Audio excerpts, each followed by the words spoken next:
This little kitty could see something that others just didn't seem to notice. Hunters must clear dungeons before they break. Otherwise, monsters spill out and feast on the world. Claude isn't high level, but even so, he's always diving into the toughest dungeons to grow stronger and protect people. One day he'll reach the top. His current party isn't exactly powerful, but they should be enough for this dungeon. Inside the subway, Claude noticed something was wrong. When they spotted the monsters, the leader was the first to charge in, while the others scattered like total amateurs. The healer's range was too short, and the party's tank was focused on attacking, not defending the mages. When a sneak attack came straight for our protagonist, he understood this place wasn't normal. And this team he joined, something was really off about them. The reason for all this? It was the leader. Apparently, their plan was for everyone else to die here. The other hunters were furious, with their leader ready to die fighting.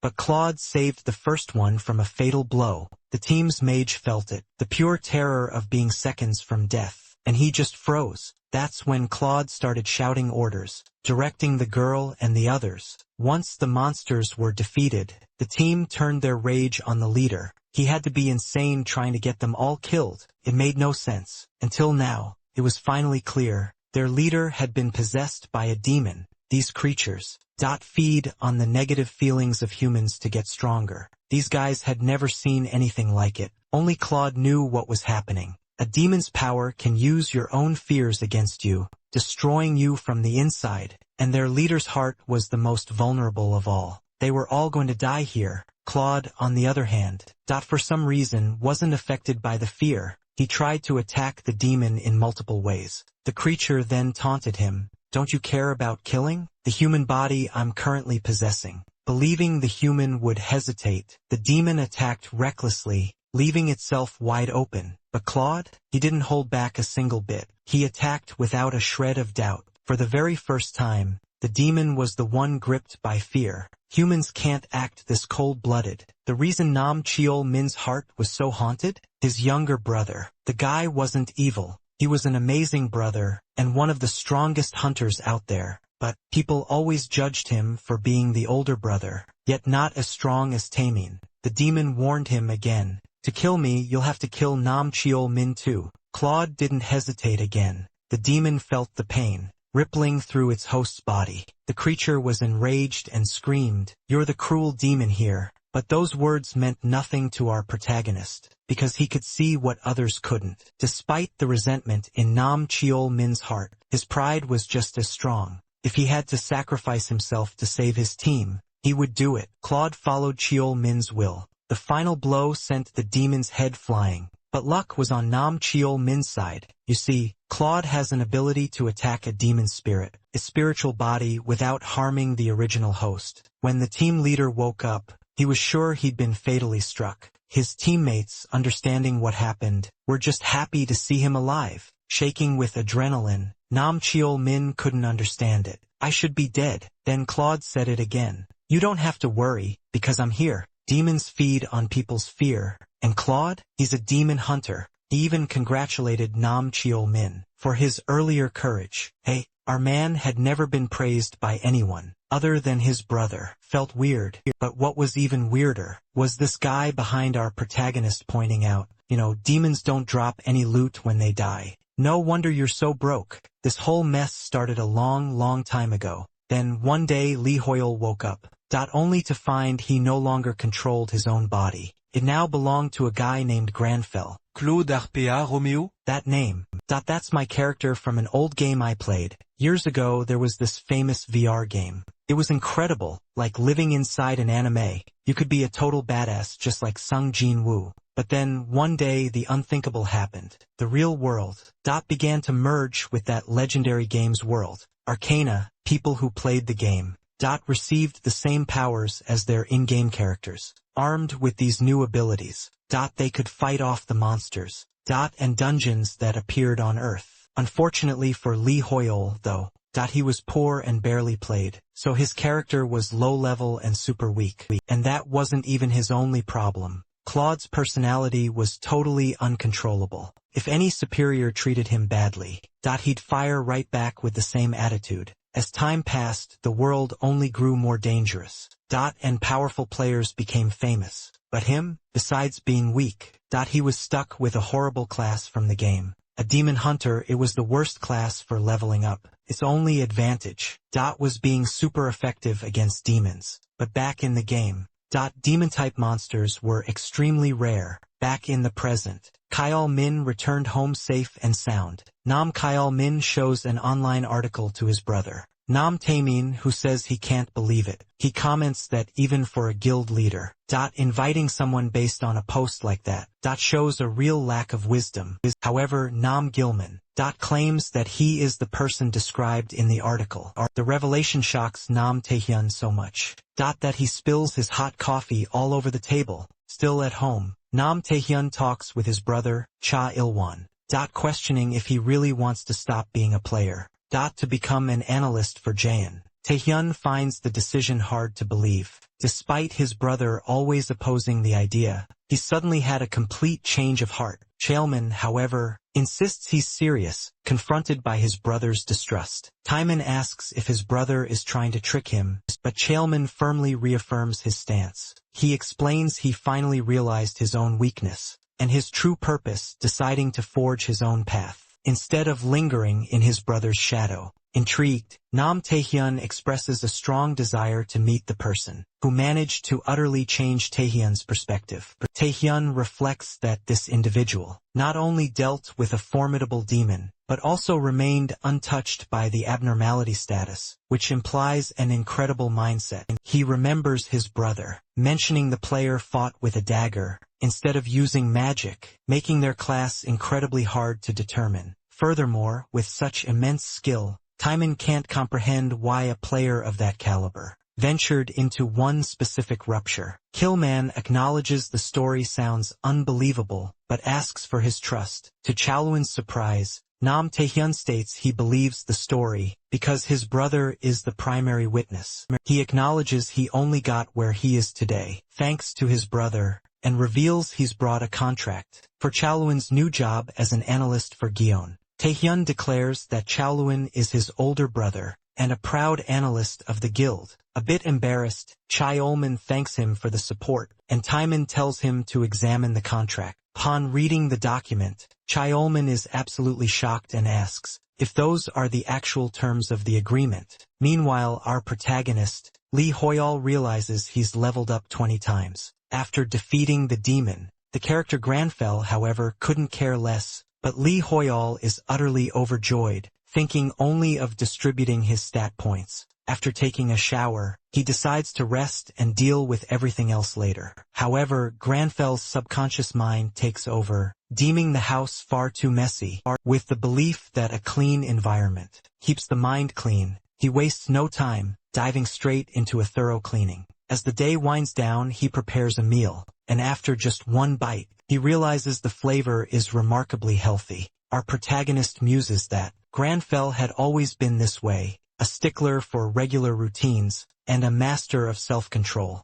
It then dawns on him that the very traits he assigned to the character, as well as his class and level, are now manifesting in his real life. Before, Lee Hoyle would have just taken a shower and ordered food, but from Granfell's perspective, his actions have become much healthier. He also ponders that Granfell isn't limited or lacking in talent. Quite the contrary, the character is a magic prodigy, able to imitate most enchantments just by seeing them once. So, besides being intelligent and healthy, listing all of his character's qualities, our protagonist concludes that if these traits are manifesting in real life, things are going great. Determined to prove his theory, he picks up his phone, but sees a long message from Xiaomin. Not understanding what it's about, he decides to dismiss it for now, as his main goal is to test his abilities. Unsure of what exactly to test, he considers imitating an enchantment and starts searching online. Meanwhile, elsewhere, the Nam brothers are surprised that the protagonist directly rejected their proposal. Shielman raises the possibility that he might have already received an offer from another guild. However, Taemin argues that as the #1 guild in Korea, they offered him a house, a car, all fees covered, and a 95% deal. He doubts that any other guild could offer something better. Shellman points out that after the Mage Tower incident, foreign guilds started setting up offices in Korea. He adds that, since the best Korean organizations are in the capital, the offer could have come from any of them. A furious Nam Taehyun declares he can't let another guild hire him. He utterly refuses to accept that someone made a better offer than his. He gears up to leave, and demands his brother describe our protagonist. His burning desire to recruit him as an ally is so strong, he needs to know everything about the player, to sway him into joining their guild.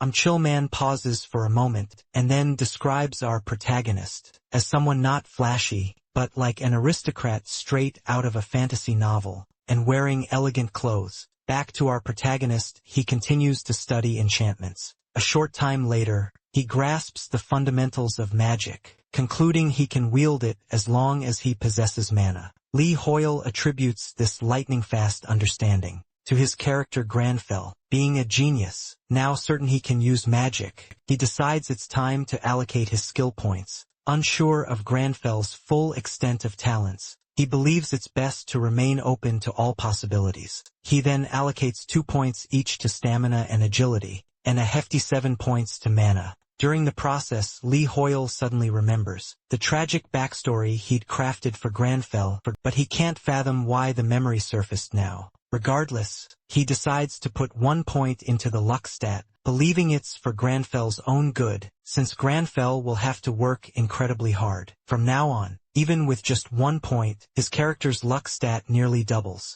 He even muses that maybe he'll stumble upon a coin on the ground. The very next day, however, when he wakes up, he receives quite a shock. Instead of a simple coin, he received a class quest. Ever since the game Arcana became reality, quests have become incredibly rare, since there aren't many NPCs in the real world to hand them out. Normal quests are already uncommon, but our protagonist received a class quest, which, at first glance, seemed like a common one for a demon hunter. However, he remembers this is no ordinary quest. He reads a news report stating that the number 1 ranked player, the Paladin class's very benefactor, has kicked off their own class quest. This isn't just any quest, though. It's granted to only 1 player per class. A massive event, huge enough to hit the headlines. They say a player who lands one of these quests can soar straight to the top ranks. Logically speaking, our protagonist, currently chilling at level 67, truly thinks it'd be impossible for him to ever receive anything like this. This leads him to one single conclusion, which he confirms after some digging. He's the only demon hunter left. Well, that makes the situation click into place. Our hero soon learns the demon hunter's outpost is in Auckland. The place looks grand, but the reality is utterly shocking. To even get there, you have to climb 1,000 meters to the very top, using nothing but precarious routes. The quests, they're just endless, meaningless, hard labor, and the facilities are beyond inadequate, to say the least. Players aren't even entitled to meals, because to reach the cafeteria, you have to climb all the way to the top again, all while an NPC screams at you the entire climb. Our protagonist thinks it's totally normal for people to quit, but his character argues that demons consume the very human mind, and this kind of grueling training actually strengthens him. Faced with this revelation, he decides to put his past failures behind him and truly investigate the quest. Immediately after, he realizes it's a counterattack. Meanwhile, a prologue in the capital, Seoul.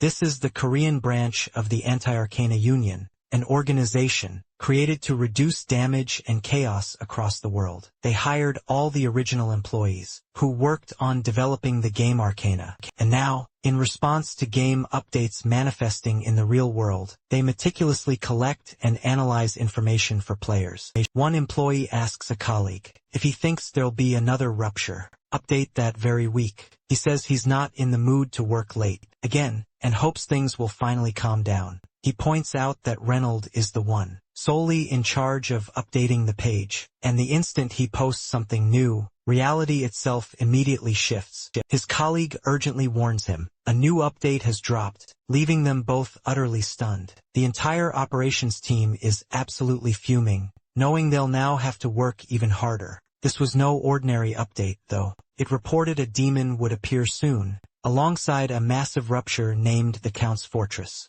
New, menacing monsters were identified as a grave threat, and the Count was clearly a formidable dungeon boss. The threat level was estimated at a staggering 430, a value far exceeding the current rank 1 player, who was only at level 403. The employees quickly concluded that this update was utterly impossible to beat, not even with all the top-ranking players, or an entire guild's might combined. They consider asking the Mage Tower for aid, but remember the NPCs there almost never act, unless the tower itself faces danger. This grim realization only plunges the team deeper into despair, as they believe a rupture of this sheer magnitude will utterly destroy everything around it, with monsters potentially escaping into the real world. One employee declares the update unthinkable, as it could shatter the balance of everything, and only a true miracle could resolve this crisis. Back to our protagonist, his system instructs him to rigorously train his body for the mission ahead, assigning a brutal series of exercises.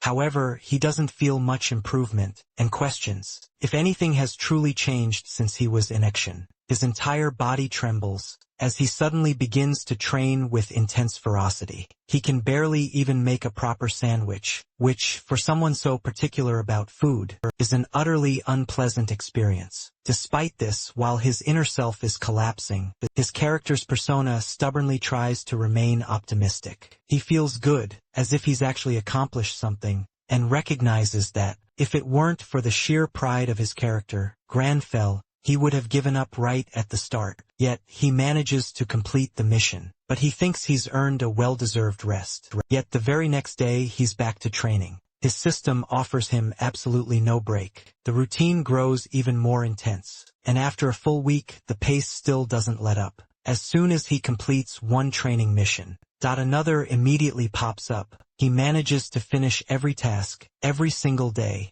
all thanks to the strong influence of his character, Granfell. But he can't help but wonder, how many more times he'll have to repeat this grueling process, just to be rewarded. He even starts to think the reward might simply be, a healthier body. However, his system suddenly alerts him. He's completed the weekly challenge, rewarding him with 2 points of vigor, and 2 dexterity status points. Since permanent rewards are incredibly rare, and stat-boosting items are usually super expensive, the protagonist is absolutely thrilled to have boosted, his attributes by a solid 4 points, all without even leveling up. Because of this, he concludes that repeating these types of quests, might not be so bad after all, since the reward is truly great. Right after, he hears shocking news about the new update, that has caught absolutely everyone's attention. The report starkly states that, most major guilds, have officially declared they're dropping out of the new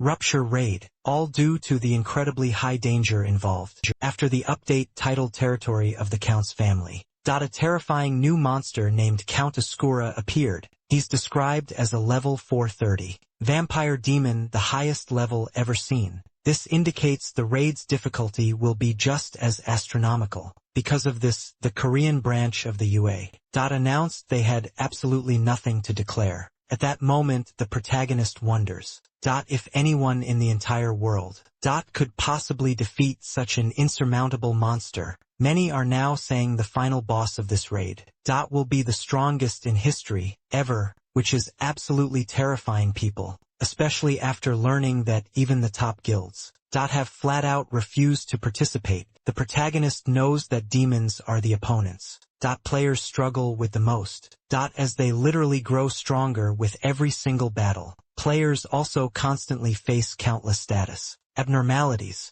They say a player needs to be at least 10 levels higher than a demon just to beat it, making an enemy like this utterly unthinkable for him. All of this would be unthinkable, that is, if it weren't for the brand new quest he just received. He's been assigned to take on the most dangerous vampire who has ever appeared, a task that even the most skilled warriors are fleeing from. Fear grips our protagonist, who must now face an enemy that is theoretically impossible to defeat by normal means. Lee Hoyo, our protagonist, would typically fall into despair, but he feels his heart beating more calmly than ever. He attributes this strange calm to Granfell, his powerful character, Granfell. In Granfell's persona, he declares an inferior race is threatening to interfere with his precious time, and that he will punish them accordingly. Inside, however, Lee Hoyo thinks it's an absolutely terrible idea. A short time later, our protagonist decides to research the mission further. He soon discovers that, per his intel, Count Asura is currently in Russia. To get there, he concludes he'll need to head to the Mage's Tower. This tower houses a magic portal, capable of instantly teleporting anyone to any location, which is why so many foreign guilds keep their branches in South Korea. Our protagonist briefly considers calling a taxi, but his alter ego swiftly takes control, declaring that he will wait no longer before departing. Instead of grabbing a jacket for the cold, he carefully picks up a few packs of tea, which he deems essential for the journey. In front of the Mage Tower, the local press has gathered, hoping to capture the arrival of famous players, who will use the portal to reach the raid. A journalist comments that more than one player is expected to appear, but his assistant argues that this transport isn't so simple, it consumes a huge amount of mana. However, he himself then witnesses several players approaching. The most anticipated of all, Nam Taemin, makes his grand entrance. He appears, accompanied by his entourage, and the entire press corps immediately swarms around him. Eager for an interview, an intern from MBS asks if Nam Taemin's guild has finally found a way to defeat the formidable foe. An older man tries to defer the interview, suggesting they wait, but Taemin's brother boldly steps forward instead, openly declaring he has no idea how he'll kill Count Asura, and flatly stating that this uncertainty has never stopped him from entering a rupture before now. He explains he simply decided to show up early, to get a jump on the other competitors. As the proud leader of the Jeon Guild, Nam Tae-un boldly declares he won't be sharing any information, even if his rivals claim it's all for the greater good. He argues that if the others truly wanted to fight for world peace, they would challenge these ruptures more often, instead of just idly watching from afar. Just then, a quick-eyed cameraman spots the renowned Shining Guild approaching. Their guild master, Lox, stands at an impressive level 399, and is ranked second overall. He's widely considered a beacon of hope. One of his allies suggests they navigate around the throng of people, and their leader agrees. The ally spots the Jeon Guild, and finds their leader's words quite arrogant. However, Lox comments that they're probably just nervous, since all the guilds are converging on the Mage Tower, because of the strange portals appearing. He adds that the Jeon Guild is clearly in decline, and their leader is likely betting everything on this make-or-break expedition. Meanwhile, Nam Cheelman advises his brother not to get too nervous. He says they need to take it slow, one step at a time, and simply show their very best. Changing the subject, his brother asks if he tried to speak with his contact. Again, Nam Cheelman replies that he did try, but a recent update disrupted his plans. His brother then assumes that, if the contact is truly that strong, he'll probably show up for the raid anyway. Meanwhile, the protagonist opts to take a local bus to the tower. During the ride, he intently studies videos about magic, desperately trying to learn more about it. He deduces that activating magic involves 3 distinct levels: inspecting mana, interfering with it, and finally manifesting it. In an immediate attempt, the protagonist successfully conjures a blazing fire in his hand. But, since he's on public transportation, he ends up terrifying everyone around him. The driver warns him sternly not to use dangerous abilities. Inside the bus, the protagonist apologizes, surprised he managed to perform the magic right away. He quickly understands that he learned the skill just by watching videos, which puts him at ease. However, when he checks his system, he notices the skill hasn't been activated. New skills usually appear immediately in the status window. He then wonders if this could be some kind of bug in the system. Upon arriving inside the Mage Tower,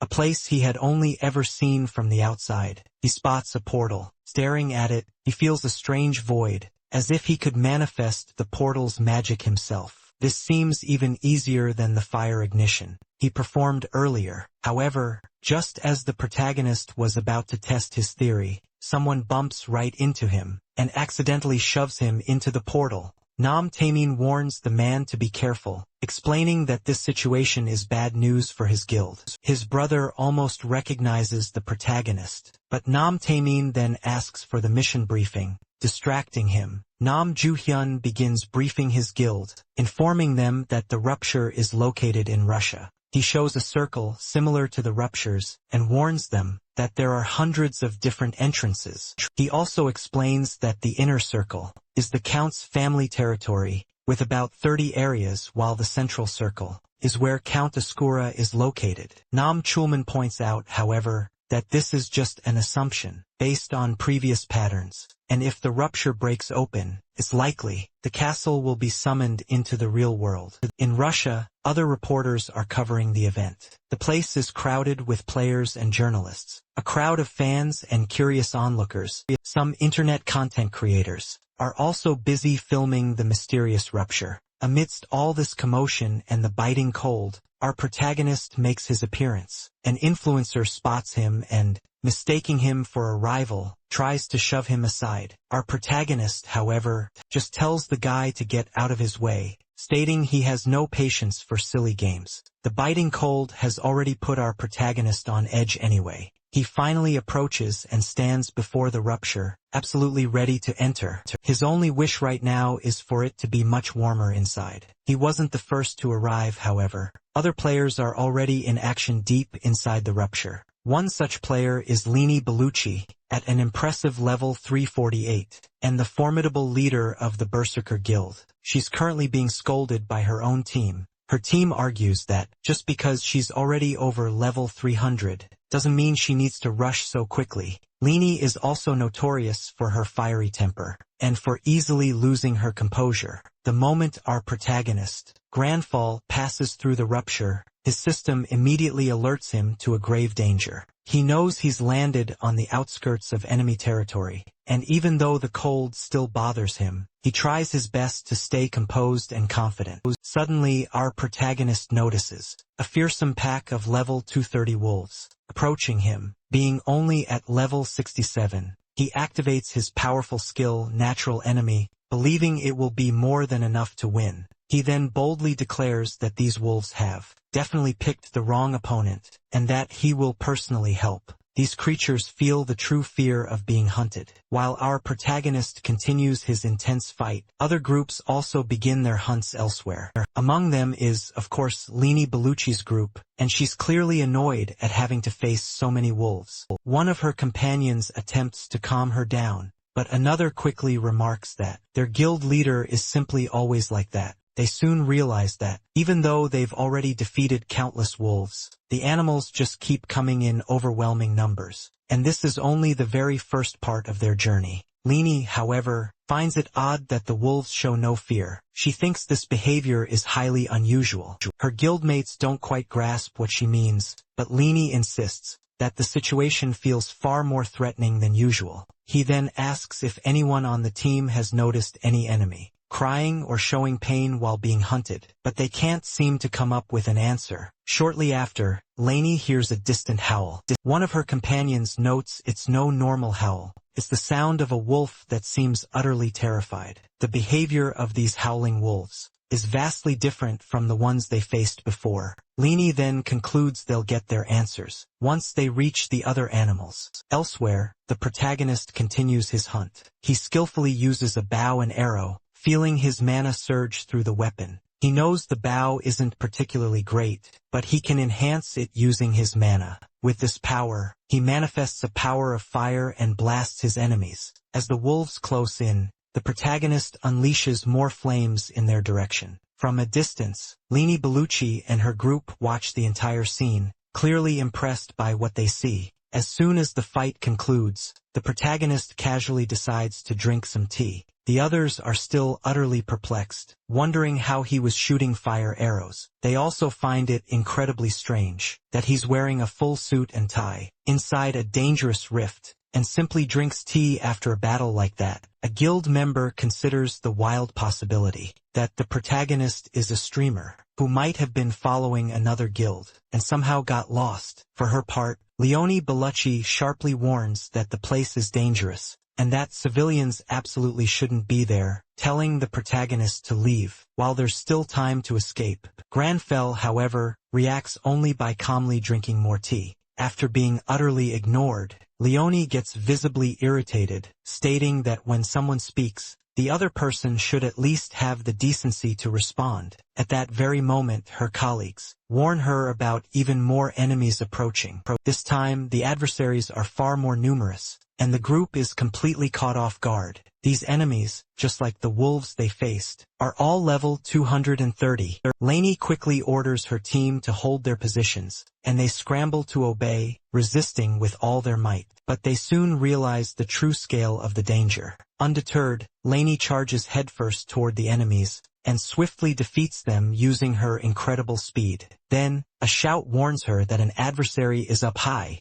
She quickly realizes her group has been completely surrounded by archers, meaning they're fully exposed and about to be targeted. To everyone's absolute surprise, the protagonist is still there, and some even call him crazy for continuing to drink his tea. In the middle of such a perilous situation, the enemy leader then barks out the order to attack, and a terrifying rain of arrows descends upon them, leaving Lainey extremely worried for her team. Meanwhile, the protagonist remains surprisingly calm. He carefully inspects the mana inside his thermos, and concludes that it's surprisingly easy to manipulate. He thinks that to manifest the ability he truly wants, he would need an absolutely huge amount of mana, which he simply doesn't have at his current level. However, he considers, what if magical enchantments aren't skills? The entire situation changes with that thought. He then manipulates his own thermos, and gets a truly satisfying result. Lainey scrambles to protect herself as best she can, until she realizes the arrows haven't actually hit them yet. Her group is also left wondering what on earth just happened. When they look, they notice that a solid stone barrier has protected everyone from the deadly projectiles. Lainey considers that it might be alchemy, but notes she's never seen anything quite like it before, as skills like this are incredibly difficult to perform quickly. The protagonist calmly approaches, and explains that it isn't a skill at all, revealing that he is, in fact, using pure magic. The fact that a protective wall appeared so effectively shocks the entire group to their core. Even the protagonist himself is quite impressed with his own capabilities, as he didn't have much time to test them before entering the rift. However, there's no time for reflection, because the enemies aren't giving up their attack. They've now decided to approach on the ground, and are attempting to surround the heroes. This makes our protagonist realize he needs to spring into action too. The formidable guild leader promptly orders her companions to prepare for combat, then tells our hero to lend a hand, reminding him they're both in grave danger. Granfell readily prepares for battle, ready to unleash any surprise attack. He summons a bow mid-combat. Suddenly, one of the heroes takes a hit, and a teammate desperately calls for a healer. But in doing so, he exposes himself to enemy fire. Before he can be struck, someone swiftly intervenes to save him, and he quickly realizes the attack was halted by just a single arrow. An arrow shot by none other than our protagonist. Amidst a mix of doubt and utter surprise, Lainey Bellucci tries to grasp how his skills even function, but her admiration only swells, as Granfell reveals a new trick with every single attack. This time, he unleashes a blazing fire arrow, striking the nearest enemy. Lainey realizes that this same warrior is simultaneously wielding the skills of a mage, an alchemist, and an archer, and this leaves her even more utterly confused,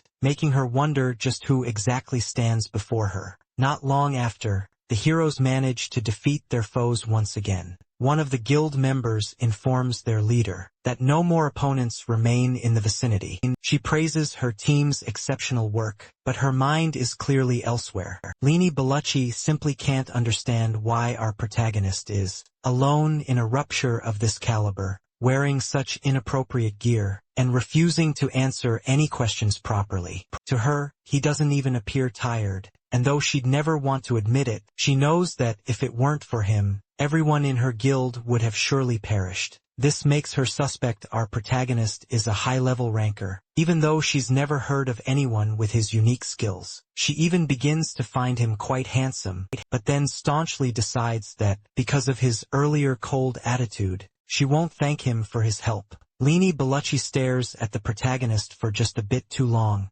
until he finally returns her intense gaze, leaving her utterly embarrassed, and she tries to hide it as best she can. However, she gets really bothered by the fact that he continues to stare back at her. She thinks that maybe the protagonist might share his tea with her, and that if that happened, there would be no way she could refuse. To her surprise, he approaches her and says that, even though she's been staring for so long, he won't be sharing his tea with anyone. With that, all of Leonie Bellucci's expectations are shattered. A while later, drones from a Korean journalist, who traveled to Russia to cover the event, fly over the rupture area. Global attention is focused on the situation, as this is the highest level boss ever seen. The reporter isn't alone, as the world's press is providing full coverage. They report that there are hundreds of ruptures around the main territory that need to be cleared for the players to advance to the next stage. This information is correct, as the boss's fortress is the final stage among many. Guilds, like Shining and Gaon, are already in the rupture, and the question that remains is, which of them will reach the end first? First guild to claim the title of clearing this rupture will gain global fame, and their achievements will be considered legendary, creating huge anticipation on the outside. In a TV director's cabin, one of his employees arrives with coffee. He complains about the darkness, but the director claims he prefers it that way, and asks if any new videos from the rupture have arrived. His employee informs him that all the teams are already halfway there, with the Shining Guild being the fastest, and the director expresses his wish to be the first to interview the warriors. When they come out in the middle of this, they are surprised by something. An assistant runs right past the reporters, leaving them confused. The director himself announces that the first clearing of the territories surroundings has been completed, and instructs the reporters to follow the assistant. Everyone's stunned, but the director explains that they have zero solid intel yet, and that's precisely why he needs them on site pronto. Meanwhile, the assistant, who sprinted ahead, hits the scene and radios the director, his boss. "Can you see which guild cleared the area?" he asks. The assistant drops a bombshell. It wasn't any of the guilds they expected, it was the Berserkers. The director finds this incredibly odd. After all, the Berserker Guild is only ranked 32nd. Still, the assistant confirms the intel, saying he even filmed their leader leaving with the others, and already sent the video. With this, the director just can't fathom how they managed to breach the territory ahead of powerhouses like the Shining Guild. On top of that, the assistant reports that they seem to be in perfect condition. He also spots a Korean among the Berserker Guild, which is supposedly made up entirely of Europeans. Finding the situation extremely out of the ordinary, it doesn't take long for journalists to swarm the assistant. He announces that the competition has arrived, and that he'll try to snag an exclusive interview. He then approaches the protagonist, asking for an interview about what happened inside, and his relationship with the Berserker Guild. However, Granfall simply tells him to get lost. He adds that his patience has a limit, and it's about to snap. This leaves the assistant completely speechless. The other reporters try to swarm the Berserker Guild, all clamoring to speak with the leader about what happened. She, however, claims she has no comment. Her colleagues seem to revel in the attention, but Lini Bellucci is in no mood for interviews. At that moment, the journalists insist, arguing this is a huge opportunity for her guild. However, all Lini Bellucci can think about is how irritating the protagonist is, because he was the one who led the clearing, not her. Looking around, she realizes he's no longer there. One of her teammates informs her that the protagonist just left, saying he was going home quickly, before continuing on, leaving Lani Bellucci baffled how that could even be possible. Lani Bellucci is absolutely furious with our protagonist. She was actually considering giving him due credit during the interview, but he just turned his back and walked away instead. She claims that interviews can completely change a guild's value and status, and she can't believe the protagonist had a good reason for doing something like that. Amidst all this, reporters spot a blue rupture nearby, from which the Jian Guild emerges. They were the ones responsible for clearing that portal. The reporters immediately try to interview the Jian members, but their leader Nam Taemin spots the Berserker Guild and can't understand why they're even there. A reporter congratulates him for being the second guild to complete the clear, and Nam Taemin realizes they weren't the first. Leonie Bellucci tries to speak up, but no one can hear a word she says. A tense atmosphere settles between the groups. A while later, at his guild's camp, Nam Taemin watches the day's updates with his brother. On television, he hears Leonie Bellucci declare that Jian isn't the only good guild in South Korea. This instantly angers him. He feels utterly provoked. He comments that even though Leonie's guild might have been the first to clear the rupture, the fame seems to be making her act completely crazy. He adds that the Berserker Guild only spouts nonsense, since it's impossible for a guild as good as Jian to exist in Korea. However, his brother Nam Chilman realizes that the Berserker leader actually just meant that she found another Korean player in the rupture. Indignant, Nam Taemin asks who this supposedly amazing person could possibly be. Nam Chilman isn't sure, but he only knows one Korean, strong enough for such an incredible feat. Meanwhile, our protagonist Lee Hoyle is taking a shower. He desperately needed one, as the cold was really bothering him. His only wish at the moment was to get some much-needed sleep after a refreshing shower. But his character Granfell didn't feel the same way at all. Granfell claims the house became incredibly dusty during his absence, and therefore desperately needed a thorough cleaning. Once the cleanup is done, Granfell even prepares the next day's meal, which significantly eases some of Lee Hoyle's exhaustion. Lee Hoyle takes the opportunity to check his stats, and quickly realizes he didn't get anything particularly useful from the battle loot, although he did at least level up to 86. Still, he considers it a small reward for the dangerous challenge he just faced. Analyzing the situation, he concludes that magic consumes less mana than skills, which allowed him to use more spells in battle. However, he also noticed his mana regeneration is very slow, and he knows he doesn't have any equipment to fix that. On top of that, his Demon Hunter class already offers few benefits. Lee Hoyle believes that, luckily, the other guild showed up to face the monsters, since the situation would have been much worse without them.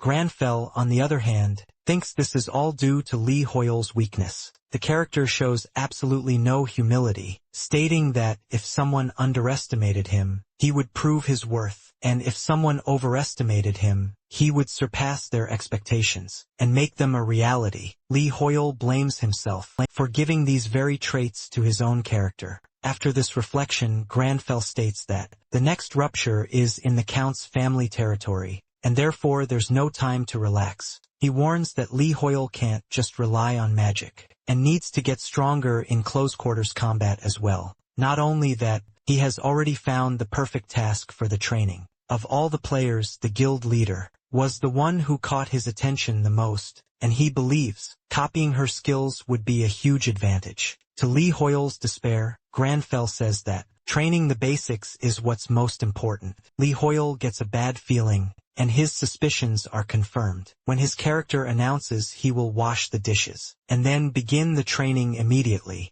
Night falls, but the long-awaited sleep will have to wait. Granfell decides to head out for a run. While jogging, he catches some urgent news on the radio. The announcer dramatically reports that 95% of the surrounding territory has already been cleared, and soon enough, the Count's territory will open up for raids. According to the very latest intel, the progress rate for the Count's territory has suddenly skyrocketed to 60%. This is happening even before it's officially opened. At this rate, the territory will breach incredibly soon, and experts are deeply concerned about the whole situation. Nam Taehyun hears the news and is utterly shocked, considering such immense progress in just a single day to be practically impossible. His brother speculates that the dungeon's clear time limit shrinks as monsters get stronger, but he's not entirely sure. He asks for some time to investigate further. Meanwhile, back at the Arcana Guild camp,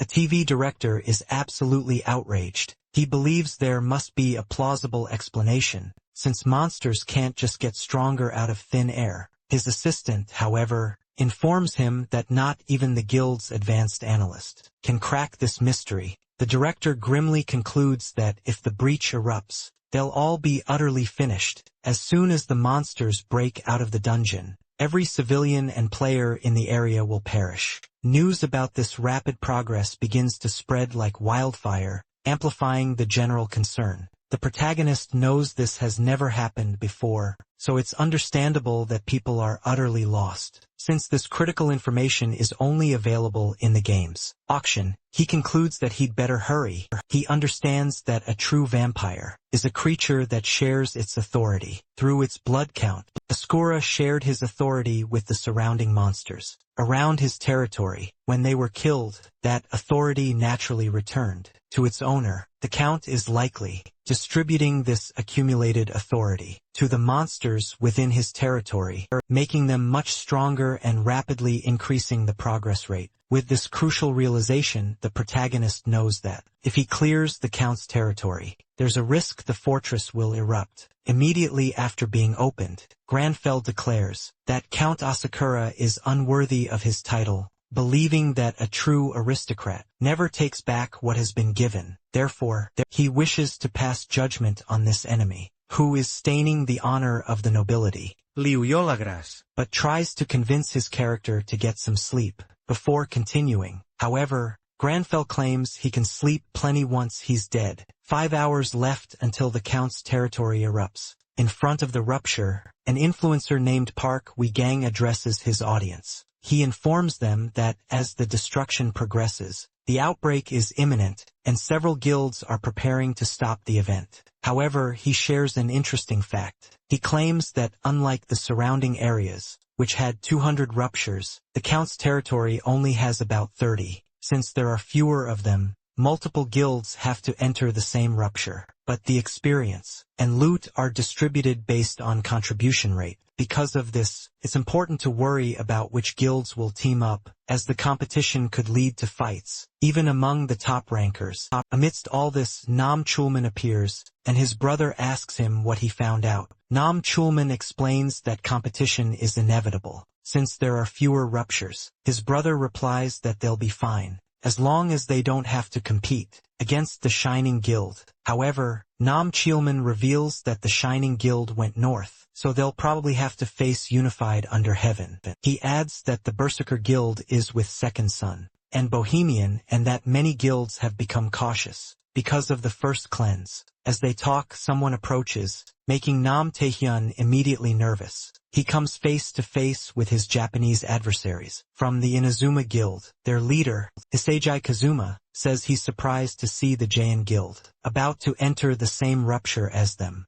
Nam Taehyun retorts that his rivals, they absolutely refused to open a branch in Korea, and thinks they've only just gotten here because their plane literally just touched down. Hisagi Kazuma then throws a jab at him, saying it's far better to fly all the way to Russia than to ever establish a branch in South Korea. This blatant provocation drives Nam Taehyun to the brink of a brawl, which is exactly what Hisagi Kazuma intended. Both are now poised to clash right here, right now, much to the sheer delight of the influencer, who'd been secretly watching, and he's not alone, and every single person present is itching to see this epic fight unfold. In that very instant, influencers and the eager press swarm around, ready to record the confrontation. However, Nam Chulman attempts to soothe his brother, stressing that the rifts, the looming destruction, and global progress are far more vital than an ego clash. Despite this effort to de-escalate, all Nam Taeman can focus on are the rankings. The Inazuma Guild sits at 4th,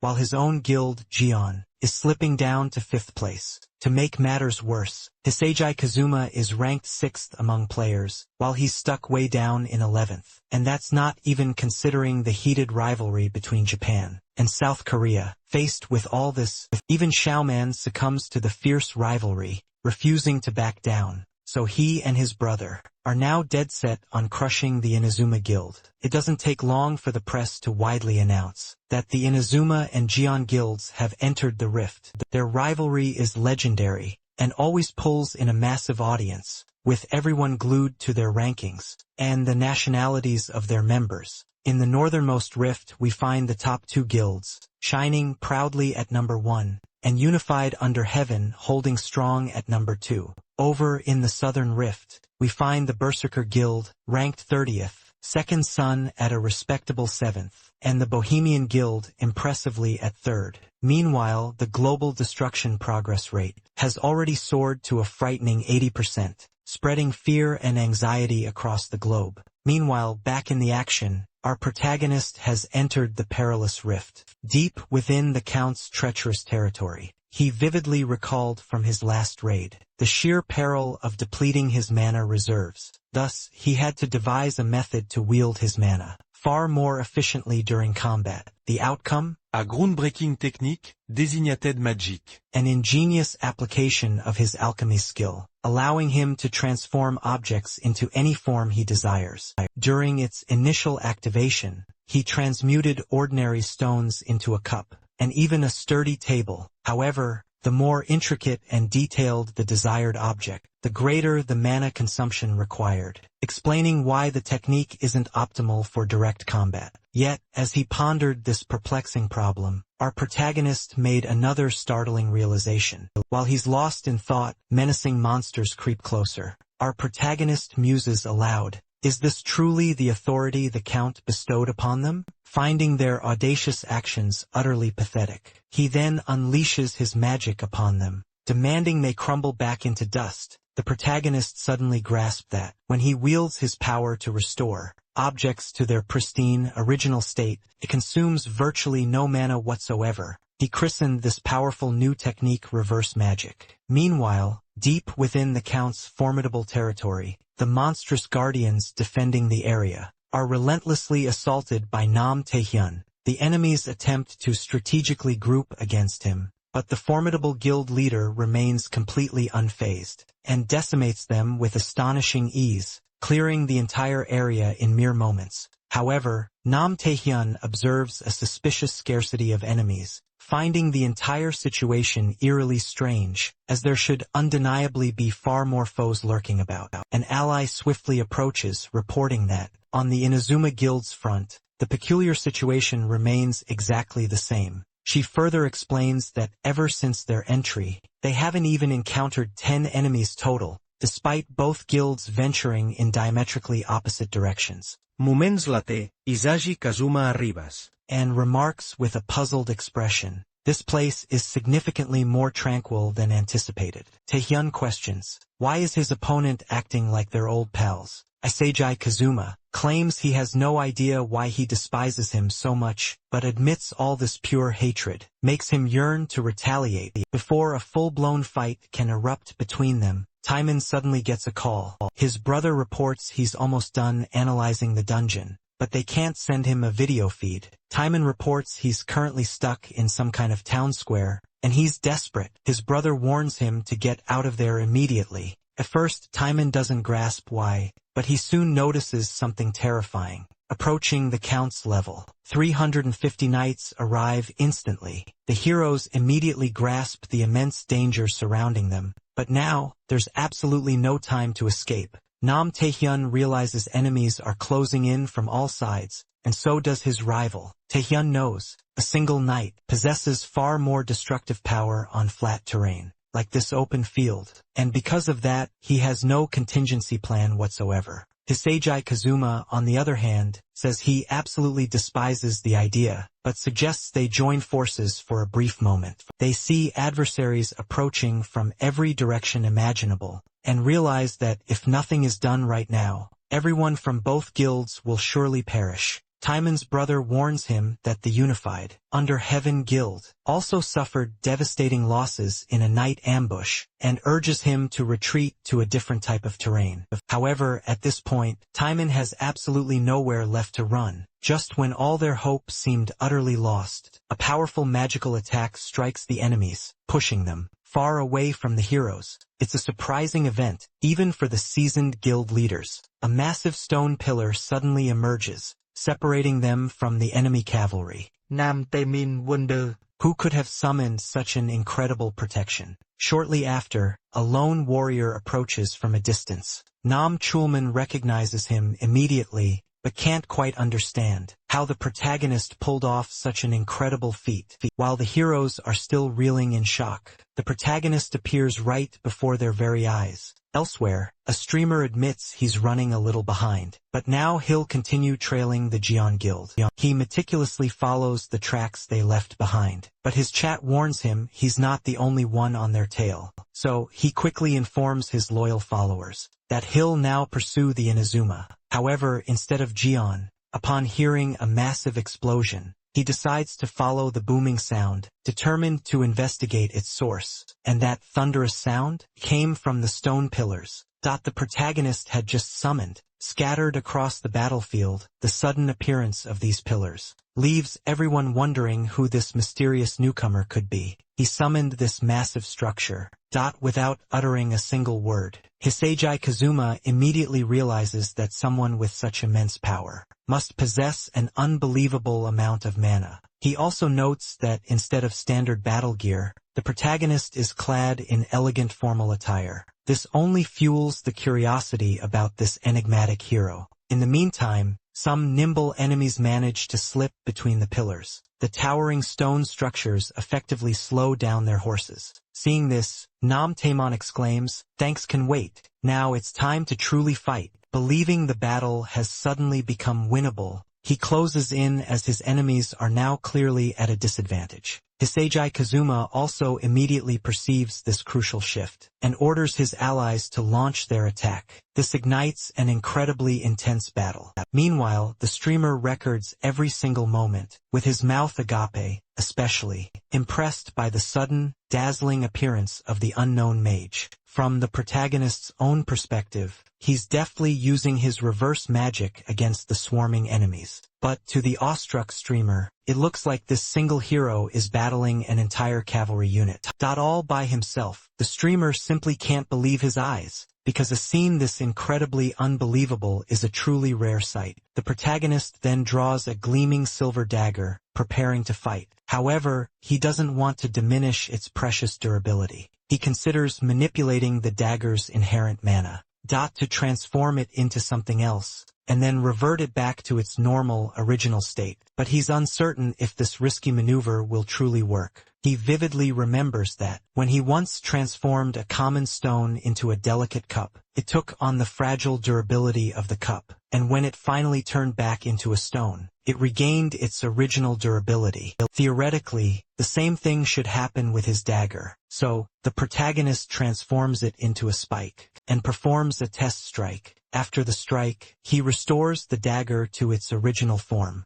and realizes that everything worked, just as he predicted, concluding that this will be incredibly useful going forward. After the battle ends, Nam Taemon is lost in thought, as he finally stands before the warrior his brother praised so much. Now that he's witnessed the protagonist's power with his own eyes, Taemon is even more determined to recruit him for his guild, especially since the rival guild's leader also saw him in action. He just doesn't know what else he could offer that wasn't already offered the first time. Amidst his thoughts, the Wii Gang TV streamer approaches the protagonist, wanting an exclusive interview with him, just as others had already tried. Despite getting there first, the protagonist is quickly surrounded by the other warriors, who praise his performance, without even knowing if he's Korean or Japanese. Not wanting to be left behind, Nam Taemin also tries to get closer. Reaching the protagonist, he introduces himself, mentioning he's heard about him before.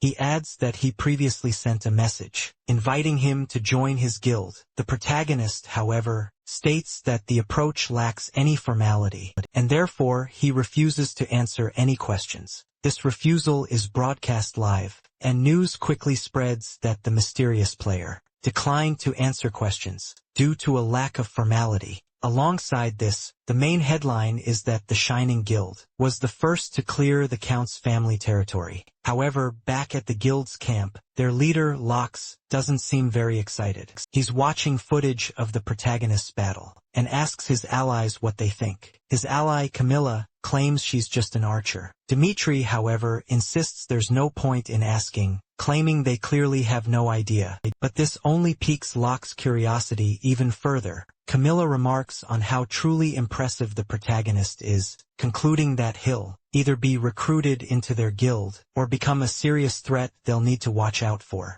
Demeter, however, scoffs, saying their leader is just plain jealous, because the protagonist totally stole the spotlight. Even after the Shining Guild painstakingly cleared the Count's territory. He adds that their leader shouldn't be so greedy. After all, they already had plenty of screen time. Camilla reinforces this argument, pointing out the press always goes wild for someone new, and a player like that is just having a temporary moment of fame. While his colleagues head off to a gathering, Locke stays behind, utterly obsessed with the protagonist, replaying the footage again and again. A mage named Jessie Hennessy approaches, finding the video quite intriguing. She comments that it looks like magic, but simultaneously it isn't. Locke mentions he's never heard Jessie Hennessy get impressed by anything before, to which she replies that the person in the video is truly uniquely interesting. Not far away at the Berserker Guild's camp, Leonie Bellucci is also watching the footage, absolutely furious. She claims she knew right from the start that the protagonist was far from normal. Her colleagues try to calm her down, but it only makes her even more agitated. Meanwhile, at the Inazuma camp, their leader receives a call with a request to recruit the protagonist, a task he confidently promises to complete. Sometime later, a reporter announces that the day has finally come. In Arcana, with crowds of spectators watching, the Count's territory and its surroundings have been successfully cleared. The Shining and Unified Guilds battled for first place, but Shining ultimately came out ahead. Now only the Count's fortress remains, with destruction progress at 72%. Players from all over the world are now gathering to enter. However, with such a high-stakes breach looming, tension is sky-high within the camps. If the fortress erupts, Russia will be erased from the map. The entire world is holding its breath, wishing the players luck. However, something else entirely captured everyone's attention. Among all the chaotic footage captured, one particular scene truly stood out. A completely unarmed warrior, clad only in a business suit, appeared and delivered an unbelievable performance. Many are now buzzing, wondering about the source of his power and the reasons behind his mysterious behavior. The protagonist, however, just assumes he's wearing those clothes, simply because he has nothing else to wear. News reports claim he moved massive stone pillars with nothing but his bare hands, and experts are frantically scrambling to explain this impossible feat. Furthermore, it's rumored it would have been absolutely disastrous for the Gaon and Inazuma guilds if the mysterious player had arrived late. After all, he was the one who single-handedly turned the tide for the heroes. It's mentioned that he merely observed the rest of the fight, but what some believed to be an act of pure altruism was actually because our protagonist had completely run out of mana. At least he's relieved he isn't being sliced to pieces, analyzing the loot he just snagged. Lee Hoyle realizes that since becoming a player, it's the very first time he's ever obtained a rare item, the cursed blood-imbued necklace. Once the curse on these particular items is lifted, a powerful random effect is unleashed, and most players desire one precisely for its sheer rarity. However, Lee Hoyle believes there's a unique way to utilize a cursed item by using an exorcism ritual. It's one of a demon hunter's two core skills. It's possible to use the item itself as an offering. The basic effect of the exorcism ritual is to target only the demon without harming the possessed person. But it's drastically different when an offering is involved, as it opens up the terrifying possibility for the user to invite a demon into their very own consciousness. Lee Hoyle explains, this is strikingly similar to the abnormality status that demons inflict upon humans, but he's convinced he can conquer the demon possessing his mind. Amidst these swirling thoughts, he receives a call from Namshin Man. Lee Hoyle doesn't know why,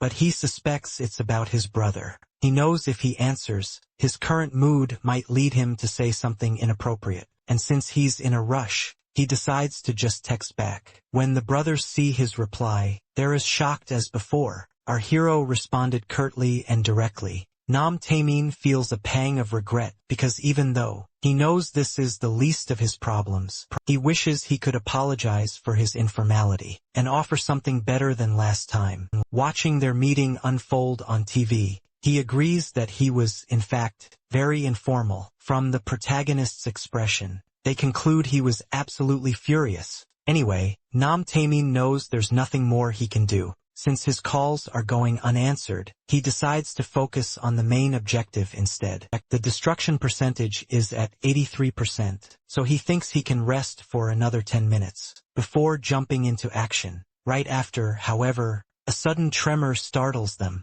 Nam Taemin frantically asks what's happening. Urgent breaking news flashes across the TV. The Count's family fortress has abruptly erupted. The rupture, which was apparently still a few percent away, has utterly collapsed. Russia has entered a full state of evacuation. Massive casualties occurred around the camps at that very moment, and the borders with Russia are being shut down. On top of all that, the Count's family fortress is now appearing in the real world. Amidst all the chaos, the protagonist arrives on the scene. Soon, people recognize him from TV. They watch our hero walk in all alone and think he's absolutely crazy for doing it. But for our hero, nothing else matters. He enters the enemy's fortress and immediately comes face to face with a statue. Our protagonist questions if this place can truly be called a fortress. Ranful claims this place is excessive, even for a mediocre vampire, while Lee Hoyo thinks the Cloudy family mansion was 10 times bigger. Suddenly, the statue, motionless until now,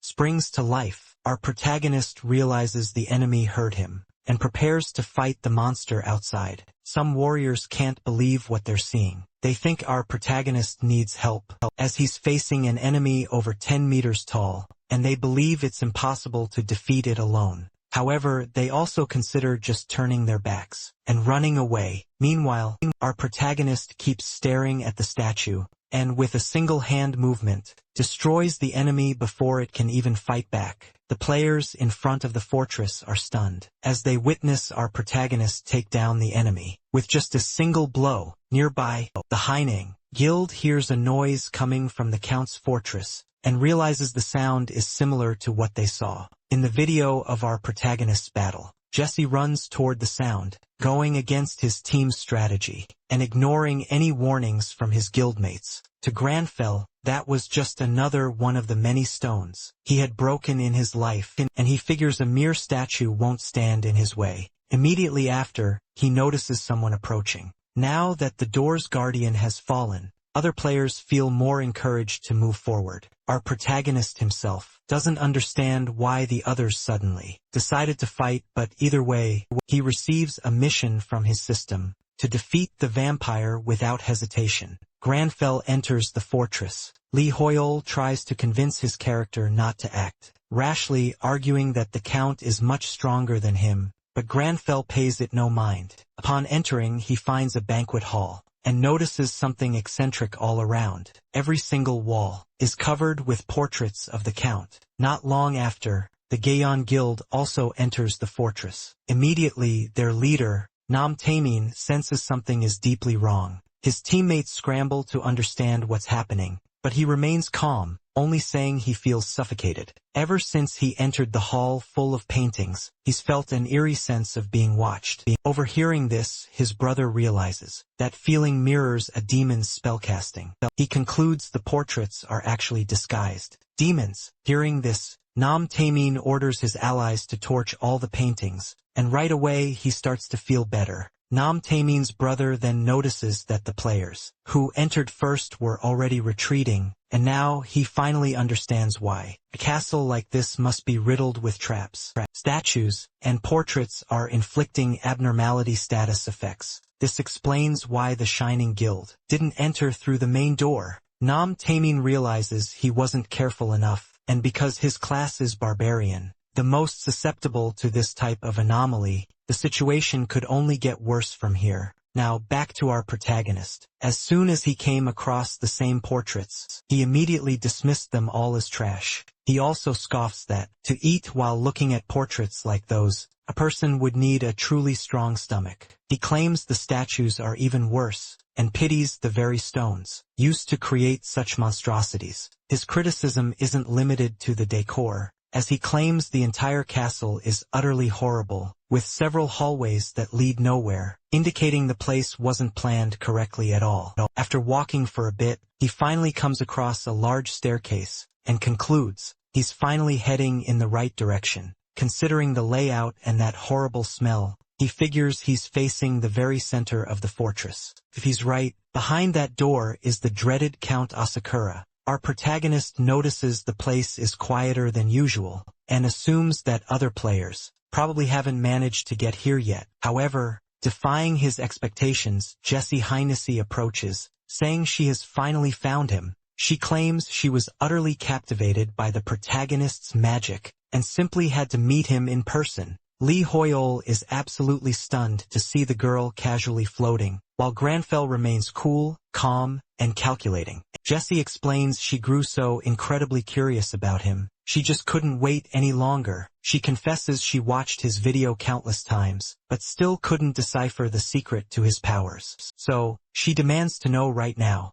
Meanwhile, the protagonist internally grumbles that, while he's meticulously conserving mana, this girl is just flinging it around like it's nothing, which he finds incredibly rude, by the way. So, he firmly grasps Jessie's shoulder, sets her down on the ground, and sternly tells her to be more polite, as that's the absolute bare minimum for someone asking to be taught anything. Jessie is suddenly startled, but not by the protagonist at all. Instead, she's absolutely terrified by what she sees behind him. All the commotion has swiftly awakened the Count. The protagonist quickly activates his skill, called Natural Enemy, as the Count menacingly approaches. The Count mutters he was curious to see who dared wake him, only to realize it's just two measly humans. He scoffs, calling them fools, and declares himself superior to all humankind. But unlike Jessie, the protagonist isn't intimidated by this enemy in the slightest. He coolly states he finds it amusing that such a vulgar vampire lives in an even more wretched place. With that, the protagonist pulls out his necklace, imbued with cursed blood, and chooses it as an offering.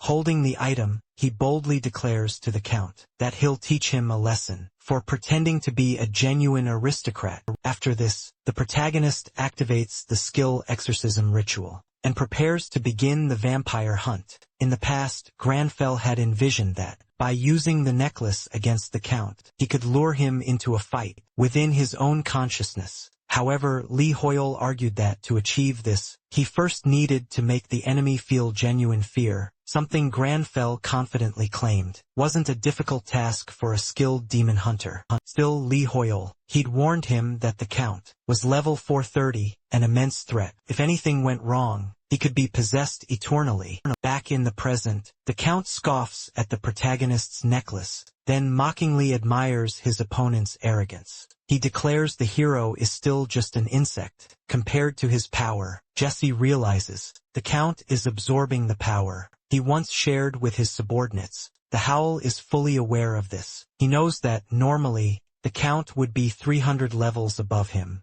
If he absorbed all his power back, he'd become unimaginably stronger. However, to everyone's surprise, the Count suddenly stops attacking, and is trapped in the necklace. Granfell, shockingly, had everything under control. This revelation sends the Count into a furious rage. Despite admitting the trick is unique, the Count claims it won't be enough to defeat him, as he can easily bypass such a simple trap. After saying this, the Count summons a devastating series of explosions. He also boasts he was curious to see how entertained he could be, but his opponent couldn't even manage that, since he was now just ash. To his surprise, Granfell challenges the Count once more, asking if he really thinks he's facing an inferior. Annoyed, the Count questions how his opponent is still alive. Granfell tells the Count to pay closer attention to his surroundings, stating that, in reality, it is the Count himself who is already dead. The Count is terrified by this shocking claim,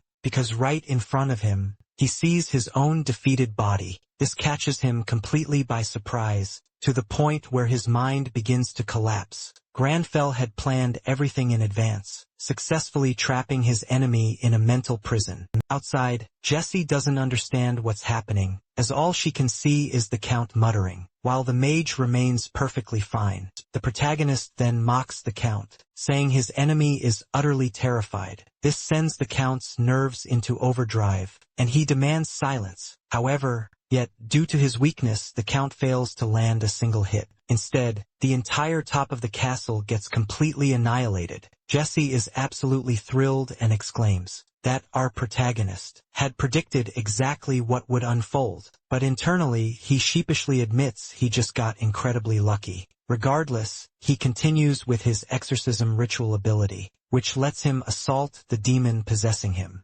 without suffering any harm himself. However, a different effect can be achieved by utilizing an offering, allowing the user to forcibly draw the demon into their own mindscape. The victor of this intense mental tug-of-war hinges entirely on their individual strength, and Granfell is certainly not about to lose a battle like this. In the end, Lee Hoyle can barely believe his character was so incredibly effective. Even Jessie is thoroughly impressed and grows curious. She asks what our protagonist did to the enemy. He replies that the Count is now screaming nonstop and erratically flailing, attacking random spots. Running away in sheer terror, our protagonist has managed to weaponize the terror demons inflict on humans back against the Count himself, and with that, he effectively completes the mission. With the enemy subdued, he declares he'll end this quickly, and lunges with his dagger. However, it barely inflicts any damage, and he deduces this is due to the massive level difference. So he asks Jessie to finish the enemy off. She doesn't quite understand why. After all, he's the one who's done everything up until now. Our protagonist would love to handle it all, but his level is simply too low. Noticing her hesitation, he tells Jessie to stop stalling and just kill the Count. Since she had asked for his teachings before, she assumes this must be some kind of lesson the protagonist is trying to impart, and she understands she'll learn more from him after decisively defeating the enemy. With that, she summons a potent magical force and strikes the Count. Lee Hoyle is utterly amazed by such power, and with the enemy's final defeat, he promptly receives the mission completion bonuses, seeing that only ashes of the vampire remain. Our protagonist wonders if Jessie could really defeat him so effortlessly, despite their vast level difference. He figures, a high-level player must wield such incredible power. Jessie, for her part, curiously picks up some of the enemy's ashes, and is about to taste them. Shocked, our protagonist tries to stop her, but his character does absolutely nothing. His focus is completely locked on the flurry of system notifications. Shortly after, Jessie's teammates approach, asking if she truly defeated the Count. Still in awe, the girl hardly knows where to even begin explaining. Meanwhile, Locke spots our protagonist, and instantly realizes he's the same man from the recent footage. Jessie Hines admits she's not used to being so polite, but promises she will try. She then formally introduces herself, and asks if she may know our protagonist's name. Her friends also watch in anticipation. For his part, the protagonist thinks that while the girl is undeniably rude, she has shown a genuine willingness to change and learn. He then agrees to give his name, and formally introduces himself as Lee Hoyle. News starts to circulate rapidly about a mysterious man, who dared to enter the Count's fortress alone, right through the front gates. Reports indicate that a menacing statue attacked him, and although the other players had no time to react, this very same man shattered the statue to pieces. When reporters finally arrived at the Count's location, he had already been reduced to ash. While watching the news coverage, a little girl named Arung excitedly called out to her mother, exclaiming her Uncle Hoyo was on TV. At first, the woman didn't understand what her daughter was talking about, but then she realized it was horrifyingly true. She was completely stunned to see her brother's face plastered across every news channel. Meanwhile, our protagonist is at home, meticulously cleaning, when his phone suddenly rings. He sees it's a call from his sister, and instantly realizes that, even though he was practically unknown to the media, it was only a matter of time before his family recognized him. His face was everywhere, he notices he has several missed calls already, from all three of his older sisters, with whom he'd always been close. However, his relationship with them was a different story entirely. He always felt mistreated and out of place, which is exactly why he has no intention of answering their calls. To his surprise, one of his sisters knocks on his door. Annoyed, she demands Lee Hoyol open up, since she knows he's inside. Since he didn't answer her calls, she decided to come in person, and warns him he'd better open up. While she's still being nice, Hoyol's surprise is even greater when he opens the door, and finds all three of them, Lee Yoon-hee, Lee Ji-yoon, and Lee Hyerim. The protagonist asks them to calm down, as they're bothering the neighbors, but when they see him, each of the sisters has a strange reaction. At the same time, news about the protagonist won't stop circulating. Everyone is talking about how he defeated Count Escura, alongside Jesse Heinesse. Despite all the attention, he just said his name and left, which sparked even more curiosity about who Lee Hoyol is. Eo Siêu, Nam Tae-hyun, shows up with a hot chocolate for his brother, Nam Yoo-hyun, who comments that everyone is only talking about Lee Hoyol. Joo-hyun, being a realist, starts to think it will be difficult to bring him into the Jaeon Guild. His brother encourages him, saying there's still hope he'll join the guild. He also mentions that the loot, obtained from the fight in the square, in the Count's family territory, was all thanks to Lee Hoyol. This serves as a perfect reason to talk to him. Taehyun agrees that it would be polite to split the loot, and use the opportunity to talk. Even if he fails to recruit him, Taehyun wants to at least make a good impression, much better than before, and to do that, he plans on giving him all the loot he won. So, he tells his brother to call Lee Hoyol immediately. Shortly after, the protagonist's phone rings, but he's too busy to answer. His oldest sister, Lee Yoon-hee, compliments his slick new hairstyle, while his second sister, Lee Ji-yoon, finds it absolutely hilarious, claiming he looks just like a K-pop idol. Lee Hyerim, the youngest of the three, is the only one who looks genuinely scared. She even notices that her little brother's voice has completely changed. Tired of his sisters teasing him about his hair, the protagonist offers them some refreshing tea. But his new look stubbornly remains the main topic of conversation. Lee Yerim quickly realizes her brother is a player now, and asks if he's fully synchronized with his character. Meanwhile, the other two are having a blast, playfully claiming to remember the good old days. Even though the protagonist knows full well it's already been 10 long years, the sisters fondly recall that he used to call himself Granfell and was always gushing about how he wanted to dye his hair platinum blonde, which makes him cringe hard on the inside. On top of all that, they laugh about how he greeted them like some fancy aristocrat. Lee Yerim, however, is the only one not laughing. In fact, she's clearly worried and asks if her brother is in any danger. She explains she was completely blindsided by the news, and heard that players get seriously hurt all the time. The fact that he didn't answer her calls only made her worry even worse. She sternly warns him she'll tell their parents, who are the only ones still completely in the dark. Seeing her so genuinely worried, the protagonist wants to apologize and reassure his entire family. He's incredibly confident in his own actions. However, his character's persona speaks much louder, boldly stating that the demon hunter, Granfell, is more than suitable for the job.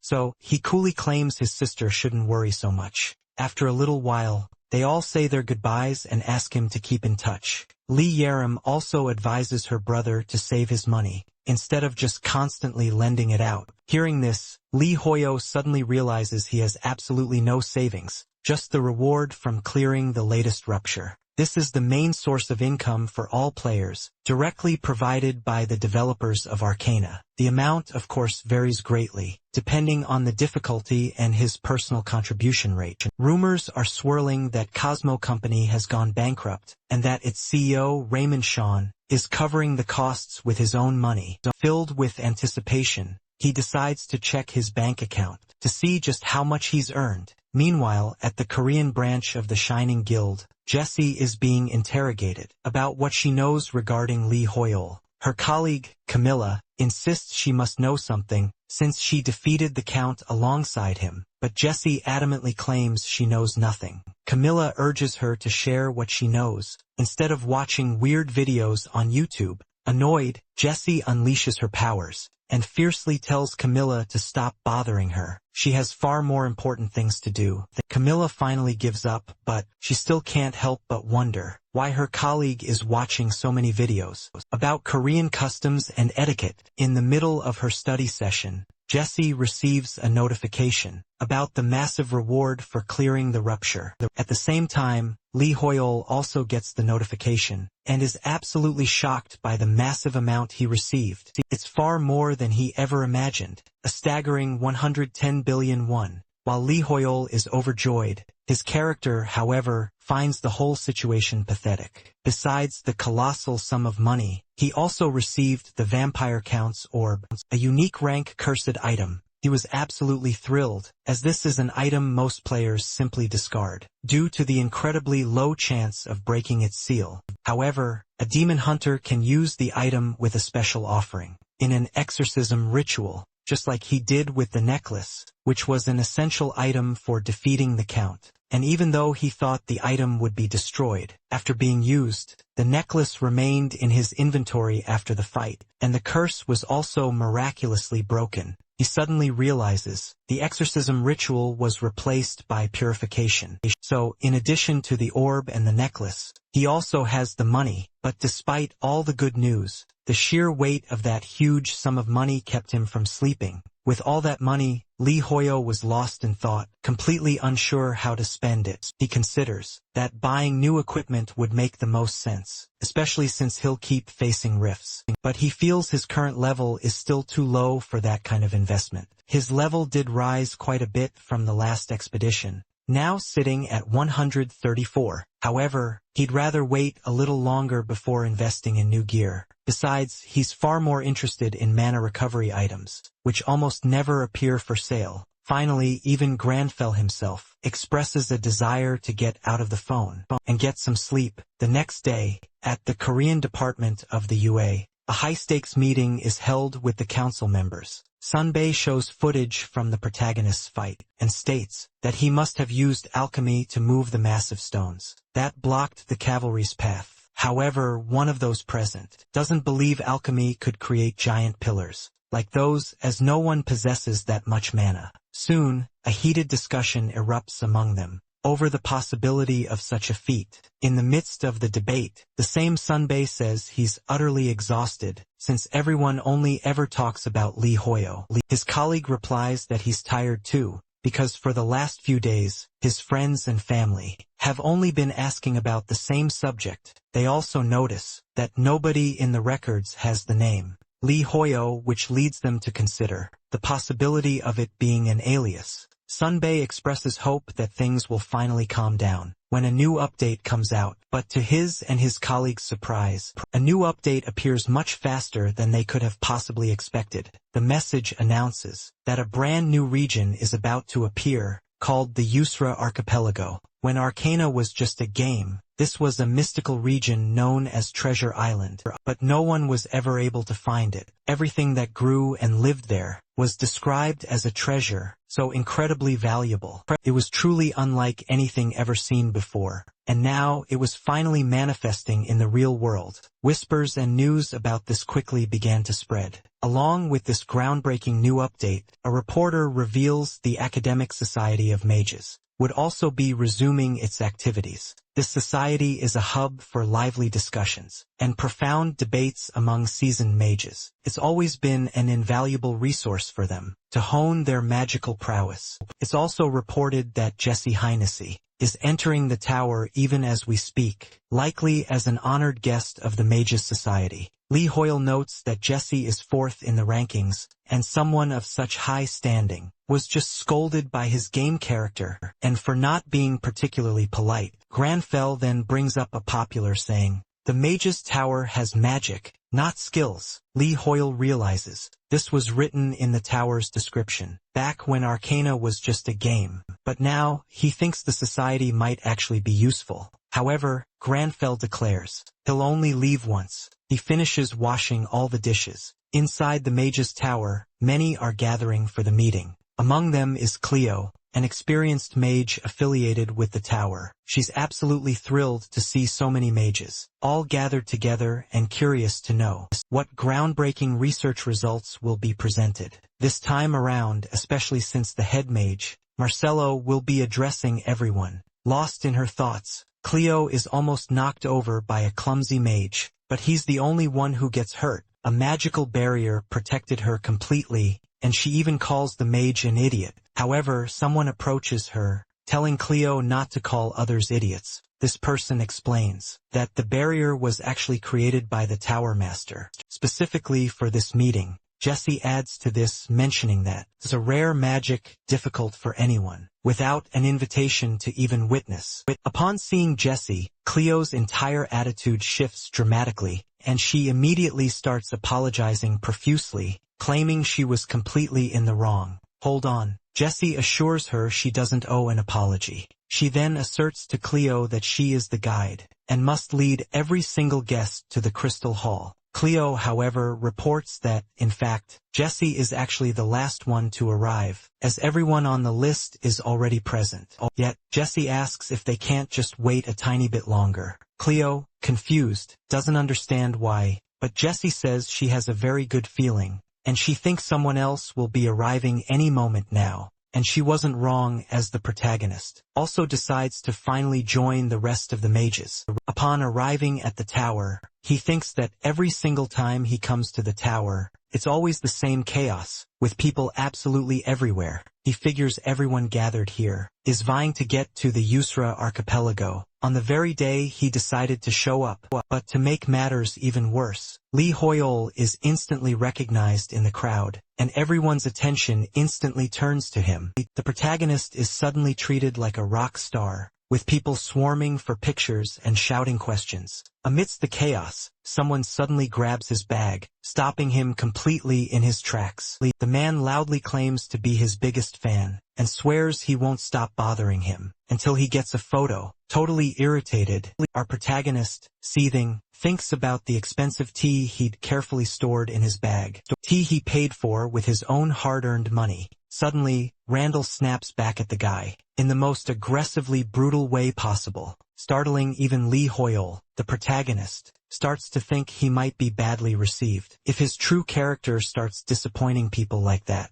However, the exact opposite happens, as the man actually enjoys being cursed at. In any case, the protagonist tries to continue. On his way through the massive crowd, he then notices a strange wall in front of him that looks completely different from the others, and decides to go check it out himself. And on the other side, it's Cleo, who is startled by the protagonist's sudden appearance. He, in turn, comments that it's merely an illusion, magic truly worthy of praise. A short time later, the protagonist walks up the stairs with Cleo, who, however, she has no idea who he is. She thought all the other guests had already arrived, and is completely taken aback by this stranger's sudden appearance. Noticing the girl's clear discomfort, the protagonist asks her what the trouble is. A little flustered and embarrassed, Cleo replies that there's absolutely no problem. She just found it odd that he managed to get in without an invitation. Even so, she guides him toward the meeting.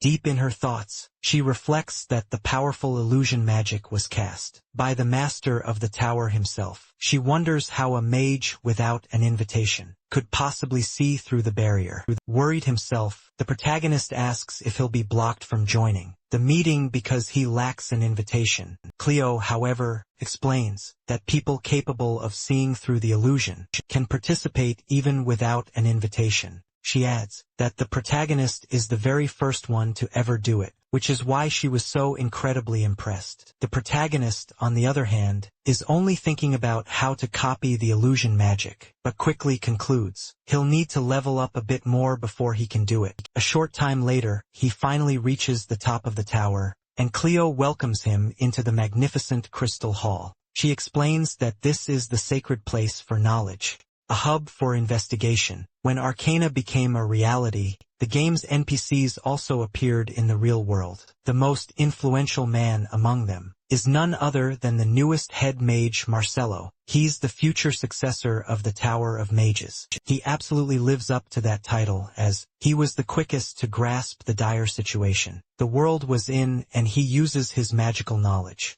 to forge truly innovative ideas. He's also the one who leads the academic society. While Jessie's magic hat explains all of this, she clearly shows she finds it all incredibly boring, which understandably irritates the hat. Jessie replies that the entire explanation is making her sleepy, and that to her, magic is simply a skill. She knows nothing about inspection or interference. Her obvious boredom is eventually noticed by the head mage, who asks if his profound words are truly that uninteresting. Marcelo then explains that the tower was summoned into this world for two key reasons, one being interference, what explorers call an update, and these updates are constantly recurring. The mage notes that humans aren't accustomed to true magic, just as the Akkadian people struggle to grasp explorer science. Therefore, he insists that for mutual aid, both sides must exert significant effort. This is precisely why science is the meeting's topic, as he sees its potential to advance magic. He then demonstrates what he dubs a fusion,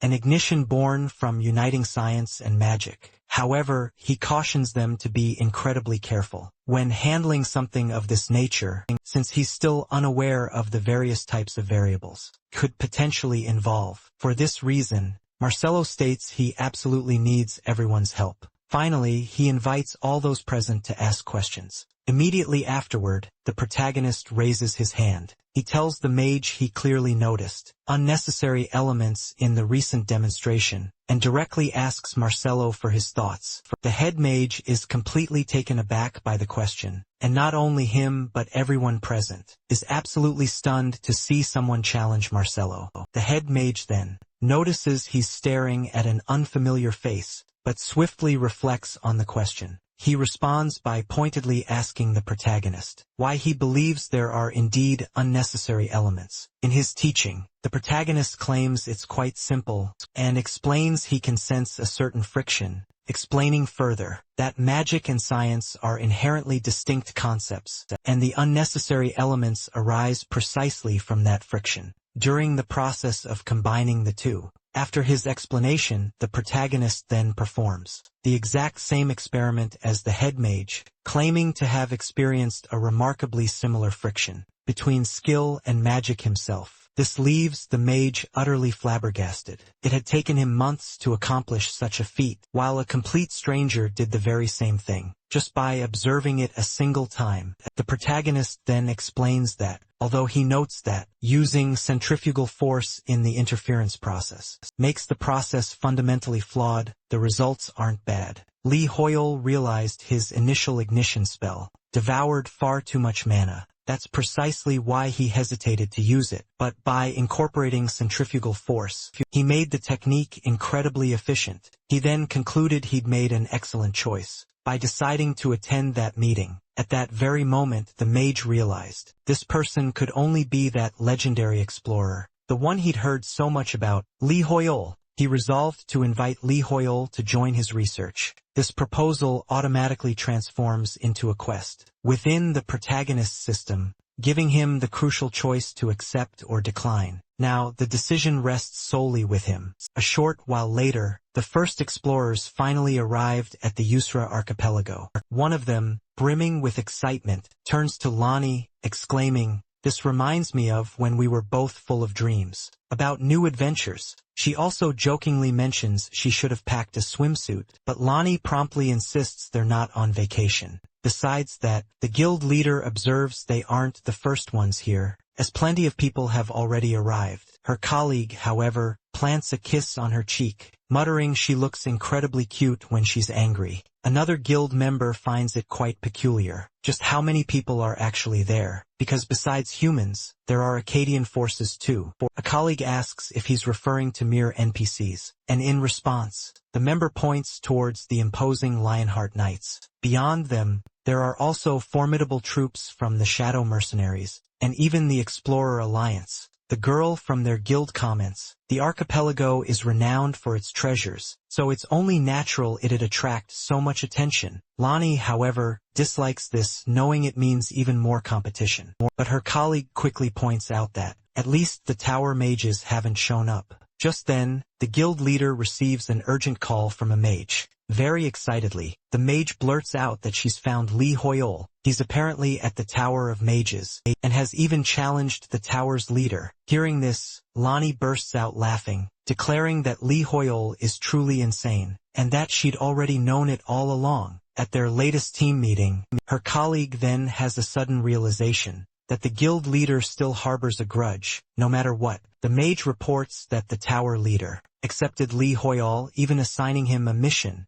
leaving everyone else green with envy. Meanwhile, back with our protagonist, Marcelo asked him to prepare a complete list of everything he'd require for his research, with a promise to provide it all. This sends Lee Hoyol into a frenzy of excitement. He quickly realizes he can ask for anything, and intends to exploit this chance to its fullest potential. A short while later, Marcelo makes his way to the tower's top floor, after being summoned by the 5-star mage, the most esteemed mage. The mage greets Marcelo, calling him the tower's rising young star. However, he's heard Marcelo brought in an explorer for a research project. He then reminds Marcelo that the Tower of Mages strictly does not interfere in explorer affairs, and Marcelo, by doing this, broke a sacred rule, which is why he demands a full explanation. Marcelo, in his defense, asserts that the explorer, Lee Hoyol, has perfectly grasped the very essence of magic. He explains Lee Hoyol has bridged the divide between magic and science, and that the insights from someone like him simply cannot be overlooked. The High Mage reminds Marcelo that their duty is to judge matters for themselves and bear the consequences. He assumes Marcelo is fully aware of his actions. He warns that while he respects Marcelo's judgment, Marcelo must remember to take full responsibility for his choices.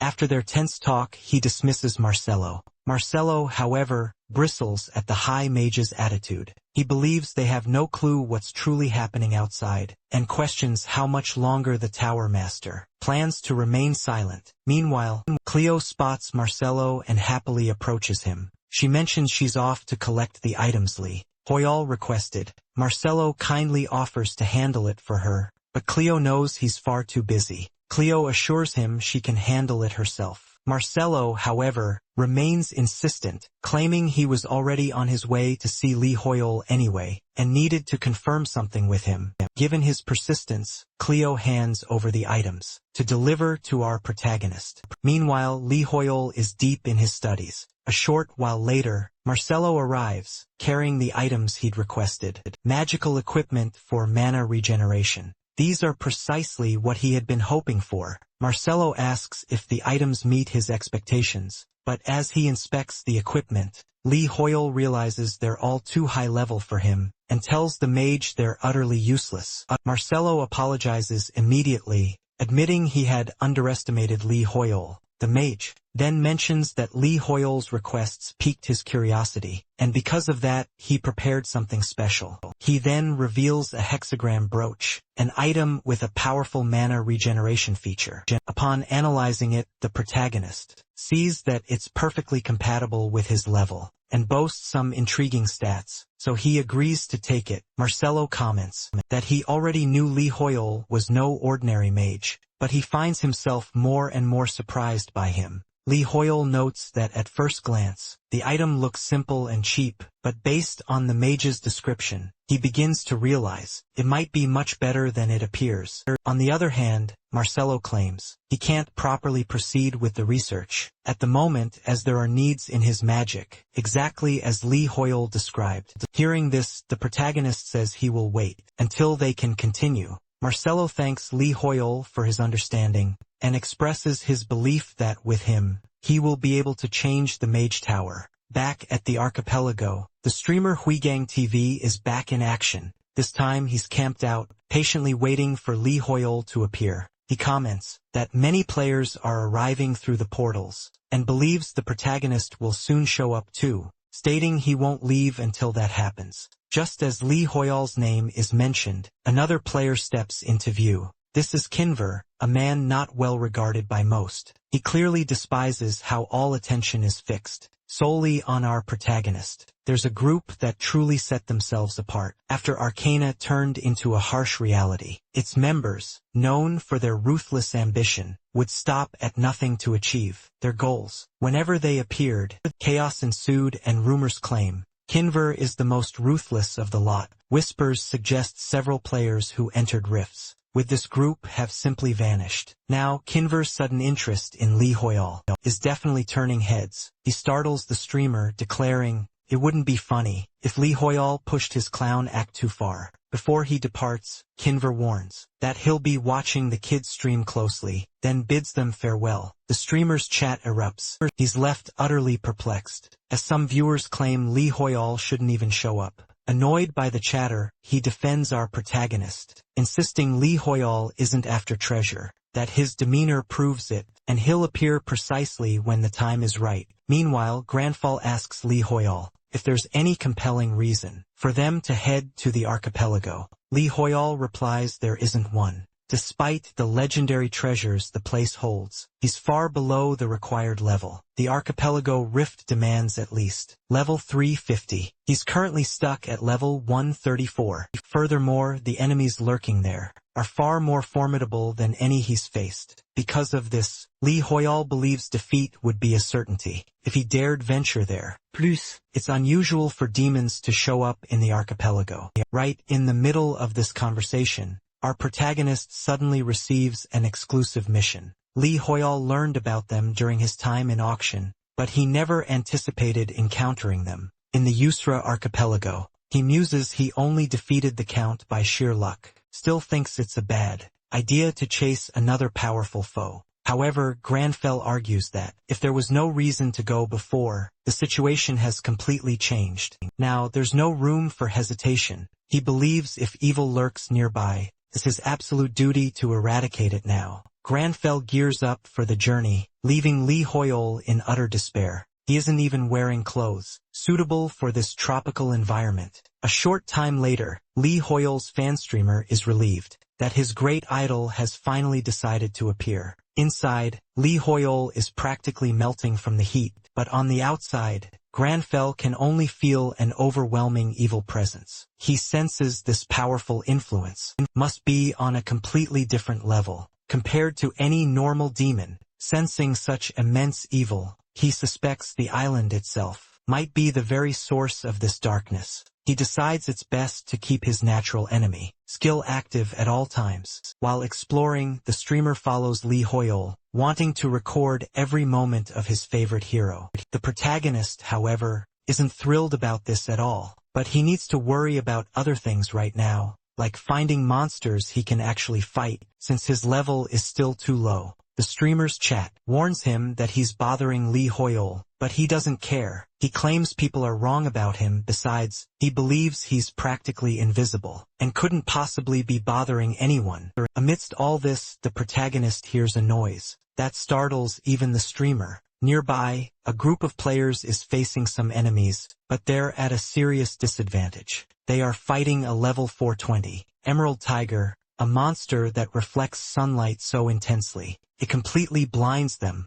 The enemy's attacks violently shake the area, and for that reason one of the players warns that their group shouldn't split up. Amid the chaos, our protagonist bursts onto the scene, immediately recognized by the others. They demand to know what he's doing here in this place. Even Lee Hoyol himself is wondering the very same thing. Granfell had been gearing up for a scorpion-sized warm-up, but instead, he stumbled upon this massive tiger first. Well, he figures this will just have to do. Given the enemy's incredibly high level, Lee Hoyol believes escape is absolutely impossible. His character, Granfell, quickly realizes how dire things look. The intense sunlight is completely blinding his vision. To decisively deal with this setback, he utterly shatters the ground right beneath the enemy's feet. His logic, if the monster can't budge, can't possibly attack. This bold move by our protagonist leaves all the other players utterly dumbfounded. Right in the thick of this intense battle,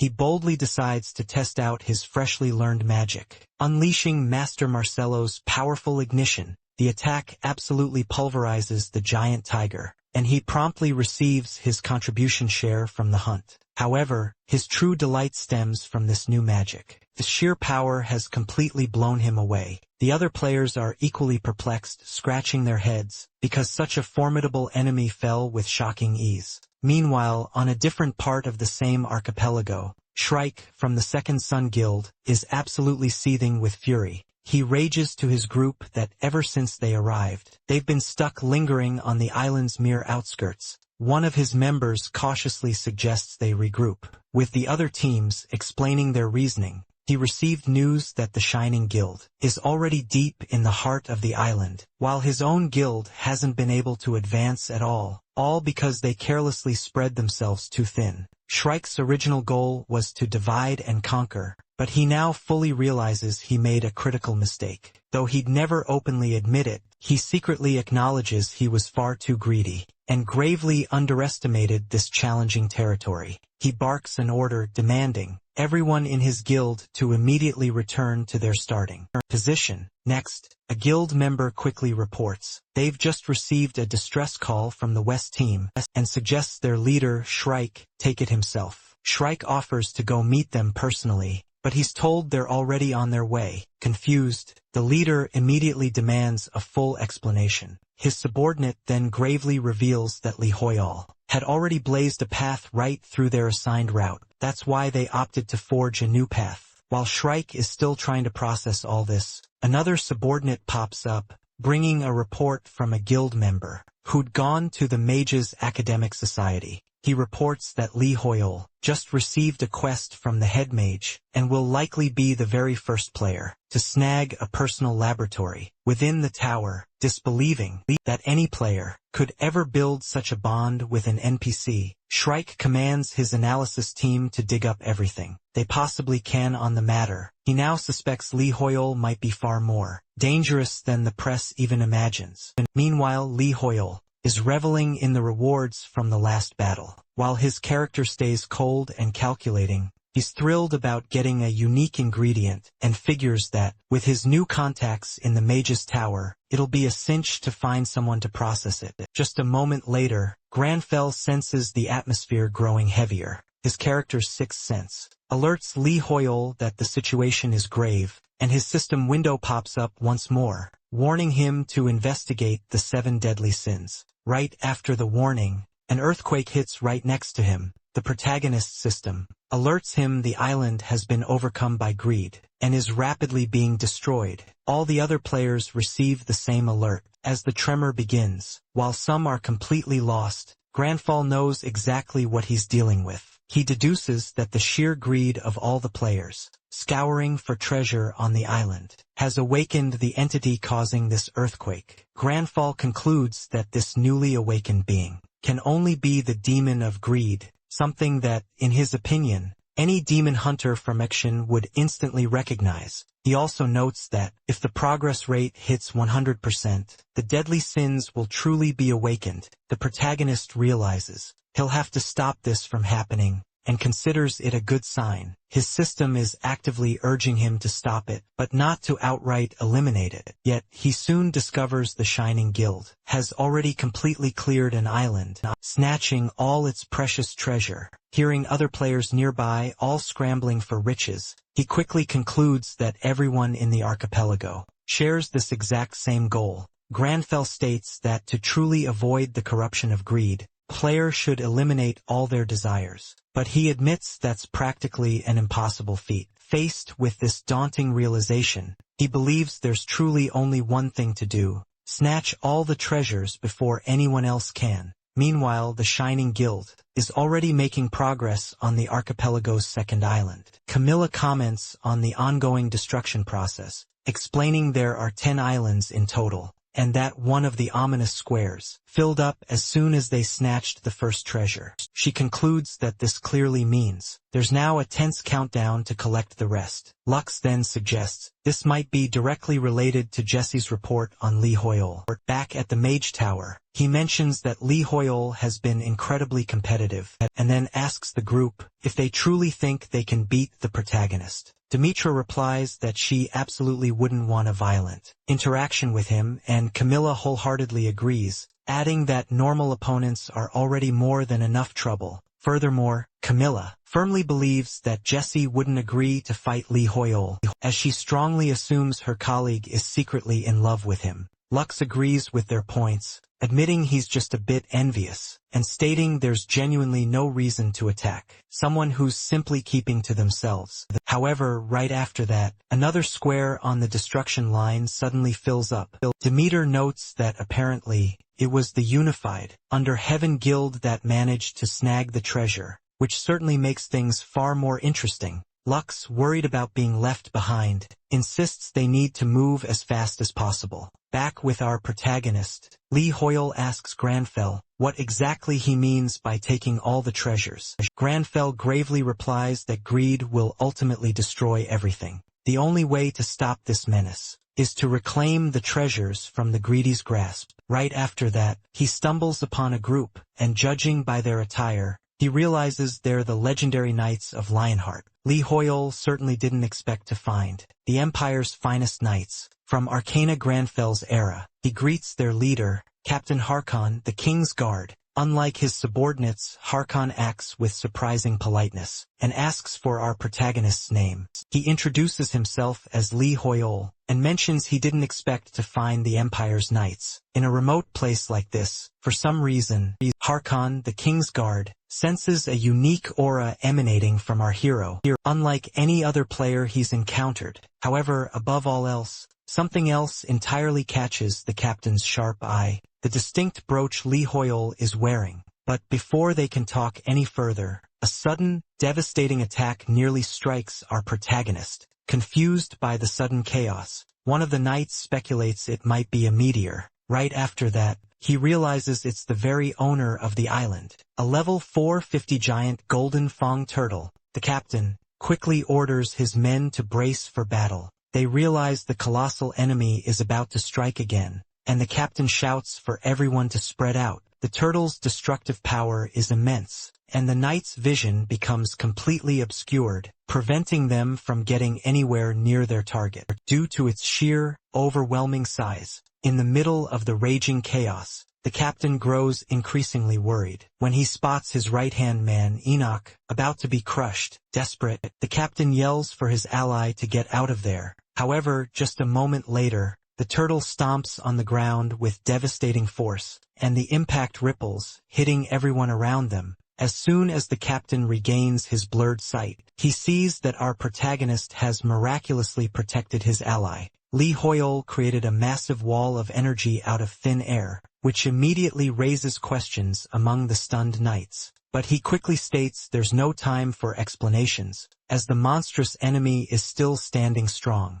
The turtle prepares to unleash another devastating attack. The captain immediately commands the squires to form their defensive line. Meanwhile, the protagonist realizes he must conserve his mana, so he doesn't burn through it too quickly. That's when Harkon, the King's Guard, catches his eye. He thanks him for his invaluable help, and makes a solemn promise: if he fights alongside them until the very end, the Knights of Lionheart will swear to return the favor and never forget this day. This was exactly the kind of support the protagonist needed, so he accepts without a moment's hesitation, concluding that by combining their efforts, they'll have a far better chance of defeating the monster. From a distance, a streamer, obsessed with the protagonist, records the entire scene, satisfied he's captured every moment. The chat warns him about the extreme danger of being so close to the fight, but he assures them he's maintaining a safe distance from the monstrous foe. Meanwhile, the leader of the Lionheart Knights orders his army to advance with honor,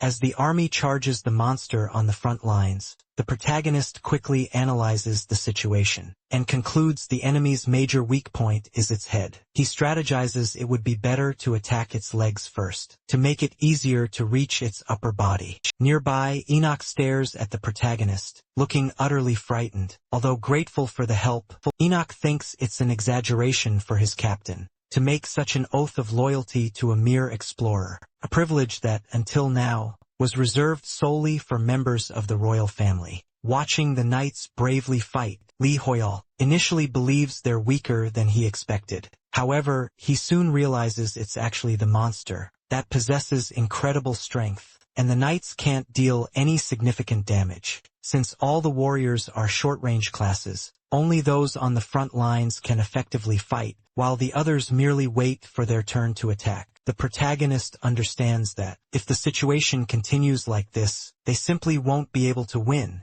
To make matters even worse, Lee Hoyal receives a dire notification from his system, warning that the destruction level. He's already hit the halfway mark, but then he realizes the other players are way further ahead than he'd expected, and the catastrophe is fast approaching. As he frantically thinks of a way to create an opening for the knights, the monster, enraged, causes a massive earthquake, sending magma erupting from the ground below. The knights scramble to retreat, but there's barely any solid ground left. Amidst the chaos, the protagonist has a brilliant idea. Remembering the mystical stairs of the Mage Tower, the protagonist then asks the leader of the knights if he's ready to push forward, declaring that he will personally open a path. Then, using the scattered rocks on the ground, he instantly creates a massive staircase that leads directly to the monster's head. This incredible feat leaves everyone utterly stunned. The knights are utterly shocked, as are the leader and the streamer watching from afar. The group's mage remarks aloud that she'd only seen something similar to this in the Mage Tower itself, while Enoch can't believe a mere explorer could wield such powerful magic, further fueling his doubts about the protagonist. The leader of the Lionhearts declares the path is open, and that they must advance immediately. They cannot waste this chance with such limited time. Constantly attacking the enemy's weak spot, the knights manage to deal far more damage than ever before. Right in the midst of the intense battle, the protagonist receives a sudden system alert, informing him that Captain Harkon, the King's Guard, and the other knights have formally forfeited their contribution, share in the defeat of the giant turtle. As a result, the protagonist gets all the credit, but he can't understand why they made such a decision. After the battle, Harkon, the King's Guard, approaches the protagonist. He explains that the brooch the explorer is wearing is a gift the Emperor bestowed upon the Mage Tower. A long time ago, Harkon states that Lee Hoyal saved countless lives with his actions, and for that they are eternally grateful. Furthermore, the knights offer to fight alongside the brooch's owner whenever he desires. Right after the conversation, an enigmatic orb of energy suddenly appears on the scene. Lee Hoyal discovers it's the island's legendary treasure. He hesitates, unsure if he should claim it. He fears taking it will only fuel his growing greed. Yet, he knows if he doesn't seize it, another player might just snatch it away. Noticing the destruction level has already passed the halfway mark, Lee Hoyal decides he needs a moment to strategize. To his surprise, his character, Granfell, thinks the complete opposite and snatches the item without a moment's hesitation, completely defying Lee Hoyal's careful decision. For Granfell, wealth means absolutely nothing. As the successor to a renowned, powerful family, he has already experienced the absolute peak of wealth. Therefore, the very concept of greed simply doesn't exist within him. Granfell firmly believes he possesses the perfect method to prevent the island's destruction by taking the treasure, without succumbing to any form of greed whatsoever. Confronted by this unexpected action, Lee Hoyal is struck by the stark reality of his own greed, wondering if such an absence of greed is truly possible. Meanwhile, from a hidden distance, our protagonist is being watched by his cunning enemy, Kinver, who keenly notices his interaction with the Lionheart Knights. Kinver muses that Lee Hoyol can keep collecting all his little treasures, but that eventually he'll face a reckoning. In that very instant, one of Kinver's surviving victims attempts to rise, proclaiming that the Shrike of Second Sun will surely get him. Those, however, are his final, defiant words as Kinver brutally kills him, cruelly adding him to the ever-growing list of players who have already perished at his merciless hands. Kinver believes this brutal display of force will be more than enough to wipe out all his opponents. At once a streamer, utterly obsessed with our protagonist, gets wildly excited seeing Lee Hoyol claim the treasure,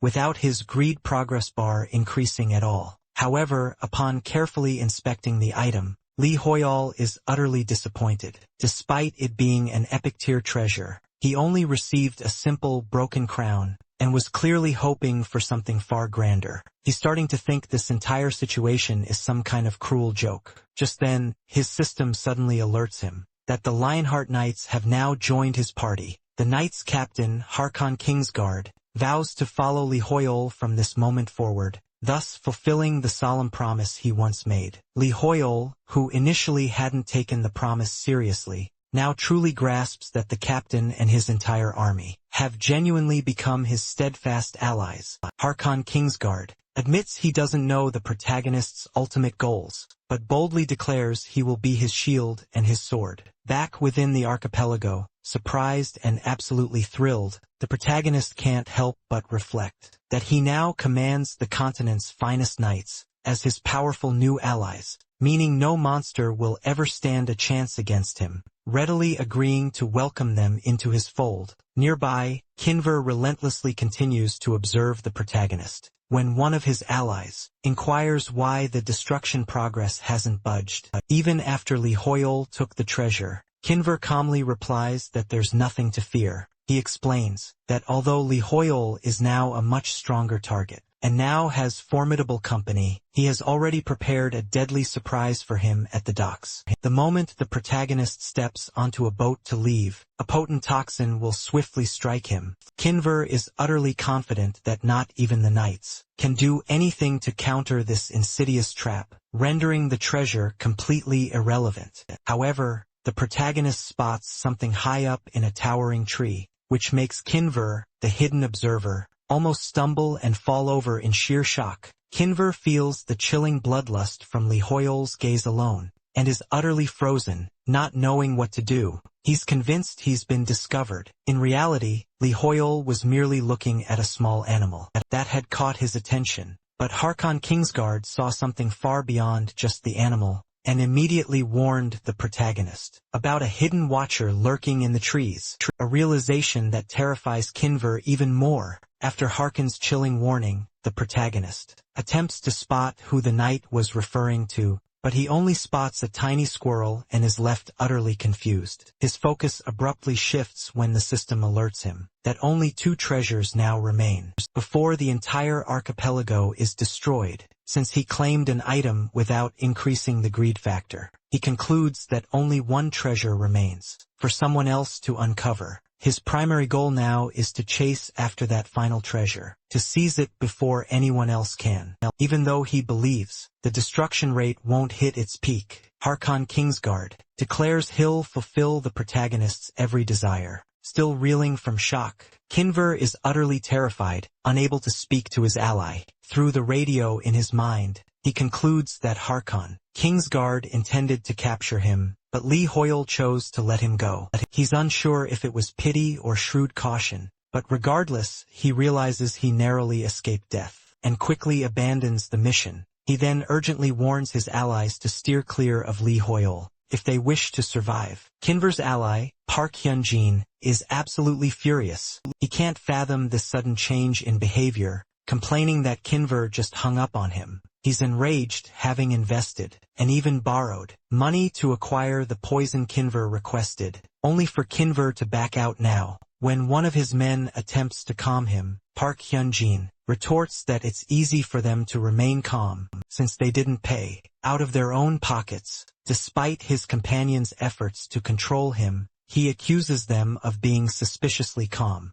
and begins to suspect they conspired with Kinver against him. Ignoring their denials, Park Hyunjin demands to know how much they profited. Behind his back, the commotion caused by Park Hyunjin startles some nearby birds, and the noise catches our protagonist's attention. The captain asks if anything is amiss, but Lee Hoyle can't say for sure. At the same time, he receives a danger notification, similar to the last, but it signals a much greater threat. His demon hunter instincts are blaring, warning him of imminent danger. Meanwhile, Park Hyunjin begins attacking his own allies. One of them comments that Park Hyunjin was always obsessed with money, but never imagined it would escalate to this. Park Hyunjin, enraged, screams that they betrayed him for money and sided with Kinver. Unbeknownst to them, an obsessed streamer lurks nearby, broadcasting the entire scene live. He manages to capture the chilling moment. Park Hyunjin tells his former allies he's merely reclaiming what they stole. Absolutely terrified,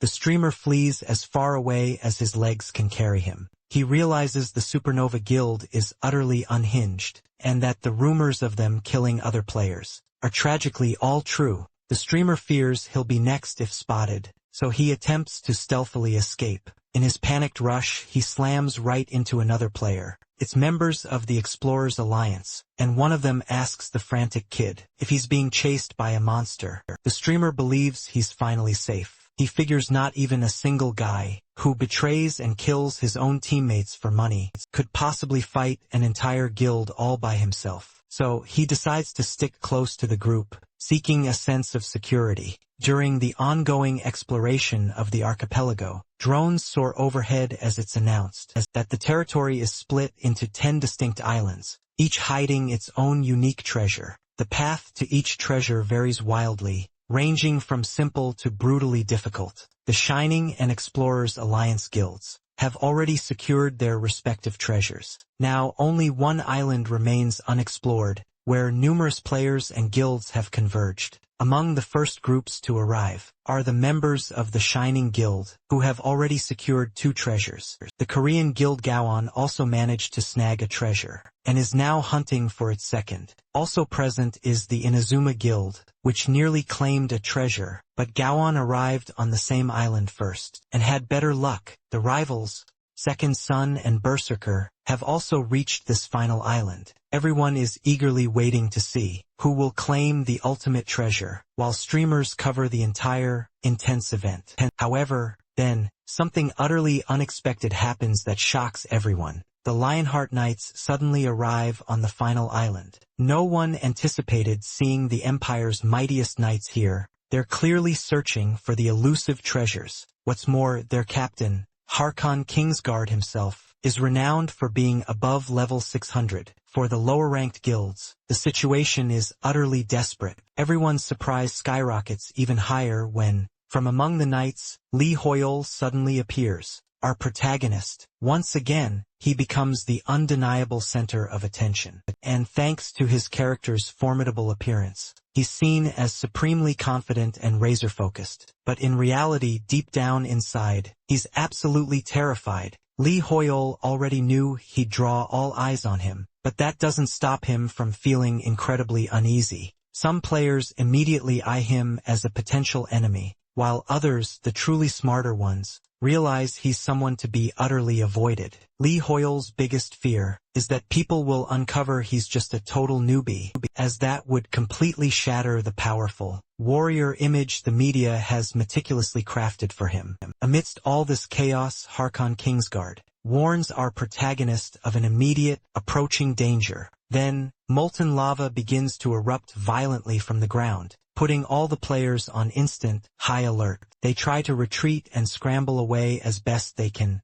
but for some, it's already far too late. Everyone was caught off guard by the very same enemy, the master of the final island to be explored, the Great Lava Koi, level 420. Besides the colossal enemy itself, the intense heat from the lava makes the explorer's path incredibly treacherous. Instead of direct fighting, some believe it's smarter to just observe for now. So for now, they attempt to attack from a safe distance, to avoid getting close. A searing wall of lava around the enemy prevents anything from even approaching it, making their task utterly impossible. Meanwhile, Nam Taemin can't stand idly by, even with his brother warning him not to overdo it. The streamers watch everything unfold from afar, through their trusty drones, and notice that even the toughest tanks won't get close, because of the churning, boiling sea of lava. In the midst of this fiery chaos, Harkan, a king's guard, approaches Lee Hoyal, apologizing for not being much help,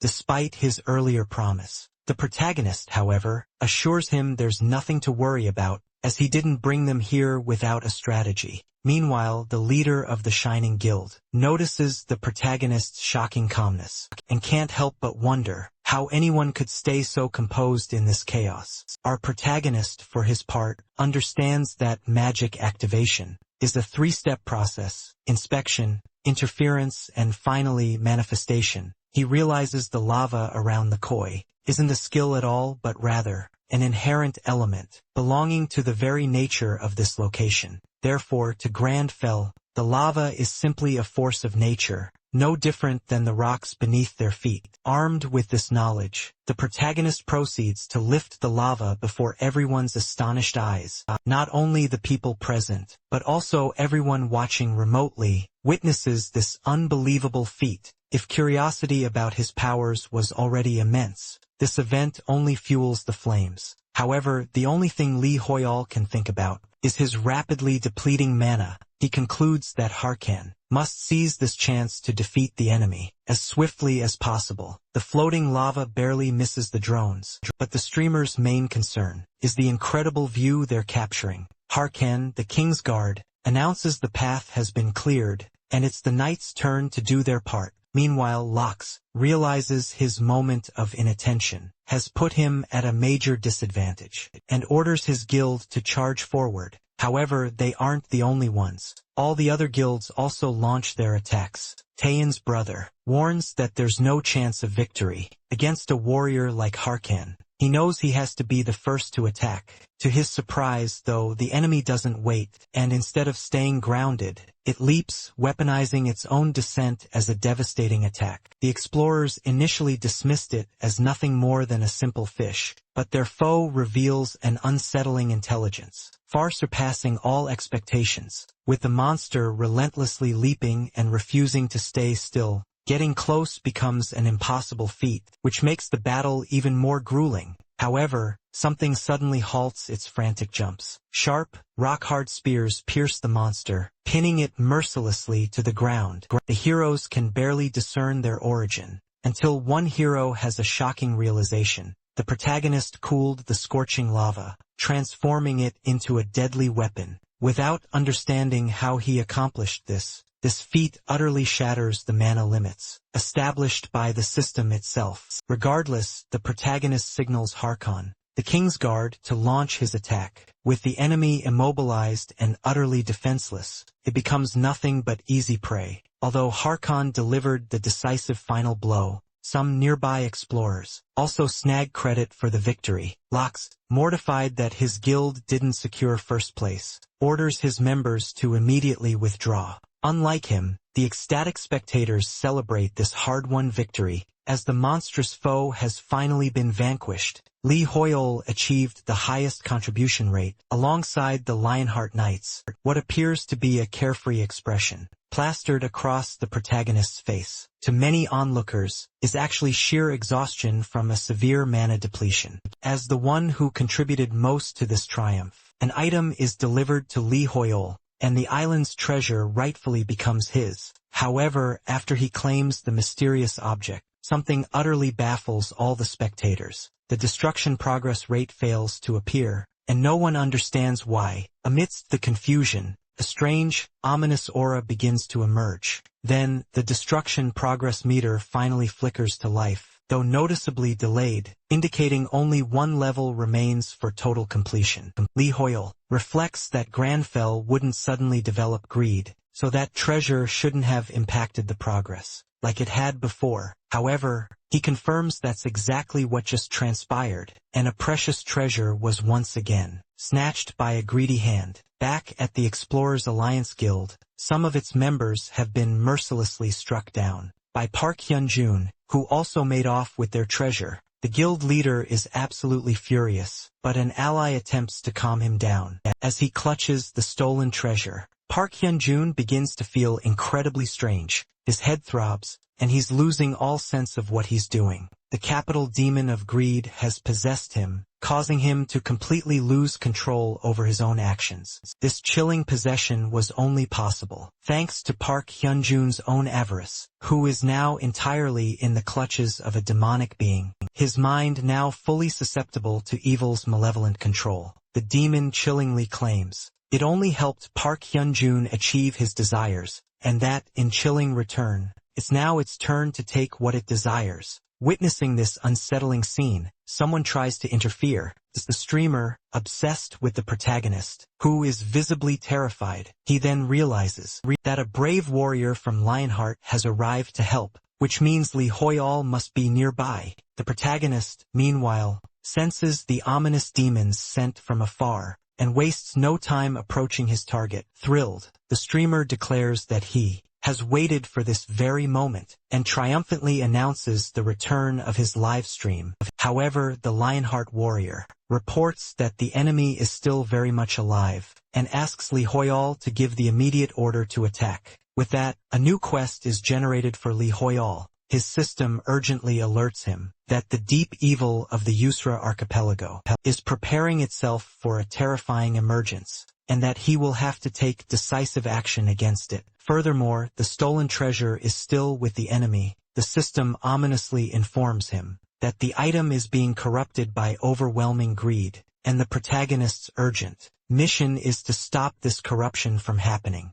Otherwise, the destruction that has been initiated will completely engulf everything. As the destruction begins to unfold, several explorers instantly fear for their lives, as the enemy reveals itself as an insidious evil. It's even more formidable than any monster they've defeated so far. It attacks, unleashing even more violent, intense earth tremors. Growing to such colossal, monstrous proportions, it nearly swallows the entire archipelago whole. From above, drones capture the unfolding scene. The streamers quickly realize that the islands are practically fusing into one massive landmass, and in the middle something massive is beginning to emerge. From the heart of this unified island, a golden castle shockingly emerges, catching everyone off guard. Even Harkon, the king's guard, is visibly stunned by the sight. Lee Hoyol has never encountered anything like this before. He wonders aloud, could that also be some form of treasure from this treacherous archipelago? However, his system blares an alert. This is the Castle of Greed, the very nest of one of the 7 deadly sins. The entire place radiates such a sinister aura that Lee Hoyol instinctively feels he shouldn't get any closer. Meanwhile, Harkon, the king's guard, senses an immediate danger approaching. He barks orders for his people to prepare for battle. Moments later, a warrior shouts a warning, "Be careful of the ground," as undead creatures are rapidly emerging from it. The sudden appearance of a golden castle, and now the undead, sends the streamers into a frenzy. This content is absolutely gold for their audience. However, one of them receives an urgent message, and grimly warns that it's absolutely not time to celebrate. Back at the UAA base, chaos erupts among the staff. Sunbee's friend frantically believes they must halt the situation immediately, or else everyone will perish. However, all they can manage to do is notify the players about this terrifying new update. Upon seeing the notice, the protagonist is utterly shocked, as the enemy's level is impossibly high, even for the seasoned warriors of the Lionheart Guild. He can't help but think this mission is utterly impossible to complete, especially since the weakest enemy is level 500, and the boss is a staggering level 650. The captain of the Lionheart Guild desperately tries to keep his army in formation, hoping to retreat slowly while simultaneously protecting Lee Hoyol. The protagonist, however, boldly approaches and asks if Harkon's solemn promise to be his sword and shield is still valid. Harkon replies, revealing the enemy is one of the 7 deadly sins, and questions if, even with this knowledge, Lee Hoyol still wishes to fight. Our protagonist confidently affirms, claiming demons are meant to be stopped, and that there is no other option. faced with such unwavering resolve. Harkin claims to see no fear in Lee Hoyle's eyes, even though on the inside, the protagonist is terrified, yet determined. The captain rallies his knights, declaring that, no matter what happens, they will fulfill the oath they made, and help Lee Hoyle reach the enemy's lair. Watching the scene unfold from afar, both the streamers and their viewers can't believe what's happening, as the path to the castle is swarming with the undead. Even facing this daunting obstacle, the protagonist orders the Lionheart Knights to advance. Back at the UAA headquarters, the staff realizes that despite their warning, someone is attempting to reach the castle. Defying all expectations, player Lee Hoyle, together with the Lionheart Knights, charges toward the enemies, all in front of the international media, and online streams broadcasting the event live. Meanwhile, the UAA tries to isolate the castle and discourage anyone else from approaching. As he advances, the protagonist notices the knights are doing better than he imagined. After all, they are the best on the entire continent. He focuses on regenerating his mana, hoping he can help during the battle. Some explorers consider joining them, but then they remember they almost died fighting the lava fish, and conclude it would be no different against more powerful enemies. To them, the mission is impossible, and it's only a matter of time until Lee Hoyle perishes. The protagonist realizes the undead return endlessly, making any attempt to kill them useless, since they're already dead. To make matters worse, he still doesn't have enough mana. However, a light suddenly appears, surprising the nearby explorers, and even Lee Hoyle himself. Nam Temin shows up to aid in the combat, and he's not fighting alone. The Berserker Guild also plunges into the fray. This unexpected alliance between Gayan and Berserker quickly makes headlines as players from both guilds rally to help Lee Hoyle around the palace. However, this doesn't stop the two group leaders from clashing. This sudden assistance catches Lee Hoyle off guard, but his character confidently approaches the leaders, telling them bluntly that they need to help. This audacious attitude drives Lee Hoyle absolutely crazy, as he considers asking for help so directly to be incredibly rude. For her part, Leonie Bellucci states that, while she feels indebted to Lee Hoyle, she would have appreciated a bit more kindness from him. Taemin's brother, meanwhile, says this is his golden chance to make a good impression on Lee Hoyle. However, from Hoyle's point of view, all he notices is that both leaders seem incredibly nervous. Amidst this chaos, the fallen undead begin to rise again. The Lionheart warriors quickly jump back into the thick of it. Taimon asks his clerics to quickly bless their allies, as they'll desperately need divine protection to fight against those monstrous things. The protagonist quickly approaches Leonie and boldly states, the Lionheart Knights also desperately need a blessing like that. He adds that he has no tea to offer, but he does need her help. During the heated fight, crucial backup suddenly arrives. The Saints of Gayan announce they will provide all the necessary support, so Lee Hoyle can fight without a single worry. Leonie is utterly surprised that the rival guild responded to his request before she even did. Now, with these vital reinforcements, the Lionheart Knights have renewed energy to bravely fight their enemies. The protagonist tells Taimon he won't forget his incredible goodwill.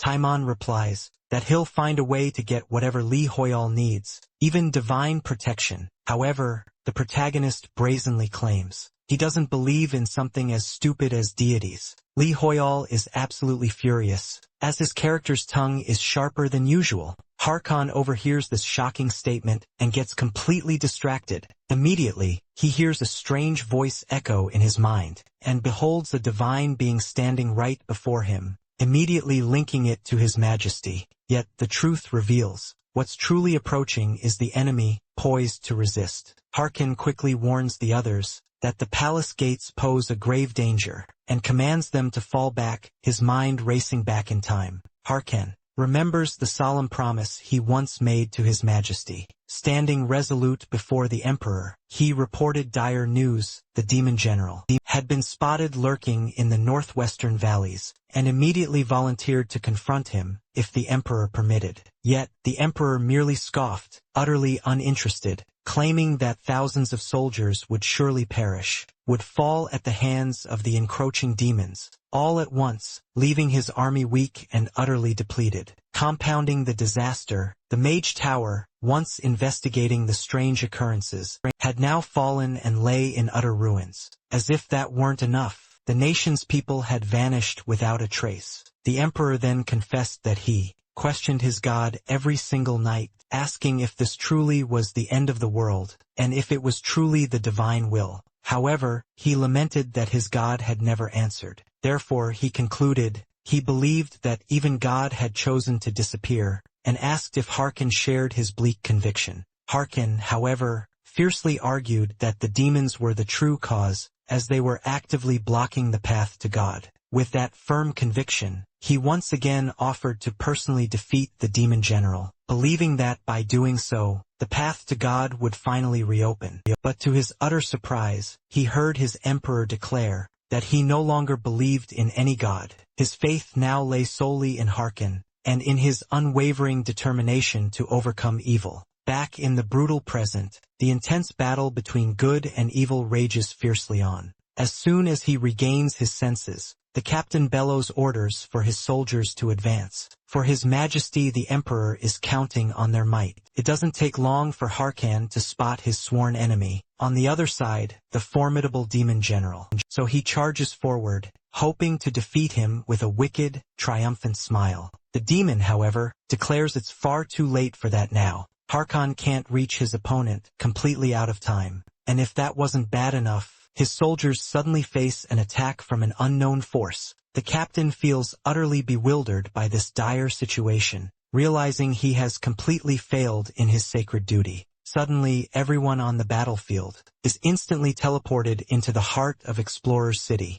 Harkon is completely disoriented, with no clue what just transpired, or even where he is. The surrounding people, having witnessed similar events before, surprisingly aren't very scared. But for Harkon, this is an entirely new nightmare. Yet, he can only focus on one singular goal, returning to his majesty's side. Then, he spots the emperor's familiar silhouette right before him. Once again, Harkon proclaims he's been wandering through countless places, desperately searching for his majesty. But the emperor was by his side the entire time. He begs for forgiveness for his delay, and vows to fulfill his sacred promise by utterly defeating all of the emperor's enemies. What Harkon hasn't realized, however, is that he's fallen deep into an insidious illusion, and is being masterfully tricked by the very enemy he swore to destroy. Or even Harkon's Kingsguard allies notice that he's clearly not himself, though they don't know what's happened to their captain.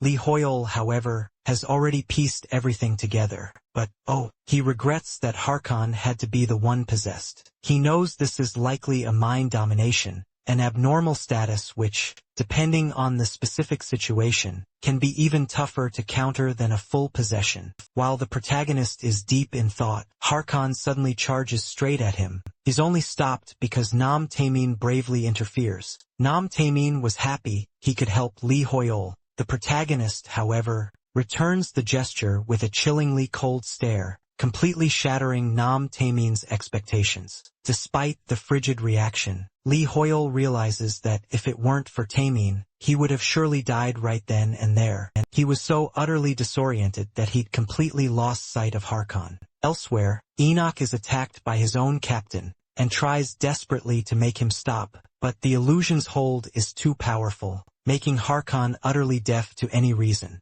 To him, his opponents are nothing but vile demons, luring him down a path of pure evil. Alongside Enoch, Jessica also tries to reason with their captain, but he ignores them, unleashing another brutal attack. This dire situation leaves the protagonist deeply worried, warning the others to be extremely careful not to get struck. Even so, Harkon attacks, nearly striking them down, making everyone fully realize the grave danger. And to make matters worse, Harkon seems to have gotten stronger after being controlled. Demonic energy has apparently supercharged him. Unknowingly, he's wielding this power against his own allies, as he's utterly blind and cannot see the truth. With no other choice left, the others can only try their best to fight back. However, they aren't facing just any warrior. When he attacks, Harkon rips open a rupture in the ground that sends everyone spiraling off balance. Leonie loses her footing from the vicious attack, and Jessica gets pinned down in the rubble.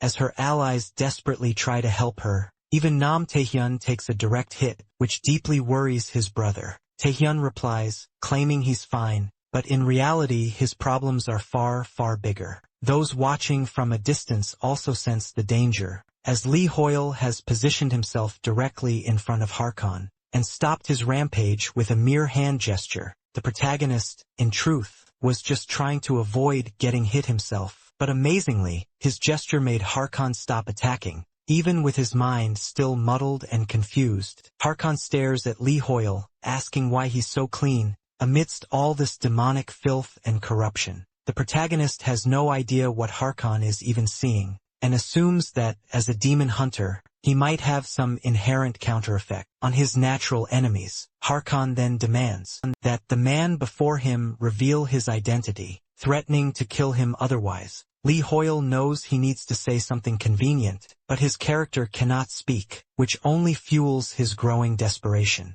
He would love to say something, but he can't get Granfell to respond at all. Met with silence, Harkon declares it no longer matters, as he'll defeat him regardless. But instead of speaking, our protagonist extends his hand. Harkon wonders what this gesture signifies, believing it might be some enemy trick. Even through his delusion, he spots the brooch our protagonist is wearing, and in a way it truly opens his eyes. After all, it was this very brooch that forged a bond between them, protected by an oath of loyalty. With that, all Harkon's doubts vanish, and he recognizes that the person before him can only be Lee Hoyle. Our protagonist notices the captain's sudden change in behavior and breathes a sigh of relief that he's back to his senses. Then, the system alerts him that his exorcism ritual proficiency is high, granting him a brand new function. While he was focused on the system, something unseen approached.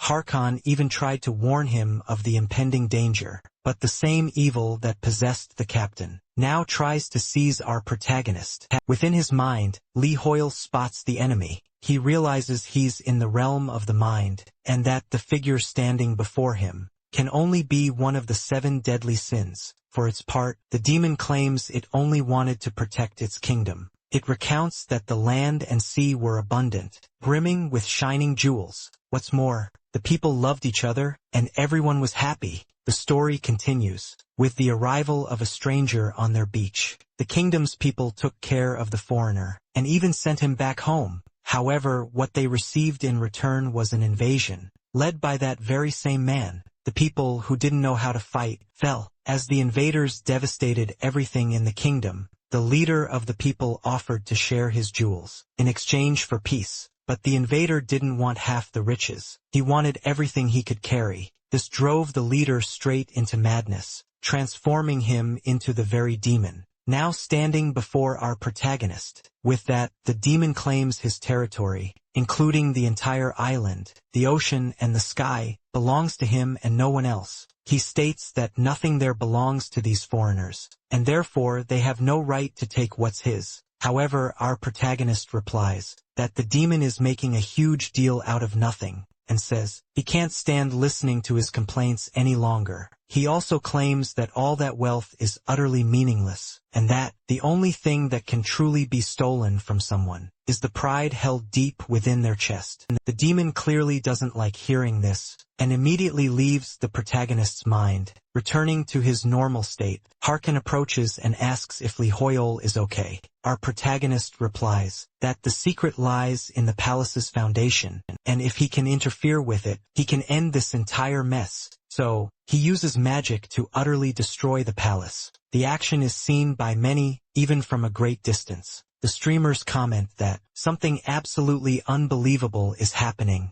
as the entire Golden Palace is being torn down. watching everything from a distance. Lox claims that Lee Hoyle is incredibly powerful. It doesn't take long for our protagonist to finish. After the destruction, he exhausts all of his mana. Even so, he challenges greed one more time. He says the demon's wealth is futile, and that the soldiers, who sacrificed themselves to protect it, are no longer alive. Therefore, our protagonist claims, the demon should be ashamed to call himself a ruler. Amidst the rubble, the demon emerges, absolutely furious. He absolutely hates having his palace destroyed, and his authority challenged, and he asks if our protagonist is even human. Determined to destroy our protagonist, the demon starts savagely attacking his allies. Unlike Lee Hoyle, his allies can't resist such power. On top of that, the protagonist system warns him that the deadly sin of greed is watching him closely. The demon declares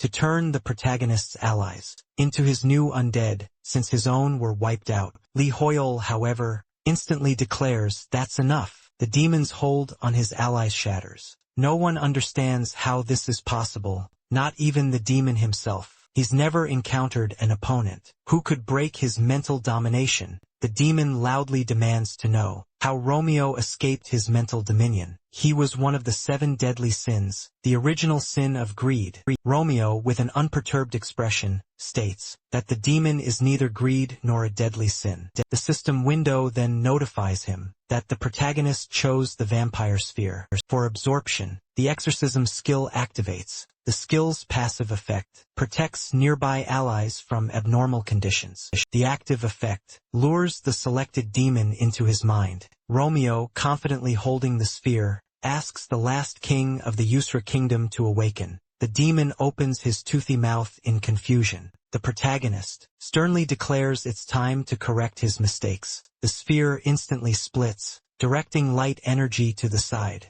The demon laughs loudly, asking what else Romeo wants. Such an attack is easy to avoid. The last king of the Asura kingdom, Hakuna, calmly extends his hand and says, "This is enough, because my palace has already fallen." The demon, illuminated by powerful rays of light, turns to Hakuna, accusing him of betrayal. But before he can finish speaking, his body is instantly torn apart. Watching the broadcast, Wycombe looks on in surprise. Everyone watches this unfold on their screens, their faces filled with utter amazement. The correspondent puts a hand to his earphone, sighs, and happily announces the protagonist did it. Lee Hoyle just doesn't know when to stop. Who is this? This man emerged from the remains of the original sin. Hakuna is kneeling in front of the protagonist. He stared at his hand, utterly unfazed, and questioned, "What is this place?" Hakuna had just committed a mortal sin alongside greed, so how was this even happening? He then asked Romeo, "Are you truly the one who stood up against greed?" Romeo calmly scrolled through the system pop-up windows, thinking, "I can't hear the king at all.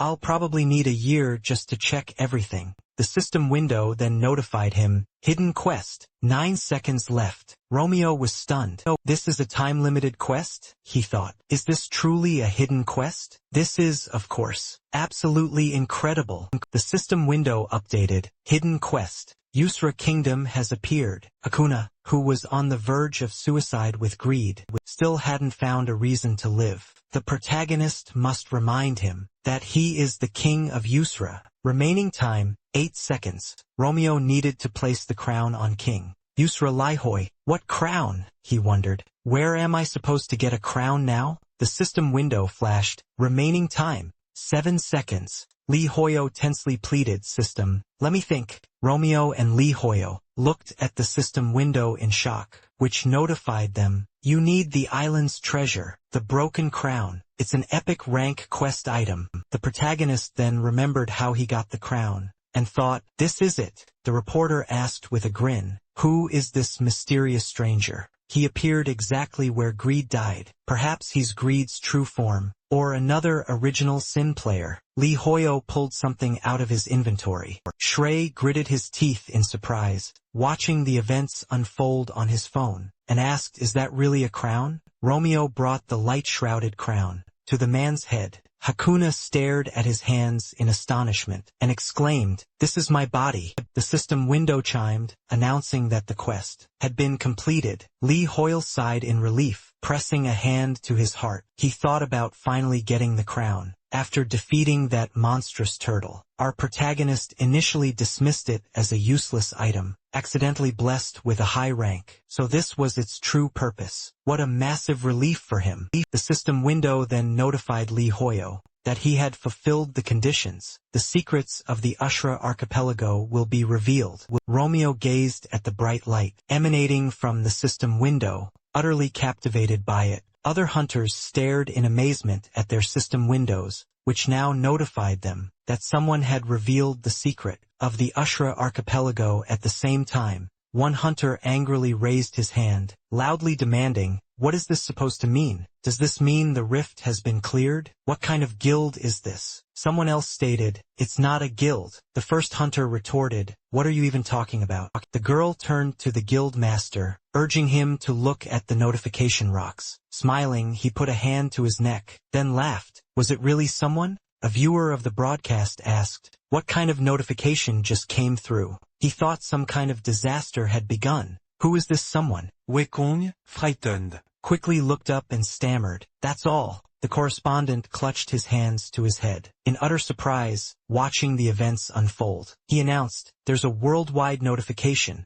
The same message was being broadcast to players all over the world who, covering his face from the blinding light, wondered, "What does this mean? Has someone revealed the secret? Is it really talking about him? The ancient kingdom of Asura is revealed." The hunters stared at their system windows in sheer amazement. They stood on the split ground, from which brilliant rays were shining upward. The brightest streams of light shot skyward. The hunters looked at the powerful rays erupting from the ground, in shock. A knight said with tense urgency, a historical site was emerging from the underground. The commander gazed up, utterly surprised. He exclaimed, "This is incredible." This was none other than the ancient kingdom of Asura. A system window announced a brand new region, and the kingdom of Asura had just been discovered. One man was completely taken aback, staring at the newly revealed structures, and questioned, "What in the world is this?" The reporter instructed he could film the scenery later,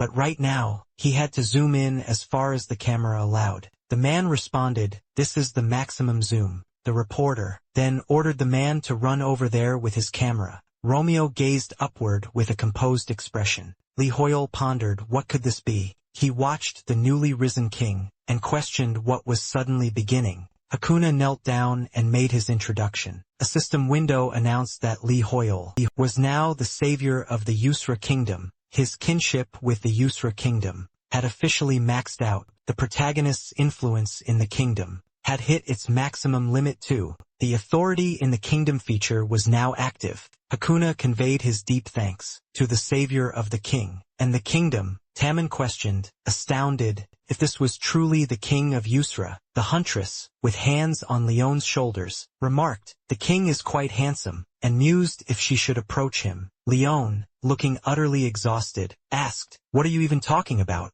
Perched on a tree branch, Khan observed the scene, utterly surprised. Lee Hoyle also watched, thoroughly surprised. Kuna set his hand on his chest. He then addressed the esteemed savior, and inquired if he would grace them with his name. Lee Hoyle placed his hand on Romeo's shoulder, his face showing a serious demeanor, thinking he couldn't afford to be rude. Even if he was the ancient kingdom's fallen king, he remained, after all, a king.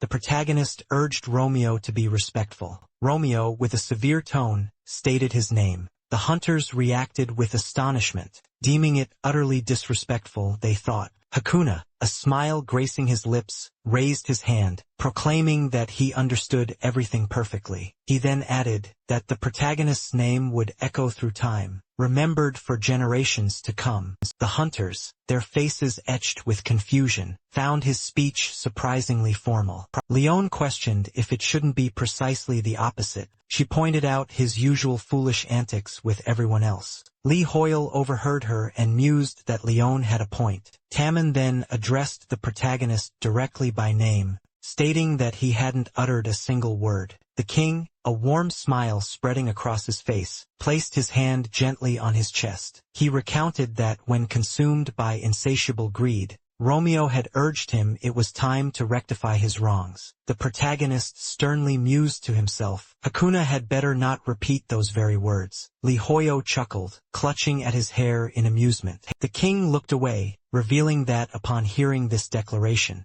he had resolved to end his own life, taking his mortal sin with him. The protagonist saved him, returning his rightful crown. Harkam watched tensely as Hakuna lowered his head, asking why Romeo had resorted to such an act. What could he possibly expect from him? From the king no less, a king who ruined his subjects with a single misstep. Meanwhile, on a distant island, subordinates frantically chased after their leader, shouting loudly, demanding to know why they were running. Shrag, teeth angrily clenched, ran at an incredible speed, and yelled for them to stop their whining and pick up the pace. This marked the very first national-level update. In Arcana's entire history, a brand new area had materialized on Earth. Shrag confidently clenched his fist, exclaiming that this was none other than Yusra. He mused that this country had held immense value in Arcana's bygone era, with countless cities and sprawling villages, as well as rare monsters, hidden treasures galore,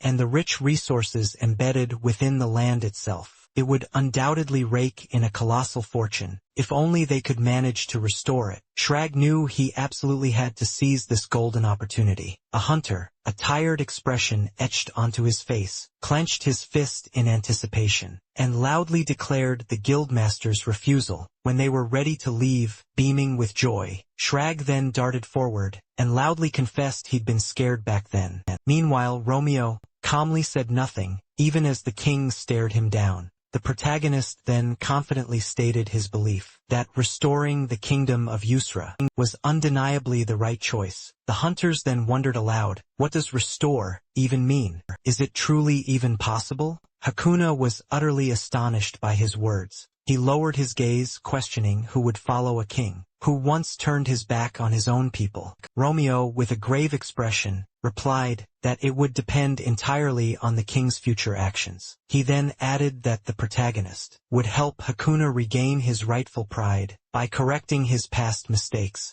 The king was visibly startled by Romeo's declaration. He smirked, lowering his gaze, and remarked that the protagonist seemed to be reading his mind. Suddenly, a system window appeared, revealing a hidden quest. The Yusra Kingdom quest had just appeared. The awakened king desired to rectify his mistakes and revive the Yusra Kingdom to reclaim his pride. The conditions for successful completion were not displayed. Romeo, averting his gaze, thought it's all written right there in the quest window. Hakuna bowed his head, placing a hand over his chest, and agreed, it shall be as the protagonist wishes. Shrieg quickly materialized, placing his hands on his hips, and loudly proclaimed, that's exactly how it is. He grinned, putting a hand on his chest, and declared, a magnificent kingdom like Yusra must be restored, and we, the Second Sun Guild, will help however we can. The guild master then raised his hand, smiling, and apologized to the hunters. The hunters wondered if Shreyag was just trying to make a quick buck. What an incredibly impudent person he was.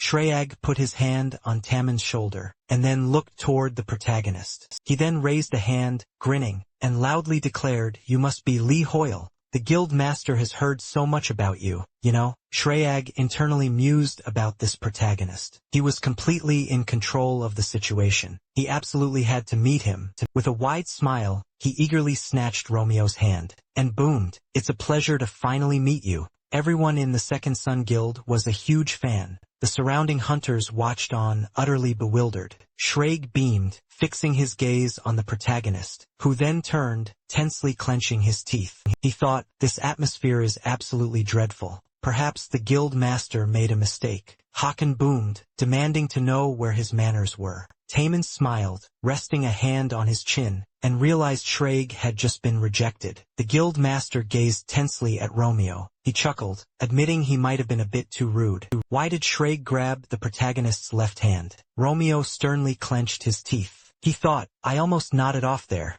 The protagonist couldn't even close his eyes. It seemed he had used far too much mana. Lee Hoyol had utterly destroyed the entire palace, and successfully performed the exorcism ritual. Fatigue was quickly catching up to him. He felt he could drift off to sleep any moment. He just needed to get home and sleep. Romeo looked away, pointedly ignoring Shrek, and turned to Hakan, the king of Usra. He said he had a proposal for him. Everyone watched the unfolding scene in stunned disbelief. Sometime later at the Berserk Guild headquarters, news reported that Jan and Berserk would officially collaborate to restore Usra. Hakan remained in the kingdom of Usra. The caption under Shrek's photo asked, "Is he really in empty space?" Leni and her assistant burst into loud laughter at what they saw. A smiling hunter then asked, "Who wants ice cream?" He raised his hand in surprise, asking what in the world is wrong with them, wondering if they'd truly gone completely crazy. Another hunter, reading the newspaper, said it looked like they'd posted an article about how Shrek performed poorly in public. The first hunter asked, "What are you talking about?"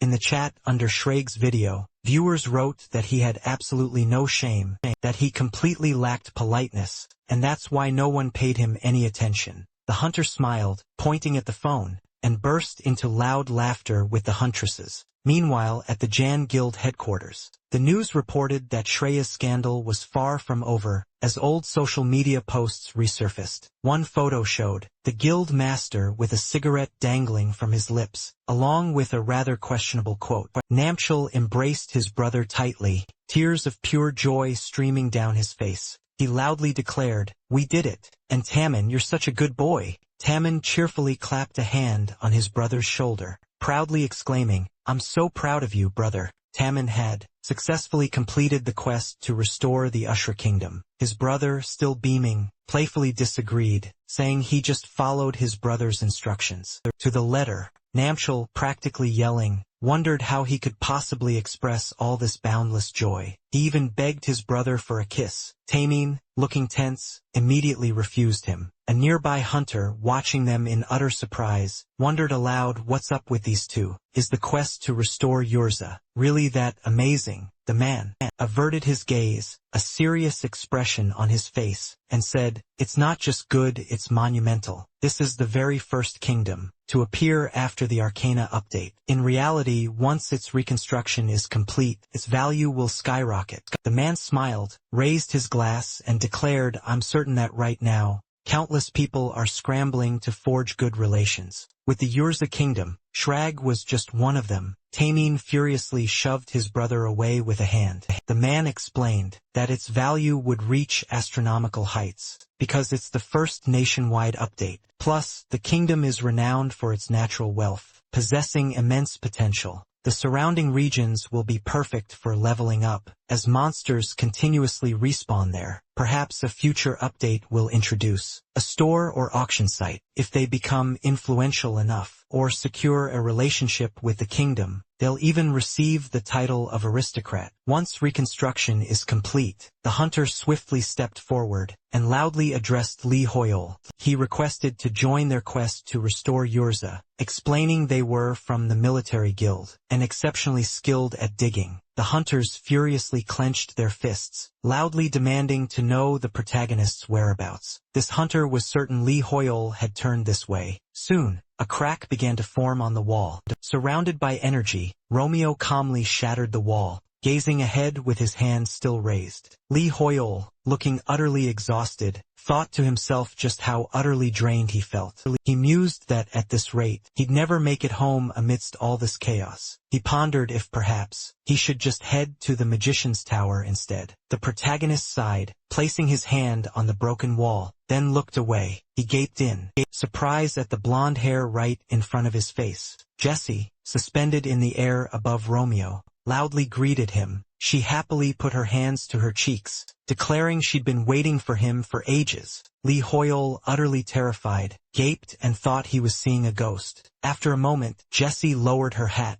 bowed, and politely asked how he was doing. Romeo, with a stern expression, raised his hand in front of his face. He terrifyingly declared that it was very polite. Lee Hoyol just thought he was incredibly tired. The protagonist, extending his hand, said he didn't have any tea with him right now, but she could sit down. Turned out, the rocket couldn't even reach the magician's tower. Jessie happily exclaimed that this was good. It would be terrible if a rocket hit them, but she could stop the rocket. Romeo tiredly put his hand to his face, wondering what on earth she was even talking about. The protagonist then asked her what she wanted. Jessie explained she had some questions about magic. She'd watched many videos about Lee Hoyol, noting the protagonist was extremely skilled in research, intervention, and manifestation. Romeo uninterestedly put his hand to his face, stating he was already tired. The protagonist thought today had been an incredibly long day. Jessie began to say that Lee Hoyol,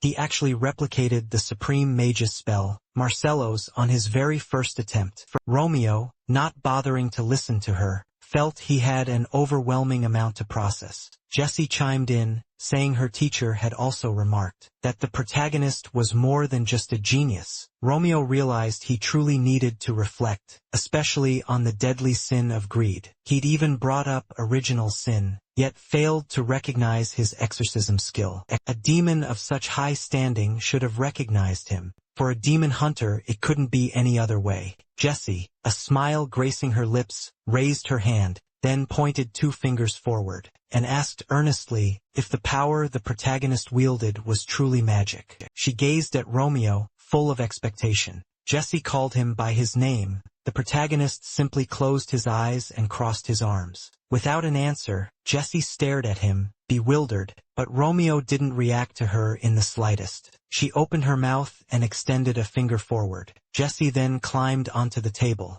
and moved her hand towards the protagonist's face. She gently placed her finger on his closed eyelid. Romeo's eyes instantly snapped open wide. He stared in surprise at the empty chair and the note lying on the table. The protagonist wondered if this truly was a dream. He pondered which part of this had been real. The piece of paper simply read that Jessie would be back next time. Romeo figured he must have been so utterly exhausted that he'd even fallen asleep, right in front of another person. The protagonist, looking down at the paper in his hand, muttered that it was a bit indecent on his part. He then turned his attention, startled, to the system window that had suddenly appeared. The system window notified him, Quest, Marcello's research had begun. The supreme mage of the tower yearned to reach new heights in his study of magic. Alongside him, Romeo must prove himself and convince the senior mages there. There were only 20 of them. The protagonist pondered how calm things had been lately. Couldn't be that the mages in this very tower would just blindly accept this researcher. Besides, he'd only landed this position because of Marcello, without truly deserving it. Romeo fully expected some kind of test. Lee Hoyol tiredly yawned, stretching his hands high, wondering why today of all days. He was just so incredibly sleepy. Romeo rubbed his weary eyes, then looked to the door, allowing the mage inside. Marcello, a book clutched in his hand,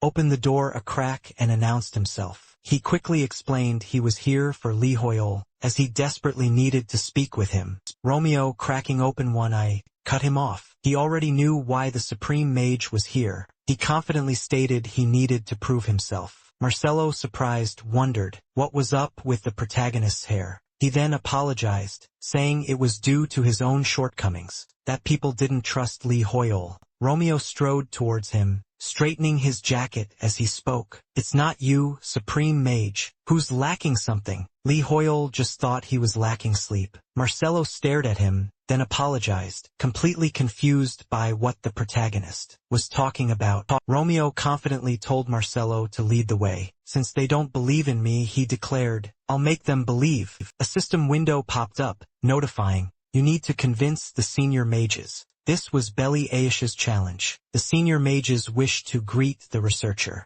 Romeo needed to attend their conference. A short while later, the mages were seated at tables. The senior mage of the healing school, Beli Aish, smiled sarcastically, resting her hand on her chin. It's a pity, she mused, but it'll be impossible for Lee Hoyol to prove his qualifications. This was a third-tier ceiling magic, cast by all 3 senior mages. The protagonist wouldn't be able to enter this room, let alone even find it in the first place. the protagonist burst open the door to the room, with a chilling, ominous look. Belia's jaw dropped wide open in surprise. As she stared right at him, the mages thought it was utterly impossible. Had Li Hoyle really shattered the third-tier ceiling magic with such shocking ease? Belia, looking utterly bewildered, asked how he'd done it. The mages thought that even Marcello, the very creator of the science of magic theory, couldn't have pulled that off. Romeo furiously declared that it looked like someone had tampered with the door. Belia tensely raised her hand,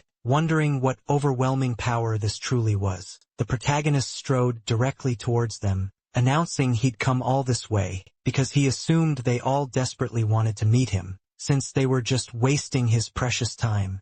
By messing around with things like this, Romeo quickly pointed his hands at the older mage, demanding if they were truly ready to take full responsibility for this escalating situation. He looked at Belia, an ominous aura in his eyes, leaning his hands firmly on the bench. The protagonist stared at her with wide, piercing red eyes. As she screamed, Li Hoyle thought, with an utterly tired expression, that he'd nearly fallen asleep right there standing up. This was too bad. He desperately needed to get home and sleep. Any more of this and the whole situation would descend into self-mockery. Romeo adjusted his tie with a calm precision, and told them he was asking this to be the very last time. Elia looked at him in utter amazement. She thought angrily, was this really just a small game? Had the protagonist just called a spell? That even she couldn't reverse. A small game. The mage put his hand to his head, exclaiming that he'd just remembered something crucial.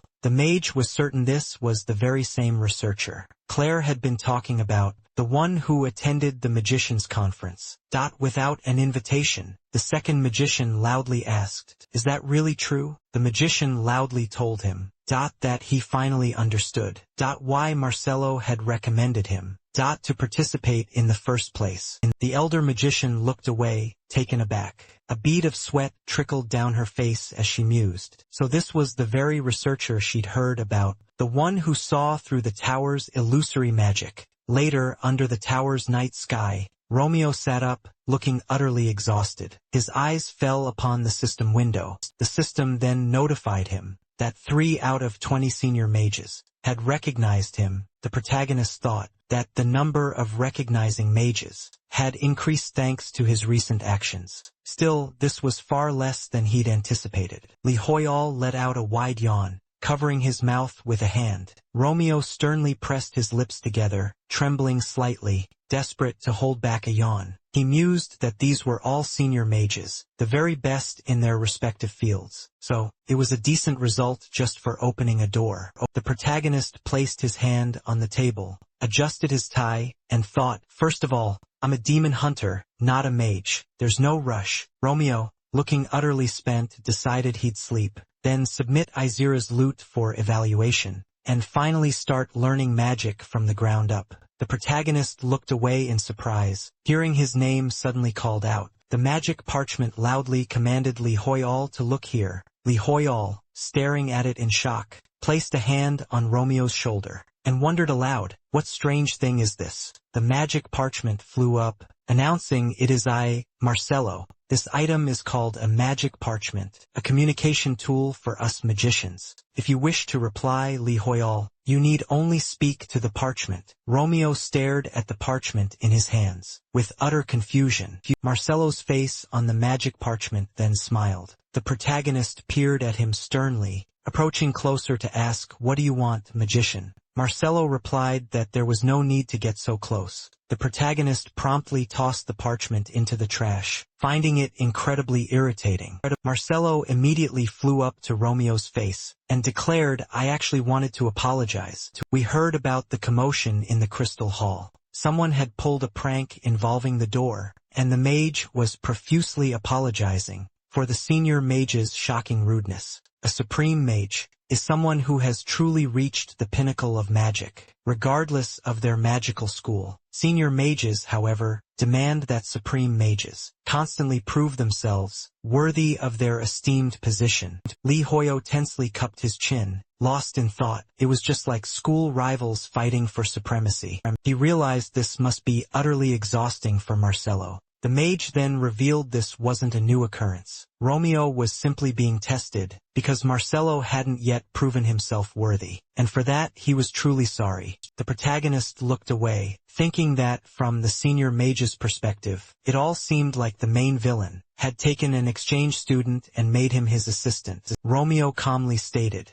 "This was nothing a mage should ever apologize for. Nobles also have to constantly prove that they are worthy of their title." The protagonist was already quite accustomed to such tests. Marcello gazed downward sadly, confessing his worry, however, that Li Hoyo was being underestimated because of him. The protagonist was startled by his words, thinking it would be a massive mistake for the magician to use the word underestimate in front of Romeo. The protagonist then smiled upon hearing his words, which truly surprised Marcello. Romeo declared that when others underestimate him, he should simply prove himself. Li Hoyo covered his face with his hands in shame, thinking that Romeo was about to say something utterly shameless. The protagonist smiled, closing his eyes, and retorted that when people overestimate him, he should just make their expectations come true. Meanwhile, the parchment with Romeo's face declared that if someone doubted him, he would just continue to improve himself and his abilities as a leader. Marcello then said he, too, had been impolite. He should have spoken to the protagonist in person, instead of speaking via the parchment. Romeo crossed his arms, eyed it, and calmly declared it was fine. The magician, however, insisted he should have given it more thought. The protagonist shut his eyes, raised a hand, and reiterated, "As I said, there's nothing to worry about." Marcello then announced he'd be there immediately. He added he'd arrive at Li Hoyle's in about 10 minutes, ready to meet. With that, the magician fell silent, and the magic parchment drifted onto the table. With a weary sigh, the protagonist thought, "I already told him. Everything's fine." Romeo slumped his head, pressed a hand to his temple, and realized, at this rate, I'll only get proper sleep when I'm dead. It would be tough for him to earn the respect of the senior mages, especially as a novice, considering he wasn't even a real magician. A bright sphere of energy materialized in Romeo's hand. He calmly observed the floating spheres, thinking, besides, I'm only level 266. All senior mages were at least level 600, and to them Romeo was just a newbie. He resolved not to let this kind of thing deter him from his ultimate goal. The protagonist raised his finger, thinking he needed to investigate Li Hoyle himself. He thought he needed to prove those who underestimated him were wrong and turn their exaggerations into reality. Romeo then used interference, transforming ordinary spheres into blazing fireballs. He then used manifestation, conjuring bright lanterns from the fireballs. Romeo and Li Hoyo watched with calm faces as the glowing lanterns lit up the room. The protagonist thought, this is Romeo's pride, and therefore my own. Li Hoyo looked up with a smile, hands on his waist, and quickly spat out something. The protagonist leaned his hands on the bookcase, thinking, this credo is completely unnecessary. My mana ran out just from some simple light magic. White magic is often seen as the most fundamental of all magical arts. Marcello stood just outside the door, then turned to Li Hoyle, asking if he was already inside. He then opened the door to the room, announcing his entrance loud and clear. Romeo calmly folded his hands, granting him permission to enter. Meanwhile, at a construction site in Asura, Joel wondered if he was truly seeing things correctly. It seemed as if everyone around him had gone absolutely mad. People were frantically typing on their phones, claiming it wasn't Li Hoyle who truly defeated the mortal sin. Tammin, looking down with an inscrutable expression, questioned why the protagonist wasn't being trusted. Marcello looked up, utterly surprised, without uttering a single word. Romeo stared at him with a stern gaze, then questioned aloud, why is the magician looking at me in such a manner? He was certain he had maintained his composure perfectly. The protagonist then inquired what exactly had transpired. Marcello asked, did Li Hoyo just use magic moments ago? Back in the office, Romeo put a hand to his face, thinking to himself that he'd only used a bit of light magic. He wondered, does the room actually reek of burning? The protagonist explained, I was just practicing some incredibly basic magic, that's all. He added that he certainly wasn't going to burn the entire office down, so the magician had absolutely no need to worry. Marcelo looked up, utterly flabbergasted, declaring, "That's not what I'm talking about at all." He then questioned, "Is this what you call basic magic? That leaves such incredibly impressive traces behind." He explained that these are known as magic traces. Once a spell has been cast, it leaves behind distinct traces that reveal exactly how the research and intervention were precisely carried out. The more intricate and complex the magical process. Claire suddenly looked up, a happy smile on her face, then folded her hands and excitedly interrupted him, exclaiming, "Oh, these are so incredibly good." Marcelo stared at her in utter surprise, asking, "When did you manage to notice all of that?" She repeated emphatically, "No, these are truly excellent magic traces." Claire then asked, "Are these yours, Marcelo?" Guessing he must have attempted to summon a dragon, or something equally powerful. Marcelo replied, "These are actually the magic traces of the researcher, Lee Hoyo." Claire gasped in utter disbelief. If this is truly from elementary magic, how on earth could the protagonist leave behind so many traces with merely elementary magic? Suddenly, other mages rushed into the room. The Supreme Mage looked up, surprised, and commented on the exceptionally clear magic traces. A man adjusted his glasses, intrigued, stating he could see them now, and his curiosity was absolutely piqued. Another magician grinned, reaching out to Marcelo, asking if these traces were truly his. He then questioned how much he'd manipulated the room's mana. The magician then looked around, surprised, wondering where all these people had come from. Mages called out, urging everyone to come closer, announcing the astonishing magical traces. With such incredible traces, a mage thought Marcelo could easily dominate the 823rd Magic Traces Beauty Contest.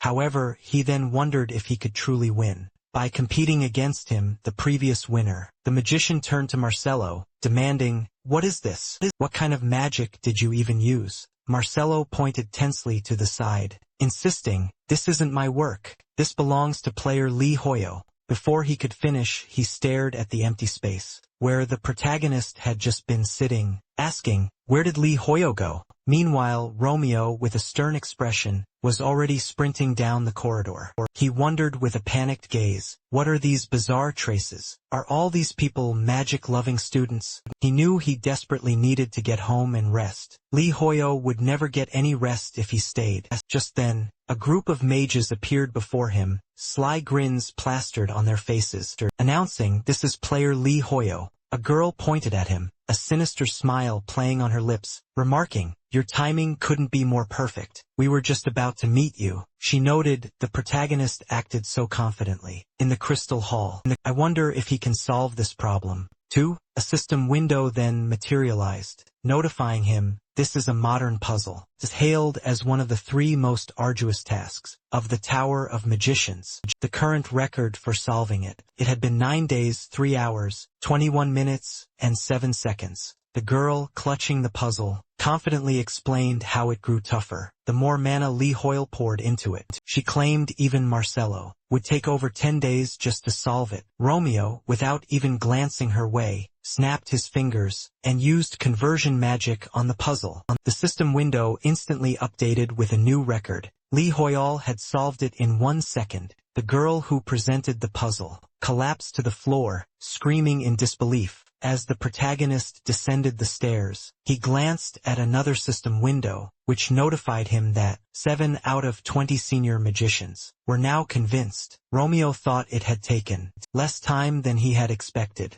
People filming the protagonist on their phones began shouting, "He's here." An NPC holding out a radio asked if Lee Hoy had truly defeated the mortal sin all by himself. People claimed the protagonist had done nothing and simply appropriated the merits of others. They demanded if he could comment on the questions that had arisen about him. Lee Hoy fearfully put his hands on Romeo's shoulders and nervously wondered what other questions there were. The protagonist, with a stern look, declared this was incredibly rude. He had no obligation to answer those without manners. A magician, rushing quickly towards Romeo, called out, "He's here." The magician then said they had questions about his magical trace. He asked if the spell the protagonist used was just the basic magic of light. An old man holding out his hand asked if he'd like to join him for red tea in his lab. He had been studying magic his entire life, and had never seen such a manifestation of the spell before.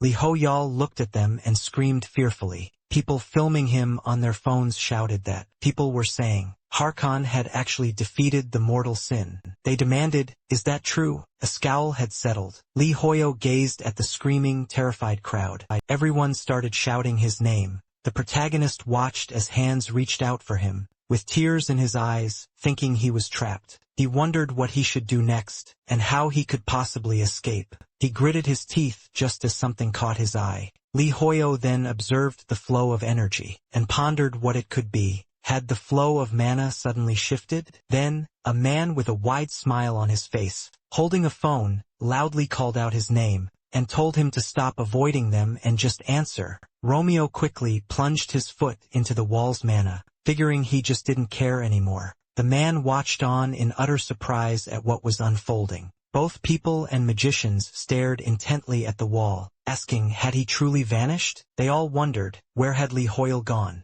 Belia, a book clutched in her hand, looked on in pure surprise at the main character, who had suddenly materialized before her. She closed her book, declaring, that's incredible. Li Hoyo spotted the passage, as soon as the supreme magician opened it, and immediately entered just as expected, from the one who had successfully dealt with the illusion. Magic of the Tower Master. Li Hoyo placed his hands on Romeo's shoulders, realizing she was the one from the Crystal Hall, from earlier that very day. He wondered if she was truly trying to imply that she had actually helped him. Romeo then stated, sternly, that he felt the wall's mana had been interfered with. Something similar had also happened with the Tower Master's illusion magic. The protagonist realized someone had indeed interfered with the mana, and that it would require a thorough investigation to restore it to its original state. Elia covered her mouth with a hand, shaking as she burst into loud laughter.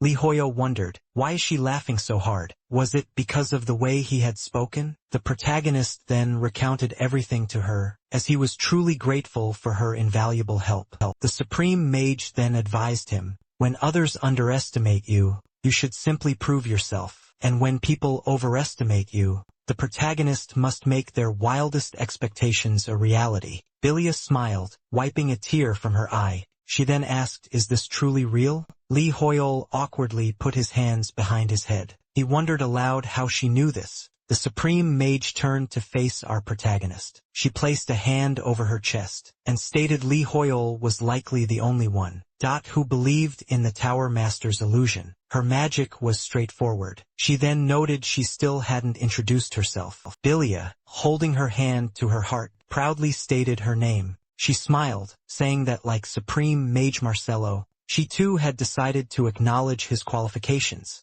A system window then notified him, 8 of the 20 senior mages are now convinced. Sometime later, a quaint house stood bathed in bright sunlight. The protagonist held his phone, reading that it turned out he wasn't the one who had killed the mortal sin. Li Hoyol looked at his phone in surprise, and thought to himself he'd expected everyone to be buzzing about his actions, but there were only insignificant conversations. It seemed Giant and Berserker were also discussing what had transpired. The messages on the protagonist's phone were surprisingly defending him. He thought he could probably just ignore it all. Li Hoyol sadly raised his head, wondering why he was still awake. Romeo was training his weak body by cleaning, taking out the trash and lifting weights. The protagonist reflected that, as a result of constantly completing his class quest, he now boasted 33 stamina and 35 agility. Thanks to these bonuses, this meant he was ahead of other players at the same level by a massive 10 to 20 points. This was an absolutely significant difference, just for completing the quest again. These class quests were genuinely fantastic. Li Hoyol thought with a smile that it was true. For a demon hunter, stamina and agility stats were completely useless. It would be better to just give him mana instead. He thought it would be nice to come up with something for close combat, just like Romeo, who had developed magic skills. Despite being a demon hunter himself, it was just like the aura sword Harkon had used. How had he done it? It was slightly different from mana. Romeo closed his eyes and enveloped his body in faint lightning. As Lee Hoyol watched in utter amazement, the protagonist looked down in pure surprise. He stared at the kitchen table, which had been cleanly sliced by energy. The room's wall was broken too, under the sheer force of water energy. Lee Hoyol looked back in surprise, a carrot still perched on his head, and wondered if Romeo had just used the aura sword. While he was cutting it, people stared at the water,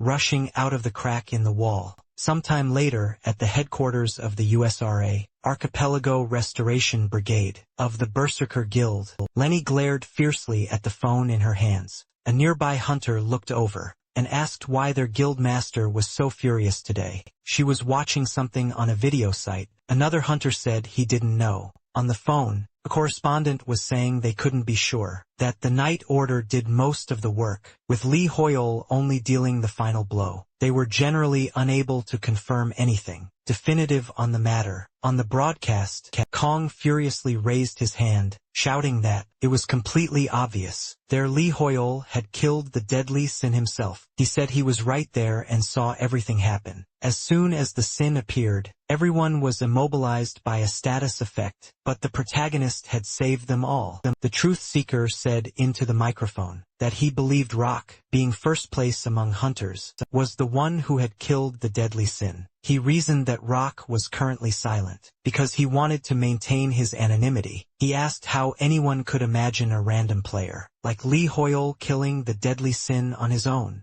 Most likely, the protagonist did not miss this chance to rise, since Rock was not saying anything. Lenny angrily threw the phone to the ground, cursing. She shouted that they knew absolutely nothing, and were just spouting pure nonsense. A hunter remarked, genuinely surprised, the way our guild master expresses herself is truly something else, but does it even help us? One hunter asked. Another, smiling, raised his glass, and declared it definitely helps in disputes with other guilds. A female hunter smiled, lowering a mask from her face, and asked Leonie, why are you furious again? She happily put her hands on the guild master's shoulders. Lainey sternly crossed her arms, and stated, those fools keep spouting incomprehensible things about what happened with the deadly Sin. The truth is, Lee Hoyol himself defeated him, but they're denying it, even though they saw absolutely nothing. The huntress, utterly amazed, asked, do you really care how they're treating him? A red-faced Lainey quickly turned away. She retorted, why would that be the case? Do you really think I've gone crazy? Lee Hoyol just helped us in that gate, and gave us a quest, so I'm only concerned because he's helping us. The huntress smiled and said, that's very sweet. Lainey is angry, because the protagonist is being insulted. One of the hunters said, smiling, it seems, our guild master has fallen in love with Lee Hoyol. Another hunter remarked, that's cruel to say to him. A huntress, holding a shovel, asked Lainey not to be so angry. She said it's just idle talk. The huntress was sure that everything would calm down soon. Maybe we could talk about something pleasant? Guild master, do you remember? We were told we'd be given titles if we raised our influence level. Lainey held the helmet in her hands with a stern look. The huntress was sure that they would raise their influence and kinship points in the Asura kingdom as soon as they finished the reconstruction. After that, we'll become aristocrats and receive personal possessions. Then even the Shining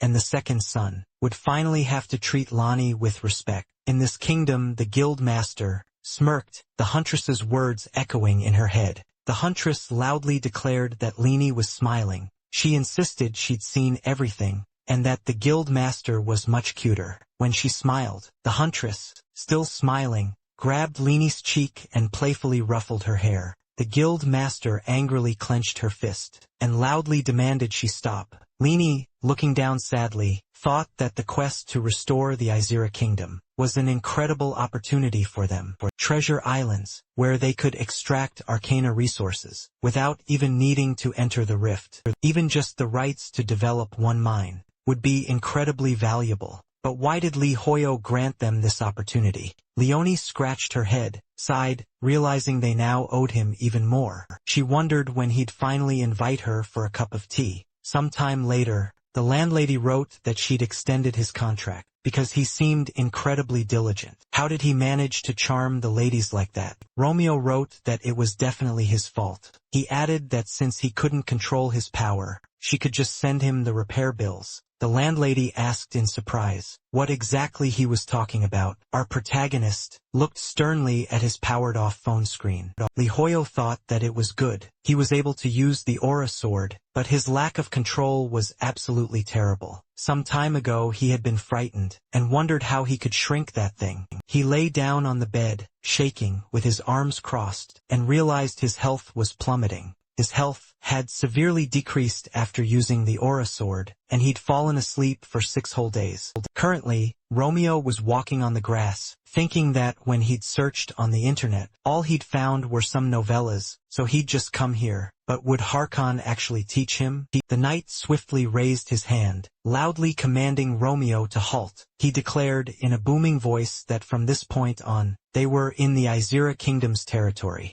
It was currently under restoration, and only authorized individuals could enter. Did our protagonist perhaps have a citizen's ID card, or a pass? Romeo grimly stated that he did not. Lee Hoyo was taken aback, wondering, have they truly developed so much already? The knight, with a grave expression, stated that this meant he wasn't permitted to enter. He apologized to Lee Hoyo, but insisted he had to leave. Our protagonist pondered if the knight was an arcane, who had relocated to the Asura Kingdom. He seemed to take his job extremely seriously. Romeo clenched his fist, declaring he had come to meet Harkon. Otherwise, there was no way to get in. The knight asked, surprised, did he really mean Sir Harkon? The knight let out a malicious chuckle, stating Sir Harkon was a very important person. He declared he absolutely couldn't allow someone like Romeo, who lacked any authority, to meet with the commander. Our protagonist thought the knight was starting to get on his nerves. The knight stretched out his hand, waving dismissively, saying he could pass on a message from the protagonist to Harkon or Hakuna. The knight loudly branded Romeo a ridiculous person. He arrogantly pointed his finger at the protagonist and boomed, "How dare you address Harkon and his majesty in such a familiar way?" Did Romeo truly believe he could deceive them by pretending to be their friend? The knight had seen enough of such players. Everyone who came here claimed to be his majesty's savior, saying they were Lee Hoyol or someone else. Suddenly, Hakuna joyfully waved and loudly greeted Lee Hoyol. The knight stared, utterly shocked. He spun around, looking back at the protagonist with a terrified expression. A system window then notified him that he'd just revealed his name. The authority system within the Asura Kingdom has been activated. His affinity with the Asura Kingdom had reached its absolute limit. Lee Hoyol looked up in surprise, put a finger to his chin, realizing this was how it all worked. When he revealed his name, the king smiled, then took his hand, turned to the revered savior, and asked what brought him here. Romeo calmly stated he had business with Harkon, but it seemed he needed permission to enter. A surprised Hakuna asked what the protagonist was talking about. According to the Asura Kingdom system, Lee Hoyol had the same authority level as the king. What kind of king asks for permission when entering his own kingdom? Romeo calmly replied that he understood everything. The protagonist mused that he was only now beginning to understand. Indeed, it seemed this authority was far stronger than he'd imagined. Hakuna smiled, placing a hand on his chest, and asked what was going on between Lee Hoyol and Harkon. Some time later, the knights stood in neat rows upon the sand. Yoshika confidently declared that their stances were utterly dreadful. She ordered them to hold their swords straighter and higher. How will these knights ever defeat the demons in their homeland if they are this inept? Yoshika loudly commanded them to shout louder. Harkon, seated on a chair with a cup in his hand, asked if the protagonist truly wanted to master that kind of aura. He wondered what Lee Hoyol was even talking about. Yoshika crossed her arms and loudly ordered number 16 to get out of line. She asked what he was even doing with a stance like that. Romeo, holding a cup of tea, said that, as he'd mentioned, he wanted to understand how to control the light his sword had emitted. Back then, the commander happily leaned forward and asked if Lee Hoyol really meant he had seen that light. That's not something one can sense without true talent. Even after decades of rigorous training, the MC still managed to surprise him every single time. Romeo gently placed his teacup back on the saucer, then sighed and declared, "There's absolutely nothing surprising about it." Lee Hoyle, wondering with a touch of fear, thought, could he possibly be any more modest? Harkon, a slight smile on his face, exhaled heavily and stated, "He simply cannot do it. The aura sword isn't something one can just learn, merely by wishing for it. Besides, the main character isn't even a magician. Even if Lee Hoyle somehow glimpsed the aura sword's light, he'd need to train relentlessly with a sword for at least a decade before manifesting it." Romeo, sternly cutting him off, asserted he absolutely can manifest it. The commander, taken aback, clenched his hand into a tight fist, and declared, Lee Hoyle just, the main character, interrupting him, simply said, "I can do it. I want to learn how to control the aura sword." Harkon, utterly astonished, was speechless. He loudly called out to Yoshika, and she, glancing at him, nodded, agreeing with the commander. Harkon, a wide grin spreading across his face, ordered, "Go fetch my sword and the lion's oath." Yoshika peered into the tent with surprise, then loudly exclaimed, "Now I understand everything." A short while later, a massive slab stood towering before the MC. Lee Hoyle, wearing a bewildered expression, wondered aloud, "What kind of slab is this?" Enoch sternly questioned, "Why is the lion's oath here?" Yoshika simply asked, "How am I supposed to know what the commander is thinking?" Harkon confidently declared, "This wall is famously known as the Lion's Oath. It's a sacred relic, passed down through generations, within the Order of the Lion's Heart. It's forged from a special metal called steel, a material not found anywhere else in this world. This slab is utterly indestructible, symbolizing the inviolability of our sacred oath." One of the scars etched onto the lion's face was left by the very first commander of the knights, and the second by me, Harkon. The commander snatched the sword into his grasp. He then challenged Lee Hoyle, since he could manifest the sword of aura, to leave a third scar on the metal slab. Romeo gazed intently at the sword's hilt. Enoch fearfully extended his hand, then loudly interjected to the commander. He argued that the protagonist wasn't even a member of the Lionheart Order. Yoshika slammed her hand down and loudly commanded him to stop. She exclaimed that it was impossible for a mere player to achieve such a feat. Yoshika was certain that Harkon had a hidden plan. Romeo simply grinned, loudly declaring he couldn't possibly take this sword. The knights watched in utter surprise at the unfolding events. They wondered what the protagonist had concocted now. Romeo then drew out an ordinary sword, stating that instead of the commander's blade, he would take this one instead. The system window popped up, revealing this was a training sword of the Lionheart Order. It boasted a rare rank and a minimum level of 200. Harkon mused in sheer astonishment. Is that really just a training sword? His blade was incredibly dull. Romeo then lifted the sword, eyeing the slab before him. Everyone stared in utter amazement at the aura that erupted, radiating a terrifying intensity. The protagonist then unleashed a powerful blow onto the slab, completely shattering it with his overwhelming aura. Enoch thought in utter disbelief, "This can't be real. It was such an immense aura sword. How could a mage possibly achieve this?" Romeo, standing confidently amidst his swirling aura, coolly asked, "Is this enough?" Harkon smiled, and remarked that Lee Hoyle always manages to surprise him. He was incredibly eager to witness how much of the protagonist's true potential would ultimately be revealed. He then announced they could begin their training immediately. The commander, observing Lee Hoyle's trembling hands, mused that he must be trembling with impatience to learn more. Harkon stood beside the protagonist, addressed Jessica and Enoch, and suggested that it would be best for Lee Hoyle to begin training with them. They readily agreed. The commander smiled, looking at Romeo. They said that when mastering the art of the sword, you always have to start with the fundamentals. Enoch and Jessica were formidable blade masters, each wielding the power of an aura blade. So Lee Hoyle must begin his training with them, for the time being, as Harkon had forbidden him from using his aura sword. With tears in his eyes, the protagonist thought the commander understood exactly what he needed. As Romeo calmly stepped forward, he said they would do so in due time. Our protagonist stood among the other knights, and Enoch, observing him, found it quite amusing to think a magician was about to learn the sword. He'd even managed to gain the commander's favor. The fact that Li Hoyal had refused to take up the commander's sword showed he genuinely respected him. If that was the case, then Enoch decided he should treat our protagonist with respect, even if he wasn't thrilled about it. Jessica, with a serious expression, introduced herself as the instructor,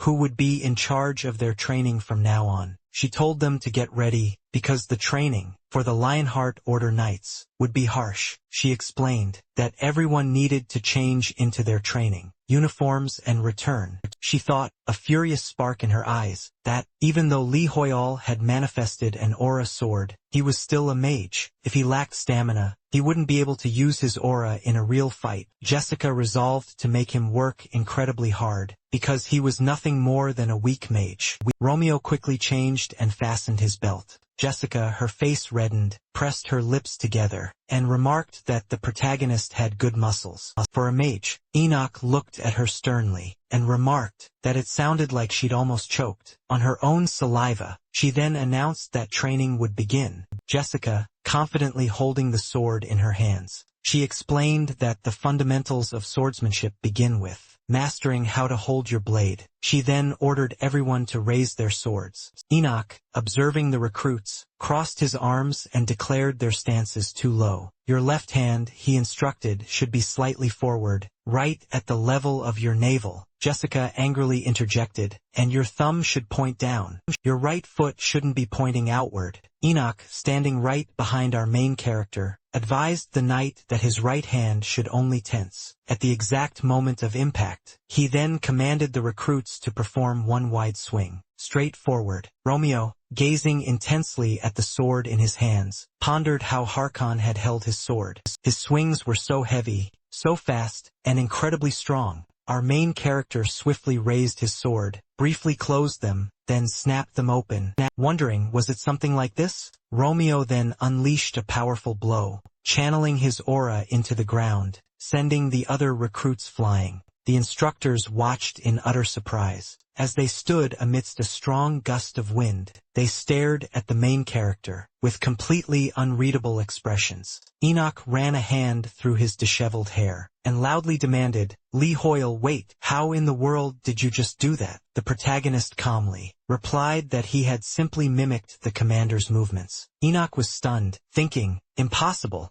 Li Hoyal just demonstrated the commander's full sword technique. That's the final stage that Knights of the Order spend decades striving for. Jessica wondered aloud, he really reproduced it so perfectly, after only seeing it a couple of times. This was a powerful aura sword. Before this, Jessica had thought Li Hoyal was simply a unique magician. I've never seen such a genius before, she exclaimed. Arkan, observing from a distance, smiled confidently. This is a talent bestowed by God, he mused, surpassing even my own. It would be a true shame if Li Hoyal were to lose this talent. By remaining merely a magician, the commander should take the protagonist under his wing, lest he be lost to the alluring world of magic. Akuna, heading straight for him, addressed the commander, utterly surprised. Harkon turned, loudly calling out to his majesty. The king, with a smile, declared that he'd heard his savior had come to him to learn the aura sword, so he'd decided to watch. He then asked if the commander didn't think there was too much sand. It might cause problems for his savior's airways, after all.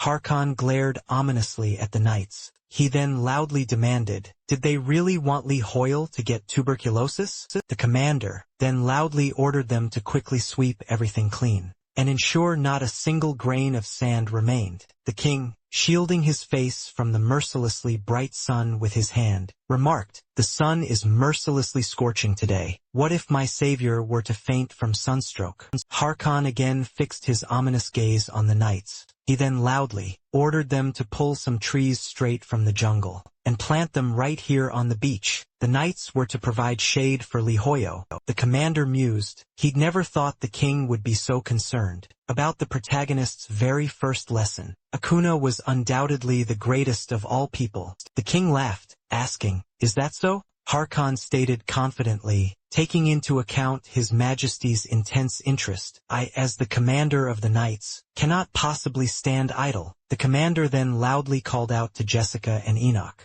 He tossed his armor aside, and declared loudly, I think I've grown far too relaxed lately. Harkon announced, I will also be training with the recruits. You should not be concerned about my rank, and should treat me the same as the new recruits. Enoch, greatly surprised, asked, what is the commander saying? Jessica tensed up, loudly urging Harkon to calm down. First, she insisted, they should listen to the opinions of the newcomers. The commander, smiling, extended his hand to the protagonist, and asked if he could join him for the session. Romeo, bewildered, wondered why. He felt certain he'd be accused of treason. If he agreed, calmly he replied that he was always glad to see the commander. Romeo, however, inwardly thought he couldn't care less. He then suggested, since things had come to this, why not have Jessica and Enoch train with them too? Beaming, Harkon loudly agreed, declaring the protagonist was right, and it was an absolutely brilliant idea. He promptly ordered Jessica and Enoch to get ready. They glared at him, seething with fury, privately thinking Lee Hoyol was an absolute freak. The commander loudly announced they could begin, confident they would all do an excellent job.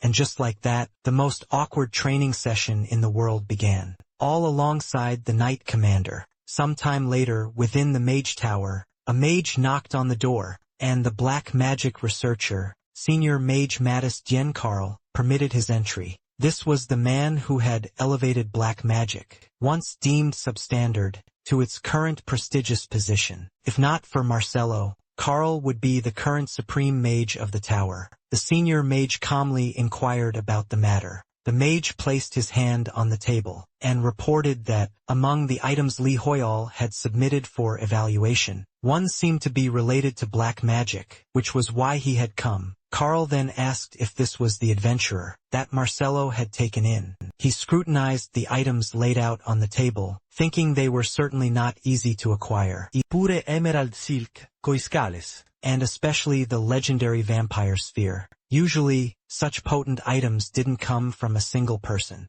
Karl pondered, just who is this Lee Hoyol? He requested a magic parchment, stating he would write to the man himself. The senior mage would evaluate all of his items. Personally, after some time, the intense training on the Asura archipelago concluded. The exhausted knights were tiredly sweeping sand beneath the dark, vast sky, while the recruits slept peacefully in their beds. Outside, Romeo quickly squeezed the horizontal bar with his hand. System window notified him that he needed to train. His weak body running 20 kilometers completed. 1,000 push-ups completed. Pull-ups 465 out of 500. 300 burpees completed. Coughing up blood. Lee Hoyo thought that his muscles ached terribly. He was tired and felt as if he was about to die. He had already reached his limit. During the day's training, he remembered the past Harkon had joyfully run up, and said that he was very happy to exercise. For the first time in a long time, he had challenged Romeo to run another 100 laps.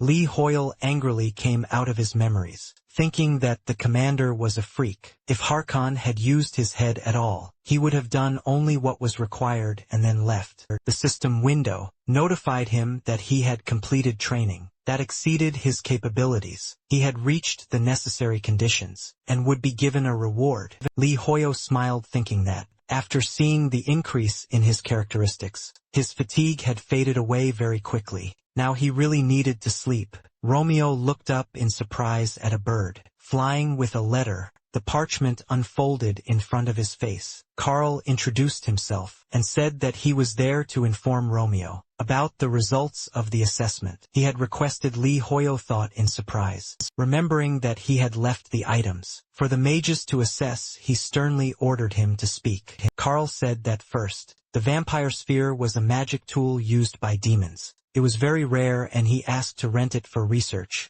Lee Hoyle thought with a wicked smile that the minimum level was 400, so he wouldn't be able to use it anyway. He could use this deal when he wanted to return the hexagonal brooch later. Romeo said with a serious expression that he would allow the rental, and asked about the other items. The system notified him that it was a unique grade, a pure emerald, with no minimum level required. Carl announced that, after a thorough evaluation, it was determined it could provide these effects. When struck, it restores stamina, and it's perfect for jewelry crafting. The system window then notified him of another item, an island treasure, a silk koi scale. This unique grade item also had no minimum level. When used in item creation, the following effects would transfer: increased affinity with the fire attribute, an increased evasion chance, and it would unlock the aesthetics characteristic. Carl mentioned it could be used in item production. Romeo, meanwhile, crossed his arms, wondering what aesthetics even meant.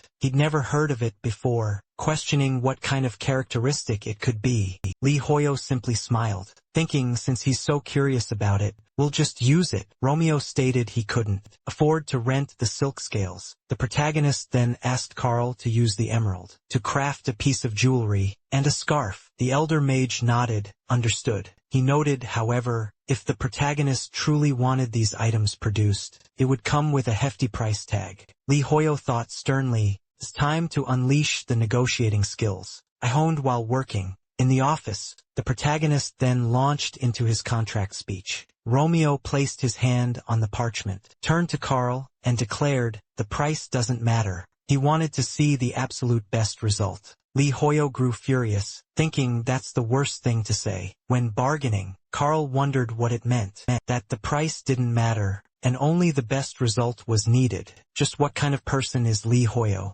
So Marcelo hadn't just chosen him as a colleague for nothing. Carl smiled, declaring he understood everything. Lee Hoyo, utterly exhausted, could only think, this has to be the end of this conversation. As he couldn't stay awake any longer, he desperately needed sleep, collapsing onto his bed. Our protagonist bid farewell to the senior mage. Carl, meanwhile, was seated in a chair. He called out, urging him to wait. Carl noted dryly that Lee Hoyo had already crashed out. Swiftly, an inscription materialized on the parchment. It read, with all due respect, that Carl humbly requested a meeting. The senior mage would be waiting for him in the hanging gardens sometime later that day. Dawn painted the Asura archipelago. While everyone else was sleeping, our protagonist ran on the sand. As the others slumbered on, the system window popped up, notifying him that his weak body desperately needed training. He had to run 20 kilometers. Romeo had already covered 17 kilometers.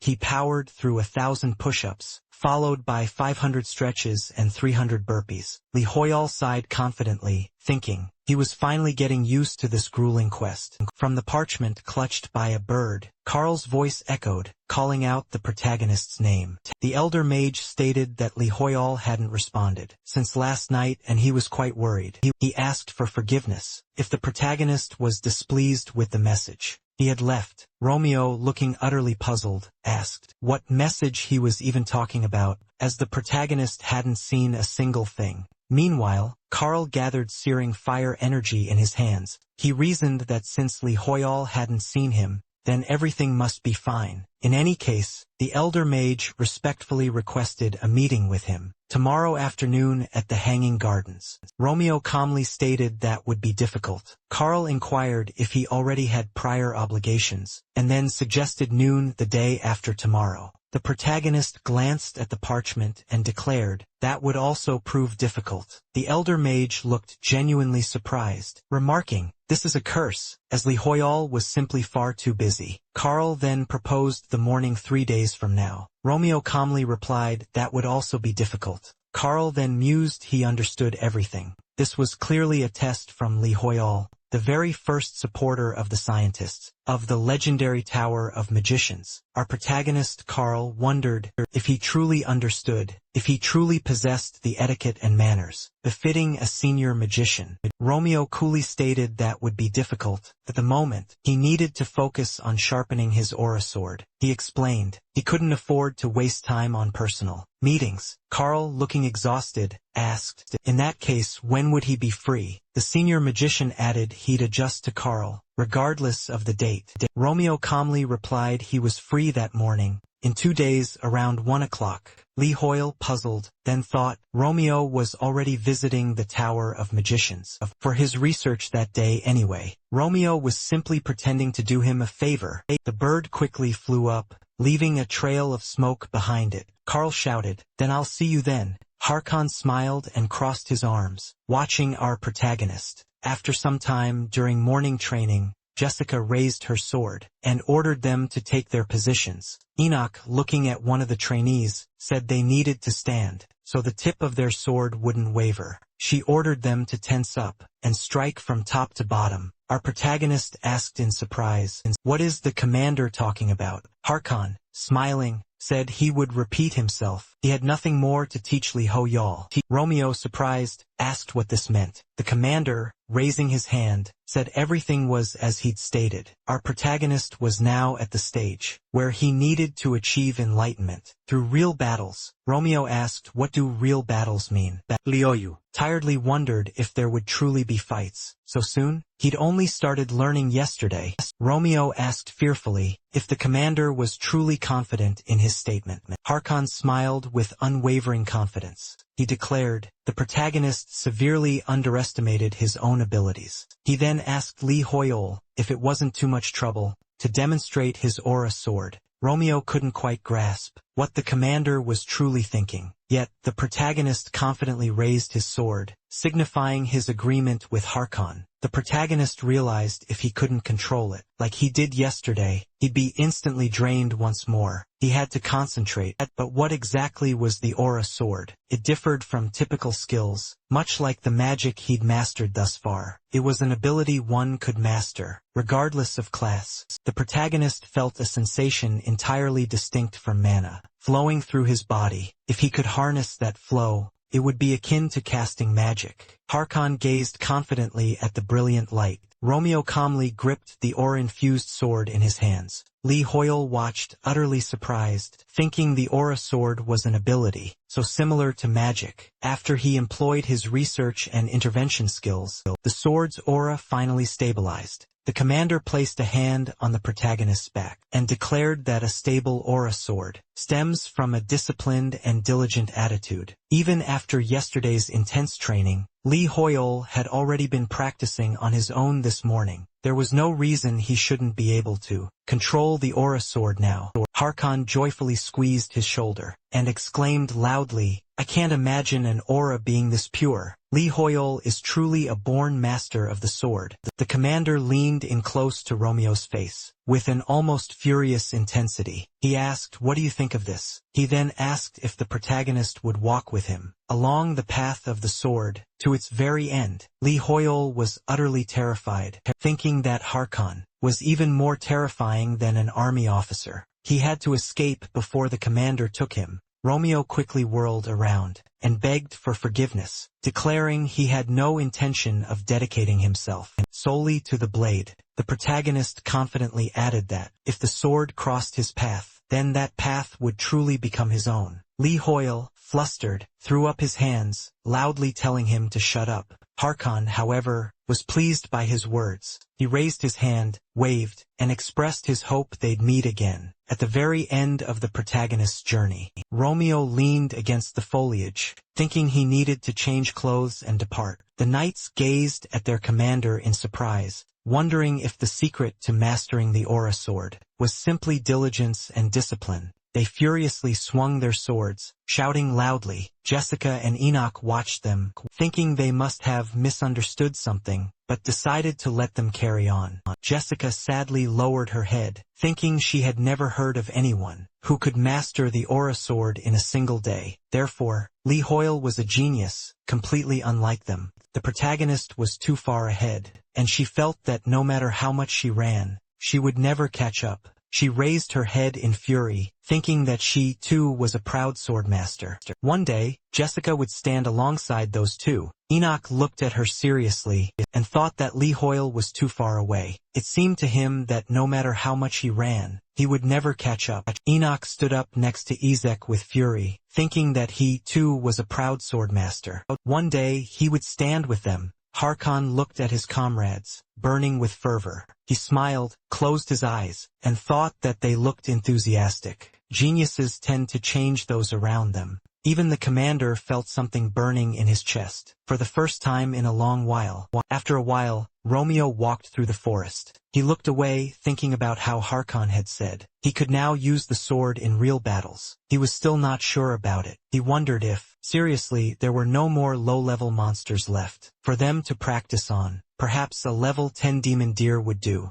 Romeo quickly spotted something. A level 300 silver leopard. It was charging right at our protagonist. The system window notified, no demons detected around. The protagonist, the natural enemy, skill remained dormant. Frightened, Lee Hoyo frantically grabbed Romeo, thinking, I don't need a leopard, I need a deer. Is there really a 74-level difference between them? Have they lost their minds? Romeo, with a stern gaze, proclaimed that this leopard dared to bare its fangs in front of him, just what you'd expect from a rogue beast. Our protagonist enveloped his sword in a powerful aura, and declared that he would teach this monster some manners. The system window flashed. Pride of the aristocrat's skill was now active. Lee Hoyo furiously told him to stop activating these strange things, claiming that such a skill didn't even exist. Meanwhile, Kichi, captain of the Shadow Mercenaries, clutched bloody weapons in her hands, standing over a pile of dead animals. She glanced around, asking, where have they gone? A shocking 9 out of 10 Shadow Mercenaries were missing. Kichi sternly surveyed her surroundings, wondering where so many monsters had suddenly come from. Had they truly stumbled into the wrong territory? He then hid behind a tree, peering at the leopard, and the protagonist, the surprised captain, watched them, wondering, could that really be the silver-maned leopard and a master of the aura sword? This was deeply concerning, since adventurers capable of wielding the aura sword don't just appear out of nowhere. His foe was none other than the silver-maned leopard, the island's true master. Kichi grinned slyly, raising her weapon, and realized this would make things easier for her. They needed to slow down to avoid running into this leopard. However, since he had already engaged it in battle, they'd reach the kingdom in no time. Kiichi glanced back, a smile gracing her lips. She then apologized to the adventurer. She realized she'd made a solemn promise to her comrades. Kiichi delved into her memories. She raised her weapon, ready. She then addressed the Order of Shadow Mercenaries, declaring they'd meet in Usra in just 3 days. Once they set foot on the ground, their lives in Arcana would effectively end. A fresh start awaited them in El Dorado. Snapping back to reality, Kiichi dashed into the forest, thinking that perhaps, if they achieved something significant in Usra, even she could rise to become an aristocrat. She wondered who exactly was pulling the strings in Usra. Lee Hoyal, hands clamped to his head, utterly terrified, looked up at the protagonist. He knew he was in an incredibly terrible spot. He was wielding the aura sword, but there was a 74-level difference between him and his enemy. Unlike his encounter with the deadly sin, his natural enemy skill wasn't activating. The moment Lee Hoyal made a careless move, he'd be instantly counterattacked. The protagonist couldn't just wait it out either. While his control had improved, the aura sword still drained a massive amount of his strength. If Lee Hoyal, like with the Emerald Tiger, could limit its mobility with magic before attacking, the fight would be simple. However, Romeo confidently raised his sword, enveloping it in a brilliant aura, and declared that it was time to unleash everything he'd learned. Therefore, he'd have to rely solely on his sword. Lee Hoyal, tears welling in his eyes, wondered if dying like this would even count as murder. The leopard, with a terrifying glint in its eyes, swiftly pounced toward the protagonist, raising its paw to strike. Romeo, gripping his aura-infused sword, thought to himself, this is it. Lee Hoyal stared at the leopard in sheer terror, clamped his hands onto Romeo's shoulders, and mentally screamed, we're going to die. We're absolutely positively going to die now. And they won't even give me insurance money for this, because he'd just spoken those words. Overcome with terror, Li Hoi begged his sisters and parents for forgiveness. Our protagonist was stunned by the unfolding chaos. Romeo instantly rocketed forward, slicing through the leopard with his sword. Li Hoi wondered, why was this leopard so slow? A natural enemy, a 74-level difference, and just one blow was all it took. Our hero pondered, could this truly be the true power of the aura sword? With a stern look, Romeo shook his head, declaring this isn't even enough for a start. Li Hoi wearily mused, they'd put the sword away. For now anyway. Sometime later, on the day of his meeting with Carl, in the Hanging Gardens the senior mage sat on a chair, amidst the exquisite greenery. He folded his arms, gazing downward, and mused that Li Hoial was the adventurer Marcelo had recognized. He considered it wise to understand just what kind of person he truly was. Our protagonist instantly materialized in the garden. He confidently strode down the path, his fist clenched tight. Romeo asked, "Are you the senior mage?" Carl pointed to the side, confirming, "I am." The senior mage stated he was a researcher of black magic, and a senior mage. This must be Li Hoial, Carl thought. Our protagonist had just taken a step towards him, but it felt like the very ground was shaking. He's truly an extraordinary person. Romeo gravely agreed, and stated, "It's a pleasure to meet you." Li Hoi angrily clenched his teeth, musing, "My muscles are really sore. They'd used the aura sword too much while testing different things yesterday. I'm shaking so much it's hard to stand." Romeo tensed his muscles, striding towards the senior mage, and asked, "What business do you have with him?" The senior mage pointed to a nearby chair, and simply told our protagonist to sit down first. Carl quickly glanced at his hand, which was now covered in black energy. He wondered in amazement, had his rings, which determined his sensitivity to black magic. The world plunged into darkness instantly. The senior mage had never witnessed such profound darkness before. Just how deep did this darkness go? Romeo watched with an utterly unfazed expression. Li Hoial, gripped by fear, wondered why Carl was staring at him so intently. Perhaps he just needed to take a seat. The senior mage's mind drifted back to his past. Young Carl had tumbled hard to the ground, sending the box of items he was carrying scattering. The men smirked maliciously and mockingly demanded his forgiveness. They stared menacingly at the fallen Carl, adding that he really should have been more careful. What Carl had spilled weren't the precious ingredients belonging to the scientific community. One of the men sneered that he couldn't imagine Carl being so fixated on crude witchcraft and dark curses. He scoffed that if this oddity truly counted as magic, then even his dog could cast spells. These were merely spells for creating utterly unnecessary things. Later, as Carl meticulously wrote on a piece of paper, he wondered if folk witchcraft and curses were truly as sinister as everyone claimed. Should a true scientist simply deny such phenomena without knowing anything substantial about them? He made up his mind. He would definitely prove the true value of this magic to those thoughtless, prejudiced people. Much later, in the grand hall of the magician's scientific community, the now senior magician stood before a table, presiding over a crucial conference.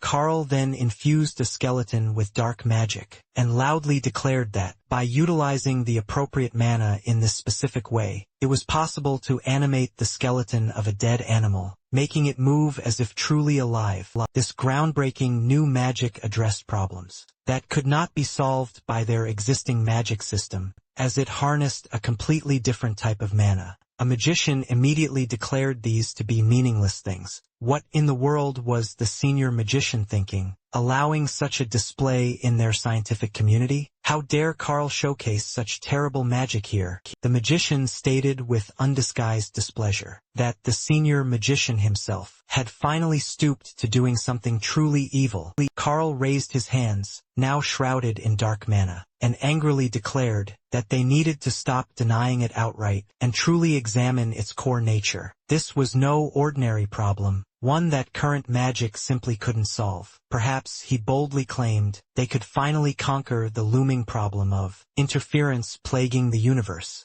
A magician interjected, turning to the president, declaring there was no point in listening to Carl. They urged the president to make a swift decision. While they usually prided themselves on diversity, this was simply going too far. The president, unperturbed, addressed the senior magician, and asked if he'd already settled on a name. for this radical new direction of magic. Carl turned, a surprised smile spreading across his face. He confirmed it, declaring that from now on, he would christen this path Black Magic. In the wake of this revelation, the other magicians gradually began to embrace black magic. However, this glory was destined to be short-lived. The senior magician clenched his teeth, lowered his head, a hand pressed to his temple, reflecting on how deeply he had believed he could finally solve the problem of interference, plaguing the universe with the aid of black magic. Several long years had since passed, and Carl had made no discernible progress in his research. Then, as a direct consequence of the universe's interference,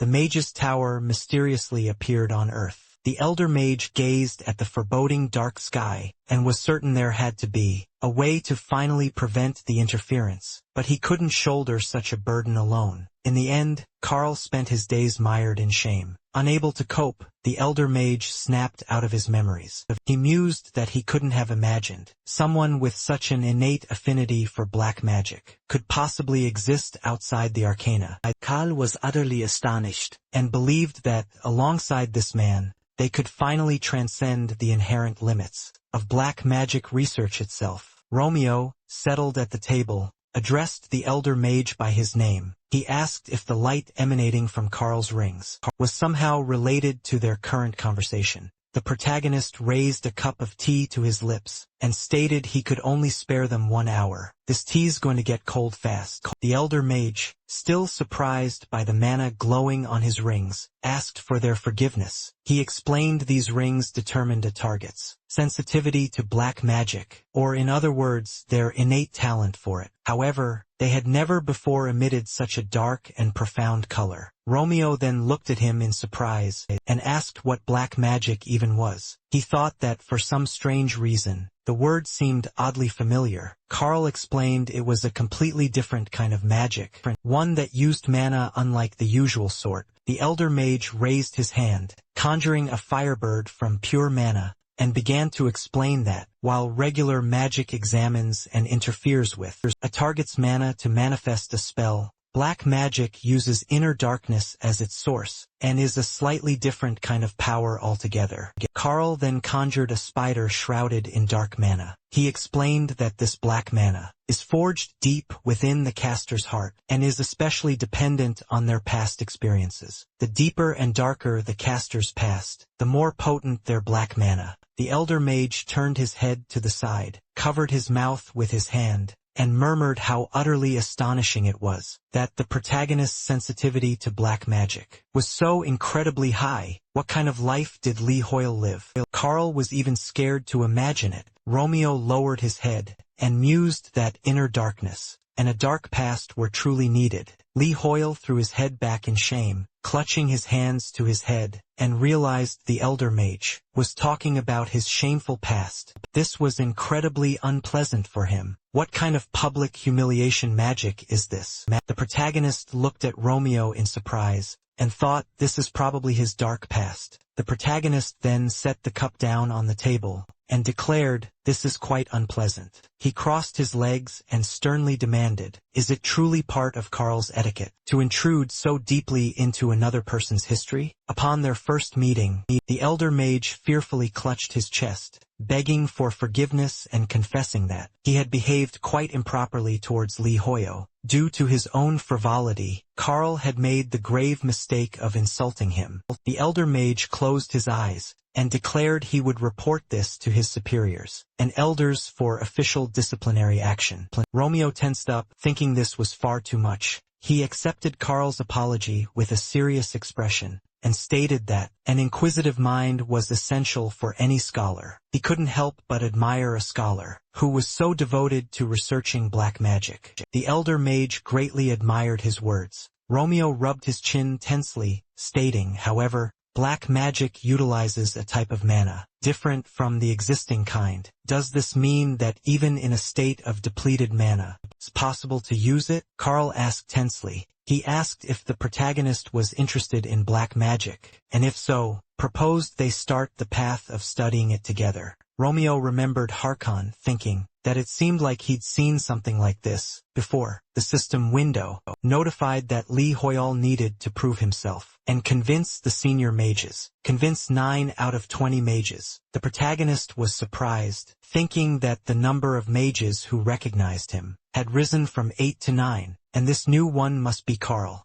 Then, since he had achieved his goal, he could leave. Romeo raised his hand, stepped back, and declared that was all the time he had. He added that he would contact him again later. The senior mage loudly thanked the protagonist. Li Hoyal thought that if he stayed for another second, Carl might cling to him and turn him into a graduate student of the Tower of Mages. After a while, in the protagonist's office within the Tower of Mages, Romeo thoughtfully rested his chin in his hand, looking at an open book. Li Hoyal tilted his head to the side, with great fatigue, and thought that, although he already lived like a graduate student, the protagonist was a freak for starting to read. The moment he stepped inside, Romeo stared in surprise at the parchment, shrouded in a faint glow of mana. It read that Marcelo congratulated him on officially joining the Mage Tower. Elia wrote, congratulating our protagonist, and asked if he'd like to grab lunch. Maya wrote, expressing her pleasure to meet him. The system window popped up, notifying him that the persuasion of the senior mages had been completed. Li Hoyal happily clenched his fists. He then wondered if all the senior mages had followed Carl's example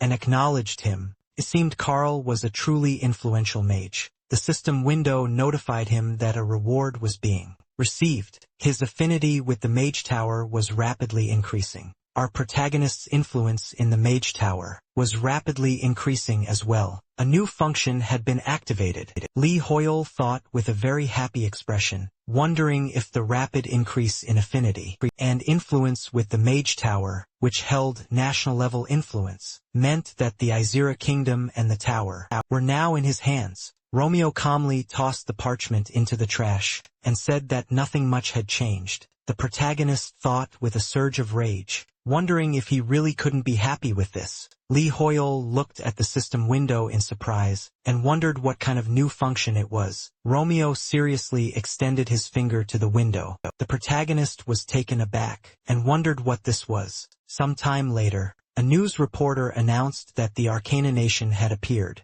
In reality, for the very first time, there was a very large amount of capital in the Asura kingdom. The Giant and Berserk guilds were very actively investing in the kingdom. The reporter then asked what the expert thought about this. The expert said seriously that, in simple terms, he thought this was a wise decision, made with an eye to the future. To be honest, we're not even talking about the distant future. The Giant Guild had already risen from 5th to 3rd in the guild ranks. Taehyun and his brother were sternly focused on the computer screen. Taehyun then turned to his brother and asked for his thoughts on the situation. Namchul kept his hands poised over the keyboard and declared that he could only think of how to repay everything Li Hoyal had done for him. His brother looked down, tense, and realized that the sole reason their guild rank had skyrocketed was entirely thanks to the protagonist. If it weren't for him, Namchul probably wouldn't even be here today. It was Li Hoyal himself who had recommended they join the Asura kingdom.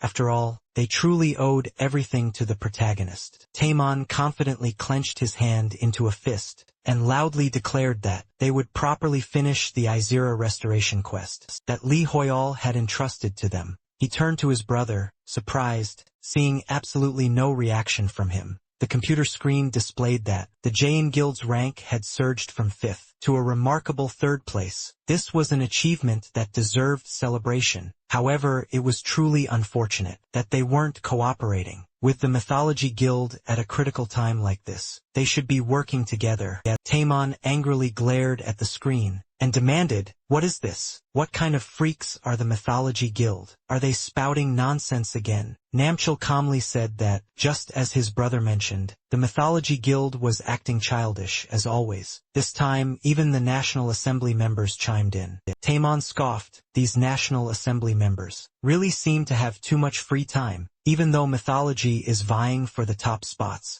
in the business world, would the National Assembly members truly act just for money? His brother replied, "They seem to have pulled out all the stops this time." He wondered, tense, how this had even happened, and how mythology had managed to sway a National Assembly member to act after a while. A National Assembly member was hanging from the ceiling. Engulfed in dark mana, the Mythology Guild's master, stood by the window, drawing in the ominous dark mana. She held a delicate glass in her hand, and then brought her phone to her ear. Seol addressed her secretary directly on the phone. She instructed the secretary to cancel all her plans. For tomorrow, the secretary began to say that she had a crucial meeting with Assemblyman Choi tomorrow. Before he could finish, she firmly stated that she understood. The secretary then cautiously asked what he should tell Assemblyman Choi tomorrow. Seol dramatically transformed into a terrifying demonic form, and commanded him to tell Choi that she was heading to the Asura kingdom. There was a specific man there whom she was eager to meet. After some time had passed in the Mage Tower,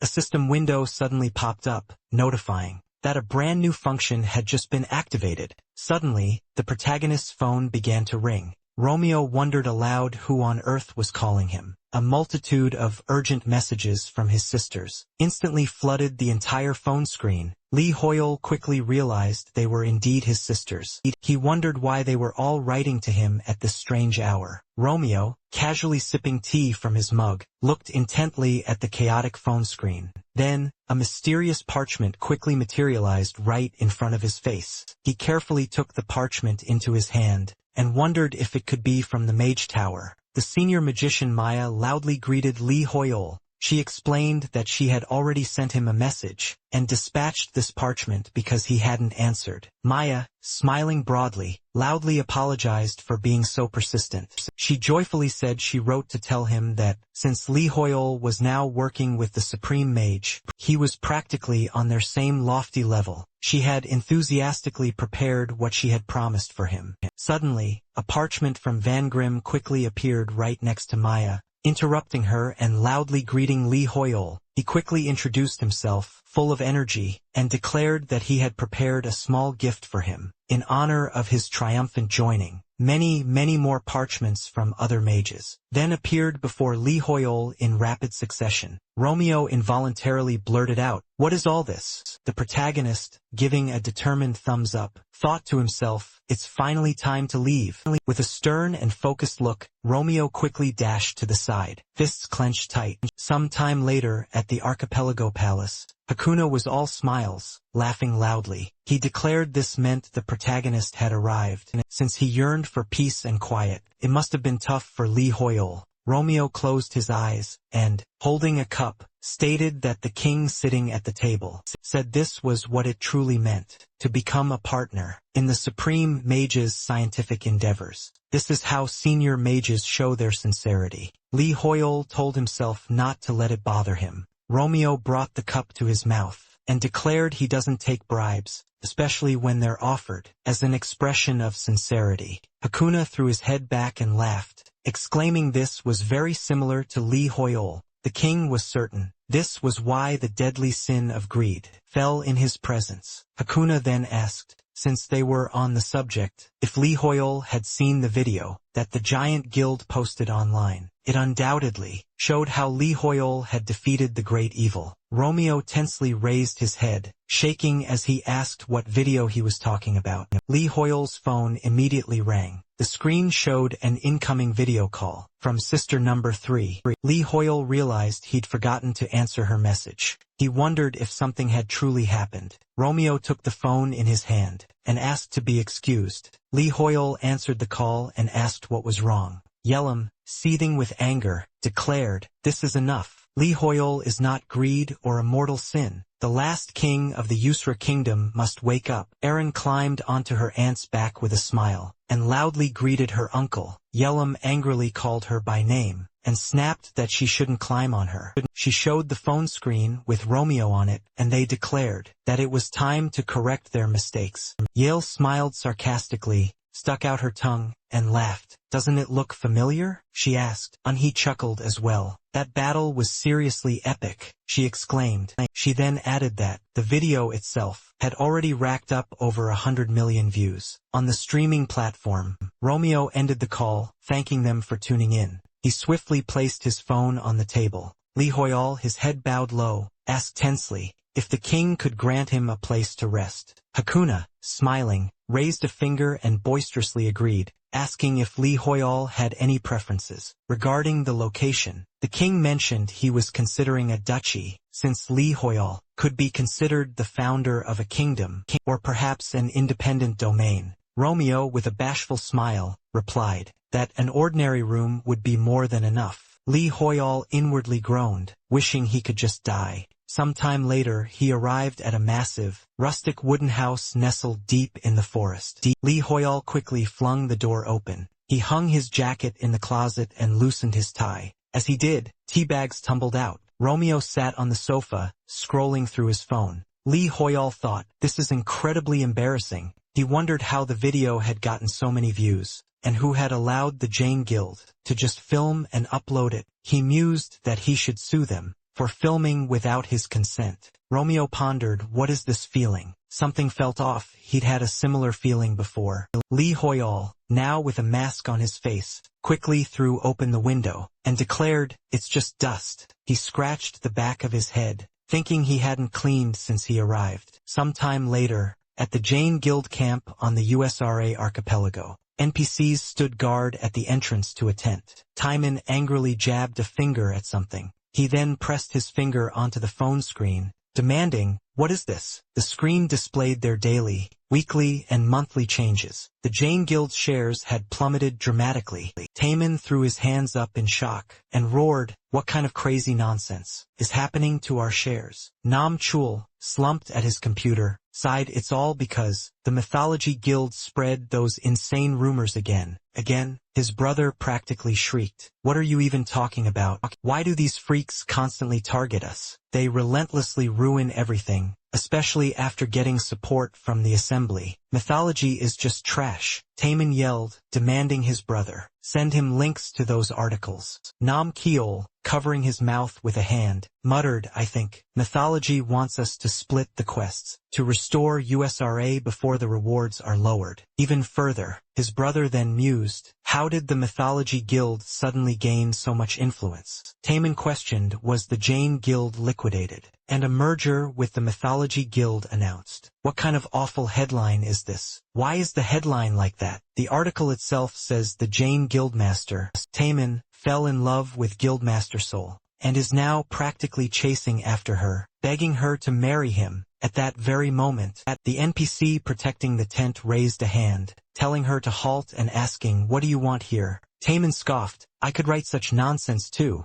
He angrily jabbed a finger, declaring loudly, Guildmaster Timon hates Sol, and if you ask why, because the Mythology Guildmaster has a truly beautiful mole, with a single hair sticking out of it on her back. Sol instantly appeared beside him, a smile playing on her lips, and asked, is that really true? Timon and his brother stared at her, utterly stunned. The Guildmaster calmly inquired, where did you hear that? She tucked her hair behind her ear, musing, it seems Timon knows things about me that even I didn't know. Guildmaster Timon must truly be interested in me. Timon furiously rolled up his sleeve and demanded, how did this happen? He fumed, our guild members were supposed to be standing guard outside. Nam Kiol tensely clenched his teeth and grimly asked, did something really happen? He quickly pulled back the cloth at the tent's entrance and saw the NPCs sprawled across the ground. Nam Kiol turned to Sol, his gaze ominous. He declared he was certain she understood full well what attacking their guild members would truly cost them. The Mythology Guild Master clutched her face, asking if an attack had actually occurred. I had nothing to do with this. Sol then shifted her appearance, stating they simply drifted off to sleep on their own. Streams of dark mana swiftly surged towards Nam Kiol's head. He recoiled in fear, wondering what this eerily familiar and unsettling sensation could be. Nam Kiol realized she was the very same person who had propelled the Mythology Guild to an astonishing 41st place in the rankings, even though prior to that, the guild had been utterly small and insignificant. Sol simply watched, an unperturbed smile playing on her lips. An enraged Taehyun pointed his finger directly at her, sharply calling her by name. He demanded to know what she thought she was doing. He questioned if she truly didn't believe. She had just utterly crossed every single boundary. Nam Kiol trembled with pure terror, realizing Sul had only recently gained the National Assembly's powerful support. He frantically wondered how she had possibly pulled this off. Was this truly mind domination magic, he pondered? Magic shouldn't even work on players.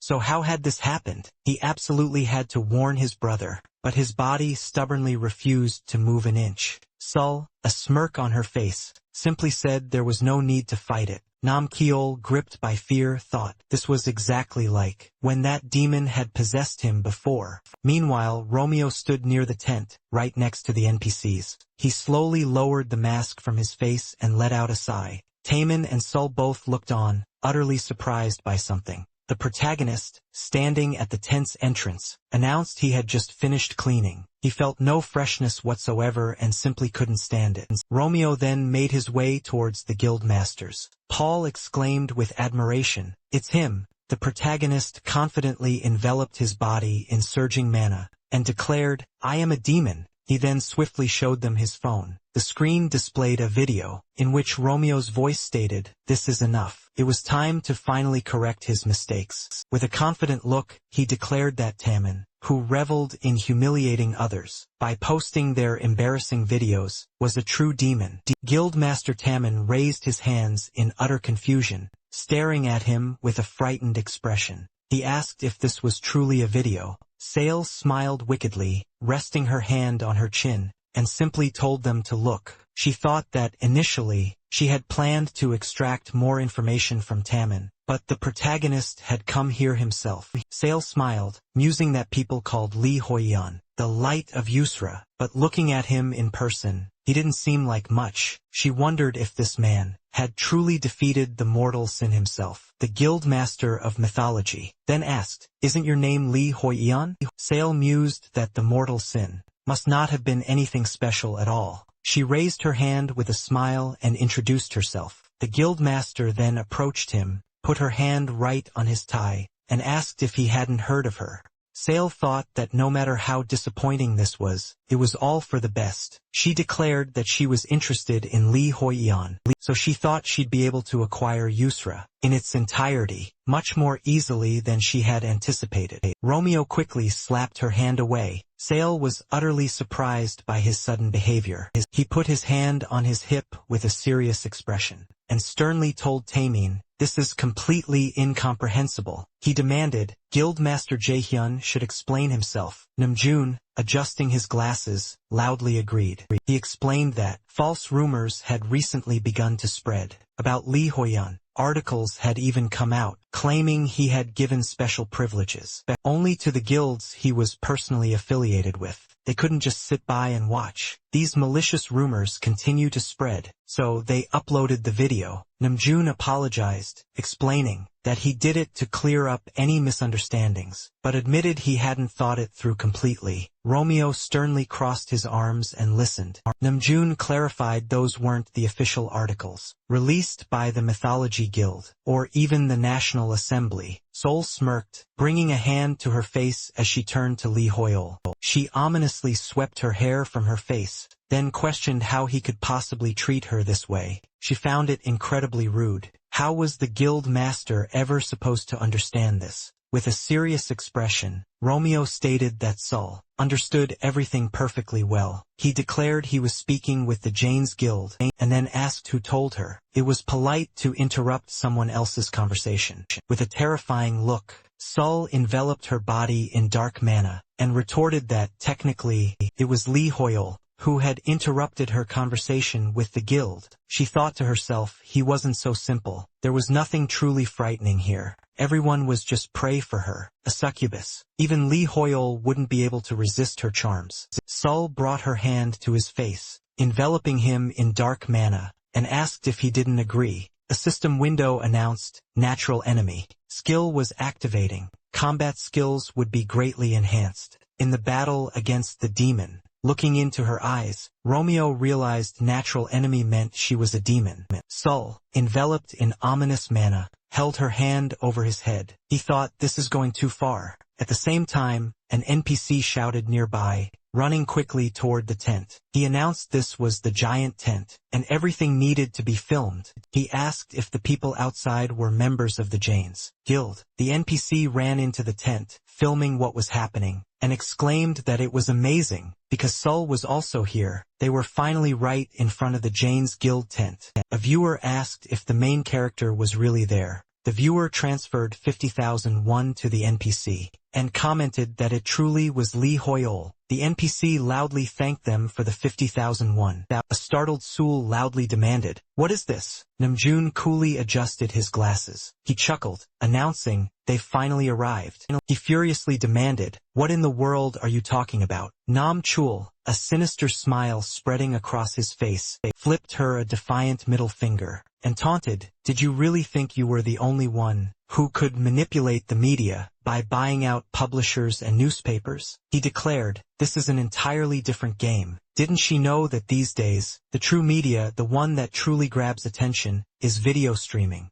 The NPCs, also grinning maliciously, stuck out their tongues, filming away on their phones. They screamed, "Is Sul really here? Lee Hoyle and Jane, are we dreaming?" The viewer count was absolutely shattering all records. Viewers furiously typed, "What happened inside Jane's tent?" Donations were absolutely flooding in. An NPC loudly confronted Sul, demanding, "Why did you abandon the Berserk Guild, and only wrote articles about the Giant Guild?" He then jabbed, "Are you making a move on Lee Ho as well?" Yul, completely taken aback. The protagonist wondered, what in the world is happening? Romeo watched the scene unfold with utter disgust. Sul pressed a hand to her face, and stated plainly, "We won't be able to communicate properly in this chaotic environment." The protagonist turned to her, his gaze stern. He inwardly questioned, what did she just whisper? Sul, a bright smile on her face, placed her hand gently on his shoulder, and asked, "Could we perhaps talk somewhere more private?" Romeo, with unwavering confidence, flatly refused. Everyone stared at him, utterly astonished, after hearing his unexpected words.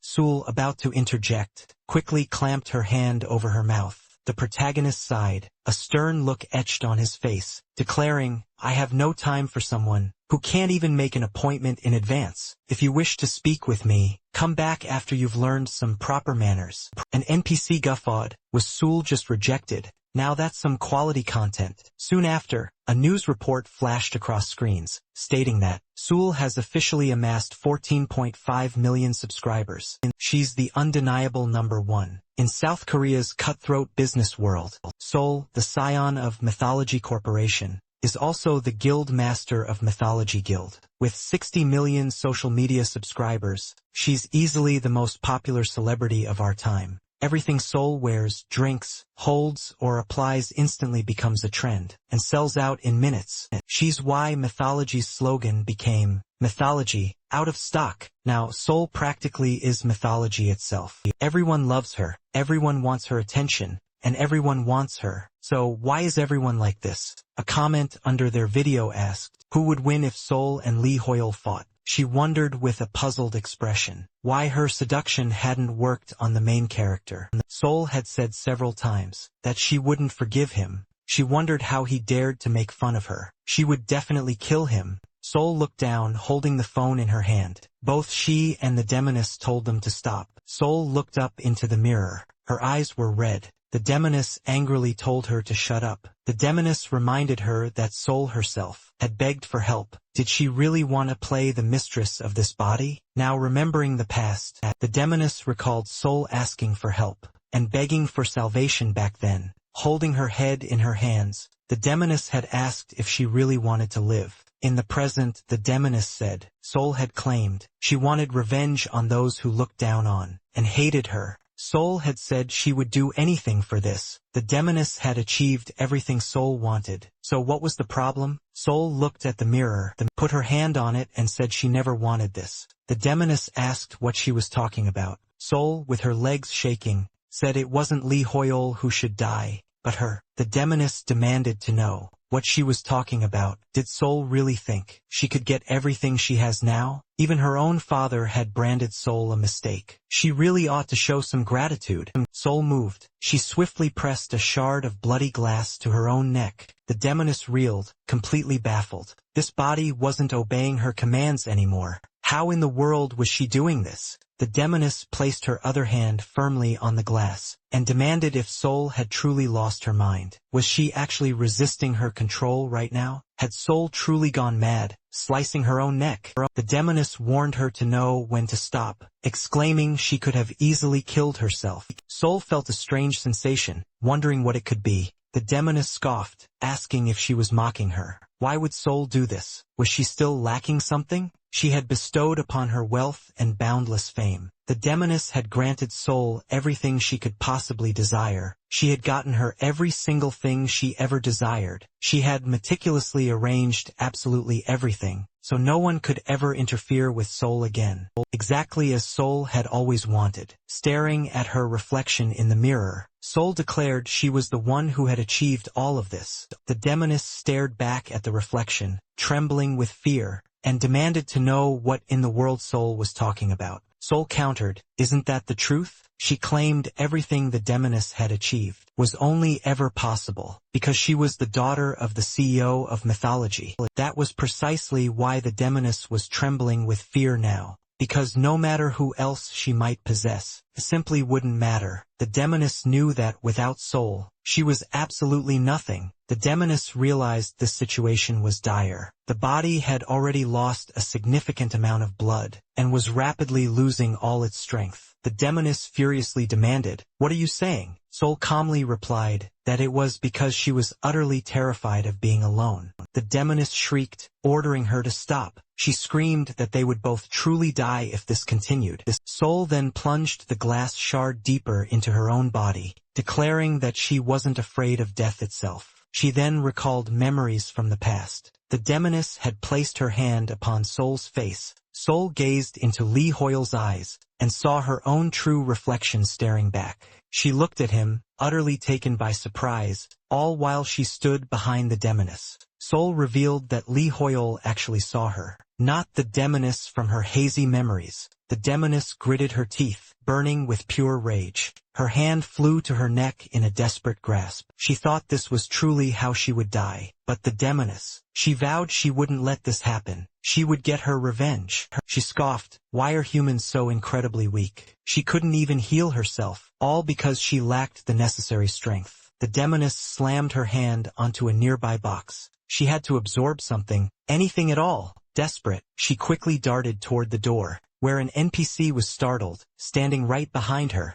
He stared in surprise, yelling, "Hey, wait just a second." He insisted she needed to get to the hospital ASAP, but the demoness simply unleashed a burst of dark mana his way. Some time later, in a secluded wooden house on the island, Romeo looked utterly shocked, holding a cup of hot tea. He vividly recalled the system window popping up, notifying him that the natural enemy skill was currently activating. "What is that?" he wondered aloud. The protagonist scowled, looking away irritably, and declared, "It's a curse, obviously." He then sat on the sofa, crossing his legs casually. Sneaking in at this hour, he scoffed, and without permission. She still has no manners, he thought, just like before. Romeo set his cup down on the table, then commanded the demon, "Come in." The protagonist couldn't help but smirk. "You're not exactly the guest I was expecting," he noted, "but I suppose I can still be hospitable." Romeo simply smirked, crossing his arms. Lee Hoyle, meanwhile, stood ramrod straight, patiently waiting for the demon's entrance. But even after his clear invitation, the door remained shut.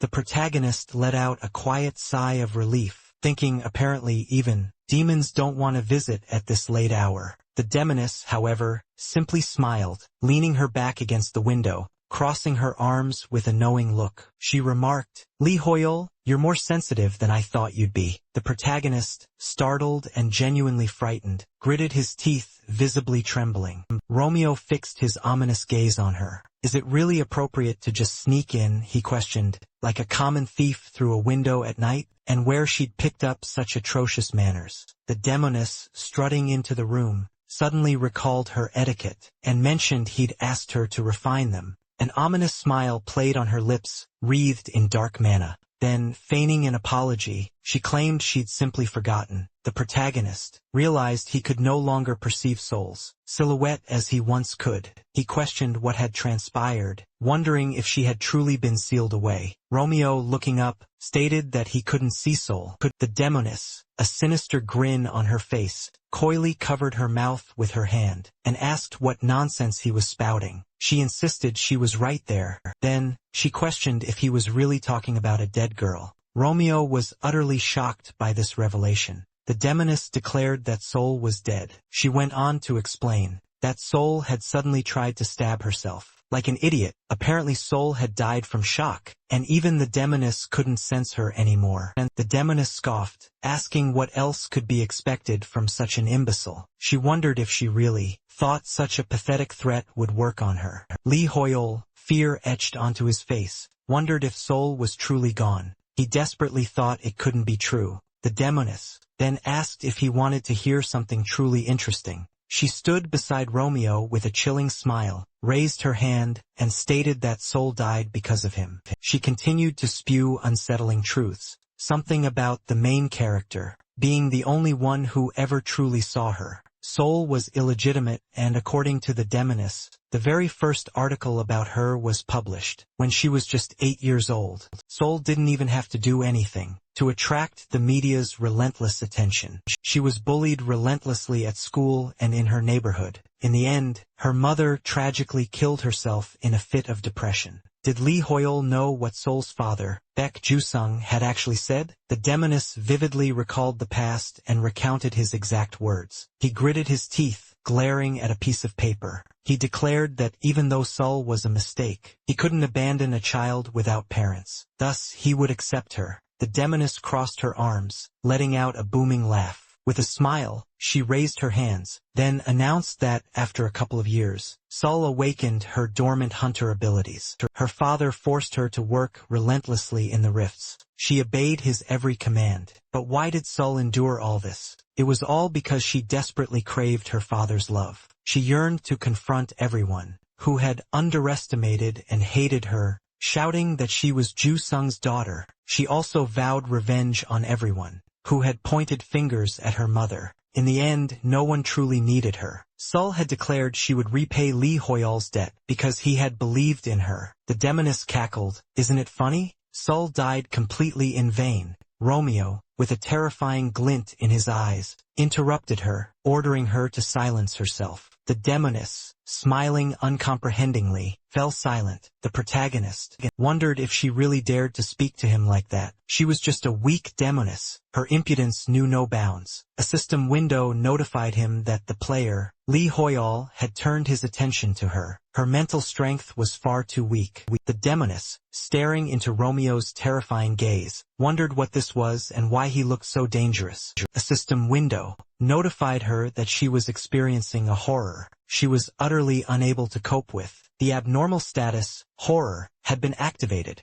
The protagonist ordered her to run. The demoness trembled in utter terror as she looked at him. Romeo ominously stated that he does not converse with prey. Lee Hoyol was instantly teleported to an unknown place. Surprised, the protagonist wondered where he was. Had the exorcism skill truly been activated? He hadn't sacrificed anything, so how could this have happened? Lee Hoyol turned toward a running man. He gazed at a young Romeo, wondering if that was truly him. Was this his mind palace? Lee Hoyol gritted his teeth, a sudden pain seizing him. He quickly clutched his hand to his heart. What was this? He wondered. This sharp, unexpected pang in his chest. It felt as if someone had brutally squeezed it. The protagonist turned, facing a grown-up Romeo, standing on a balcony above, looking down at the dead lying below. Lee Hoyol wondered if this was truly part of Granfel's history. He was surprised to realize it wasn't. No, this was his memory. This was how Romeo had felt in the past. Lee Hoyol seemed to be experiencing the very same thing, thanks to their synchronization. It was the same burning rage that had made him swear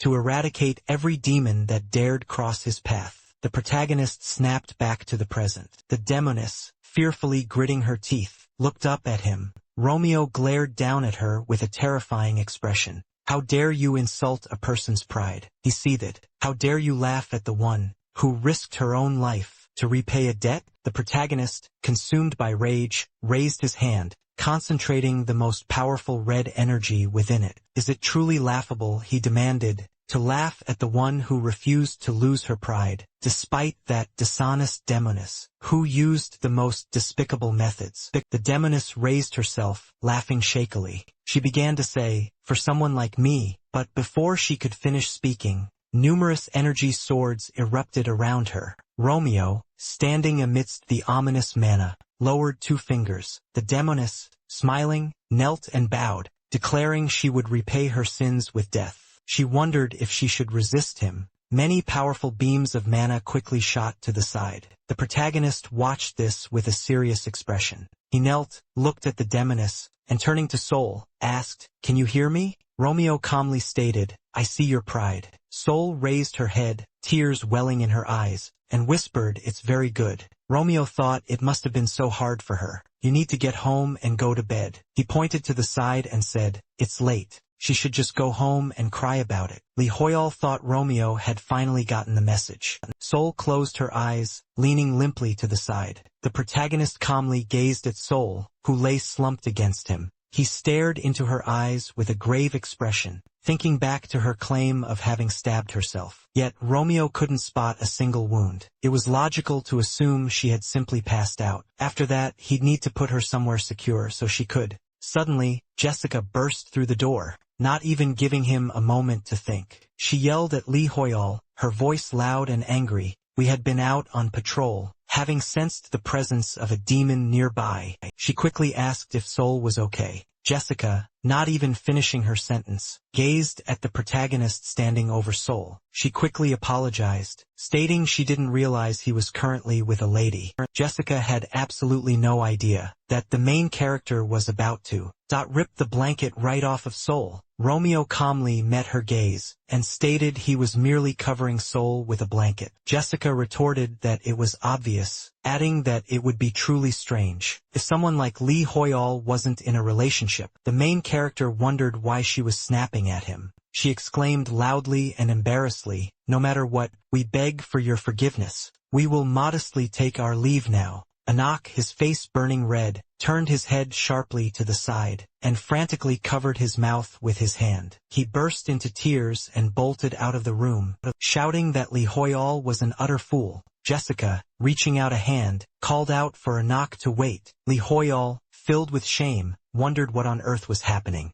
After a moment, the door slowly closed. Romeo sat on the couch, looking utterly doomed. Lee Hoyol tiredly threw his head back, and wondered if this day would ever truly end. It seemed fighting a mortal sin was actually easier. Then, a system window announced that a new class quest had just appeared. The protagonist stared sternly at the system window, wondering what this was, already getting a bad feeling. At the same time, in the AU department in Korea, Soo Ji-young gazed intently at her computer screen. An update notification just popped up. It's Arcana's official announcement. They're launching a brand new region very soon. The new northern city, Permafrost. He excitedly threw his hand up, pointing a finger at the screen and exclaiming, "Isn't this an incredibly huge deal? Permafrost is the biggest metropolis in all of Arcana. New shops and forges are opening up there too." He excitedly urged Soo Ji-young to check the comments, exclaiming that this was absolutely fantastic. Soo Ji-young smiled, agreeing wholeheartedly with him, adding that it most certainly was. This update would finally let them breathe a sigh of relief. Meanwhile, Waikong, beaming at the screen, asked if the viewers had seen the article about the Permafrost update. The Permafrost update has finally arrived. The screen displayed that the broadcast's viewer count was 283,551. Waikong loudly declared there'd be so much content. A viewer typed, "I've got so much work to do." Another viewer commented that this was truly the beginning of humanity's comeback. Smiling, the correspondent raised his hand and announced into the microphone, "This is Arcana Today. With a sudden special broadcast, we've come to you with news about the update, introducing the northern city, Permafrost." Everyone was absolutely delighted with the new update. Could this perhaps be the start of humanity's revenge? Lee Hoyo stared at the system window in surprise. He gasped, "The Demon King has appeared." the system window notified him that a class quest to attack the Demon King had just appeared. He was the king, and his grip tightened. The last hunter must overthrow him from the throne. The protagonist now needed to explore the northern permafrost region. Lihoyo wondered, is this permafrost? And could the Demon King truly be in the middle of the city? He thought, there's no way the ruler is the Demon King. This was such a rarity. The protagonist, looking at his phone, he loudly declared that everyone needed to know. He suggested Romeo drop a comment on the Arcana page or elsewhere. Lihoyo barked for the protagonist to get to work. Smiling, Romeo raised his cup to his lips, still holding the phone in his hand, and remarked that the Demon King reminded him of Ixion. The Demon King was the true, sworn enemy of the demon hunters, who were trained back when Arcana was just a game. The man crossed his arms and stated that the Demon Kings were powerful. They weren't just powerful, they were unbelievably strong, and there were legions of them. They even had a brutal ranking system. Few demon hunters had survived a direct clash with even the lowest ranking Demon King. He handed Romeo the book and told him he'd better get ready. Inside this book were the names and descriptions of all the Demon Kings that they knew about. The man, smiling, said Romeo needed to memorize every single one. The system window notified them that a new quest had appeared. May they be filled with knowledge of the Demon Kings, so that they can eliminate them. The remaining time was 1 hour, 59 minutes, and 59 seconds. The man said he would check back in 2 hours. In the present, Romeo thought that, as he'd later read online, this quest wasn't actually necessary to complete. He laughed, smiling, and said it had actually been a significant time that allowed them to gain valuable knowledge. Lihoyo thought that at least now it was proving useful. Life is truly unpredictable. He looked at his phone, wondering if a comment had popped up. The phone showed that Romeo had boldly proclaimed to everyone that they needed to make every effort to prepare before ascending into permafrost. Once there, they would be faced with the threat of the Demon King, and also needed to be wary of the NPCs. A comment called him a fool. You can get a lot of money all at once that way. Lihoyo decided he wouldn't take that comment seriously. He quickly tossed his phone back, a smile playing on his lips, convinced that nothing could possibly go wrong. Permafrost is a massive metropolis, after all. Nothing truly dire could ever happen there. Not even the Demon King himself would be able to run rampant and do as he pleased. The protagonist then lay down beside the sleeping soul, crossed his legs casually, and mentally gushed about how cool the update was going to be. The restaurants in Permafrost were supposedly top-notch. Maybe he should check them out first. However, he really needed to examine the items he'd ordered from the Mage Tower first. Though she charged a fortune for custom-made goods, he figured it was worth it. Lihoyo was absolutely certain everything would be just fine. It was late, so he'd get some sleep for now. Suddenly, he started tossing and turning on the floor, muttering about how this strange post had kept him from sleeping. The protagonist loudly wondered why Romeo spoke in such a peculiar way. A bird swiftly flew towards them, clutching a package tightly in its paw. It announced that this was a delivery from the Mage Tower, then asked if he was Lihoyo. Romeo looked up and confirmed his identity. Lihoyo was surprised, noting the bird had a surprisingly deep voice. As it flew away, the bird grumbled that people nowadays mostly opted for contactless delivery. The protagonist was just making her job harder. Romeo, now holding the bag in his hands, peered at it. Lihoyo mused that the bird didn't have the best personality either. In any case, this was his order, and it had arrived just in time. Now he wouldn't have to trek all the way to the Mage Tower. The protagonist decided to check out how the items turned out. As Romeo eagerly tore the bag open, he found a small box containing a ring. The system window notified him, this is a ring crafted from pure emerald. Its rank is unique, and its effect is to restore stamina upon impact. This ring was made using a unique technique, maximizing the emerald's inherent properties. Lihoyo was absolutely astonished, thinking, this is incredible. Does the ring really have no other conditions? Do I just need to get attacked? To kickstart his recovery, just as expected from the Mage Tower, they had truly crafted an incredible item. It must have cost a fortune. He recalled another healing item, one with similar conditions fetched 1 billion. So, how much would a custom order truly cost? He absolutely had to check how much money he actually had in his account. He decided to check out the other item first. Romeo held a pristine white handkerchief. The system window pops up, revealing this masterpiece is a koi scale handkerchief. Its effects: it dramatically boosts affinity with the fire attribute, and increases evasion chances, and even unlocks the aesthetics characteristic. The handkerchief boasts transcendental effects, far surpassing its original abilities, all thanks to a very rare ingredient. It's absolutely priceless. Lee Hoyol leaned back. From the blinding light radiating from the handkerchief, covering his eyes, he dropped his hands in fear, thinking he'd just witnessed an exorcism. He felt as if he were gazing at a true masterpiece, or had it only seemed that way to him? How much did Lee Hoyol truly know about a masterpiece? He recalled reading that prices for such items could skyrocket to astronomical amounts. There were items costing over 100 million, others valued at billions, even trillions. He looked in fear at the payment request letter,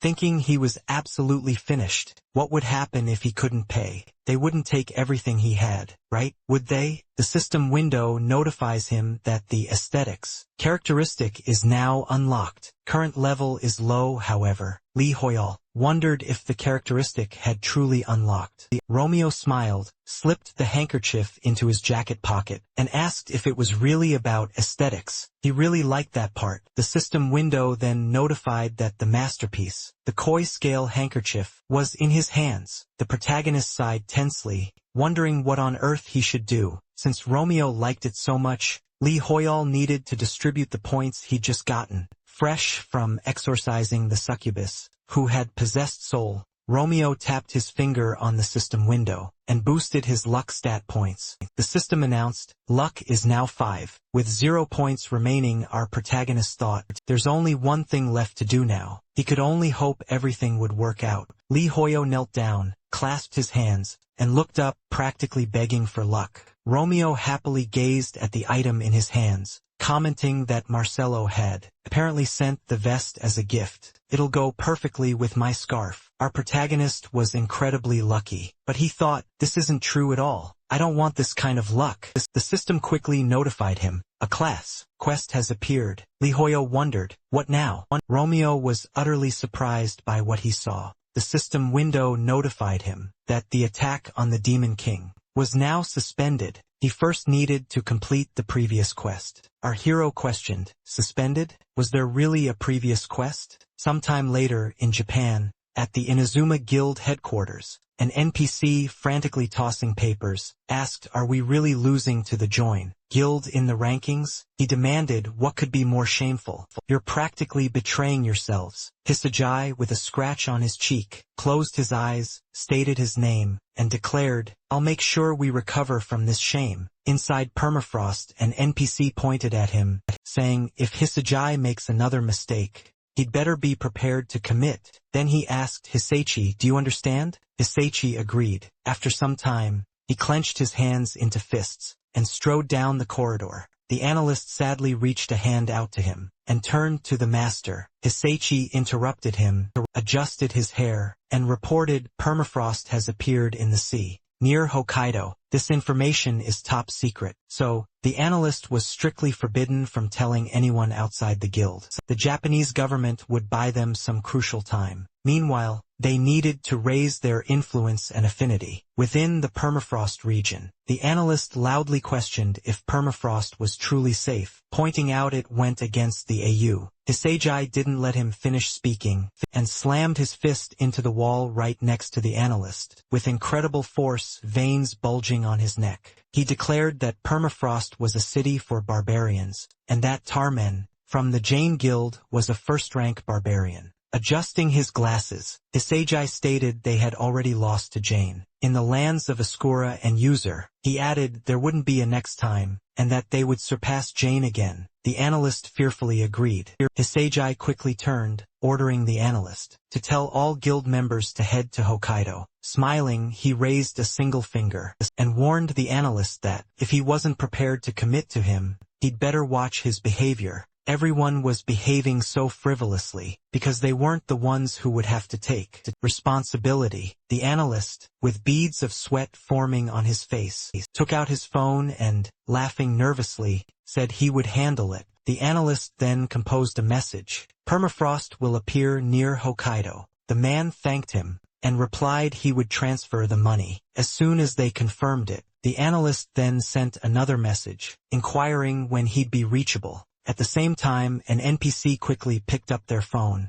ran to his comrade, announcing they'd received a message from Inazuma. He said they'd post the news and depart immediately. Han Moon-san, sitting in a boat, asked, "Where is she?" The NPC replied that she was in Hokkaido, and his comrade needed to hurry. The NPC assumed that the analyst would inform everyone else too. Moon-san, pressing the keyboard, whispered, "It's Hokkaido." Soon after, news broke. Permafrost had appeared near Hokkaido. Dimitri, phone in hand, turned to Rox. He said the analyst had just called him. The guildmaster glanced at him, raised a hand. "I already saw it." He ordered them to get ready. "We're moving out right now." An NPC cupped his hands to his mouth, shouting, "Shining Ones, prepare yourselves." Just then, the huntress burst into the room, yelling at everyone and showing her phone screen. She asked, "Is the guildmaster really an idiot? We need to bring ski equipment." Leone replied, "You'll freeze to death if you only bring a swimsuit." The huntress has totally lost it. Meanwhile, Waikon happily covered his mouth, then turned to the audience. "The permafrost is in Hokkaido," he announced.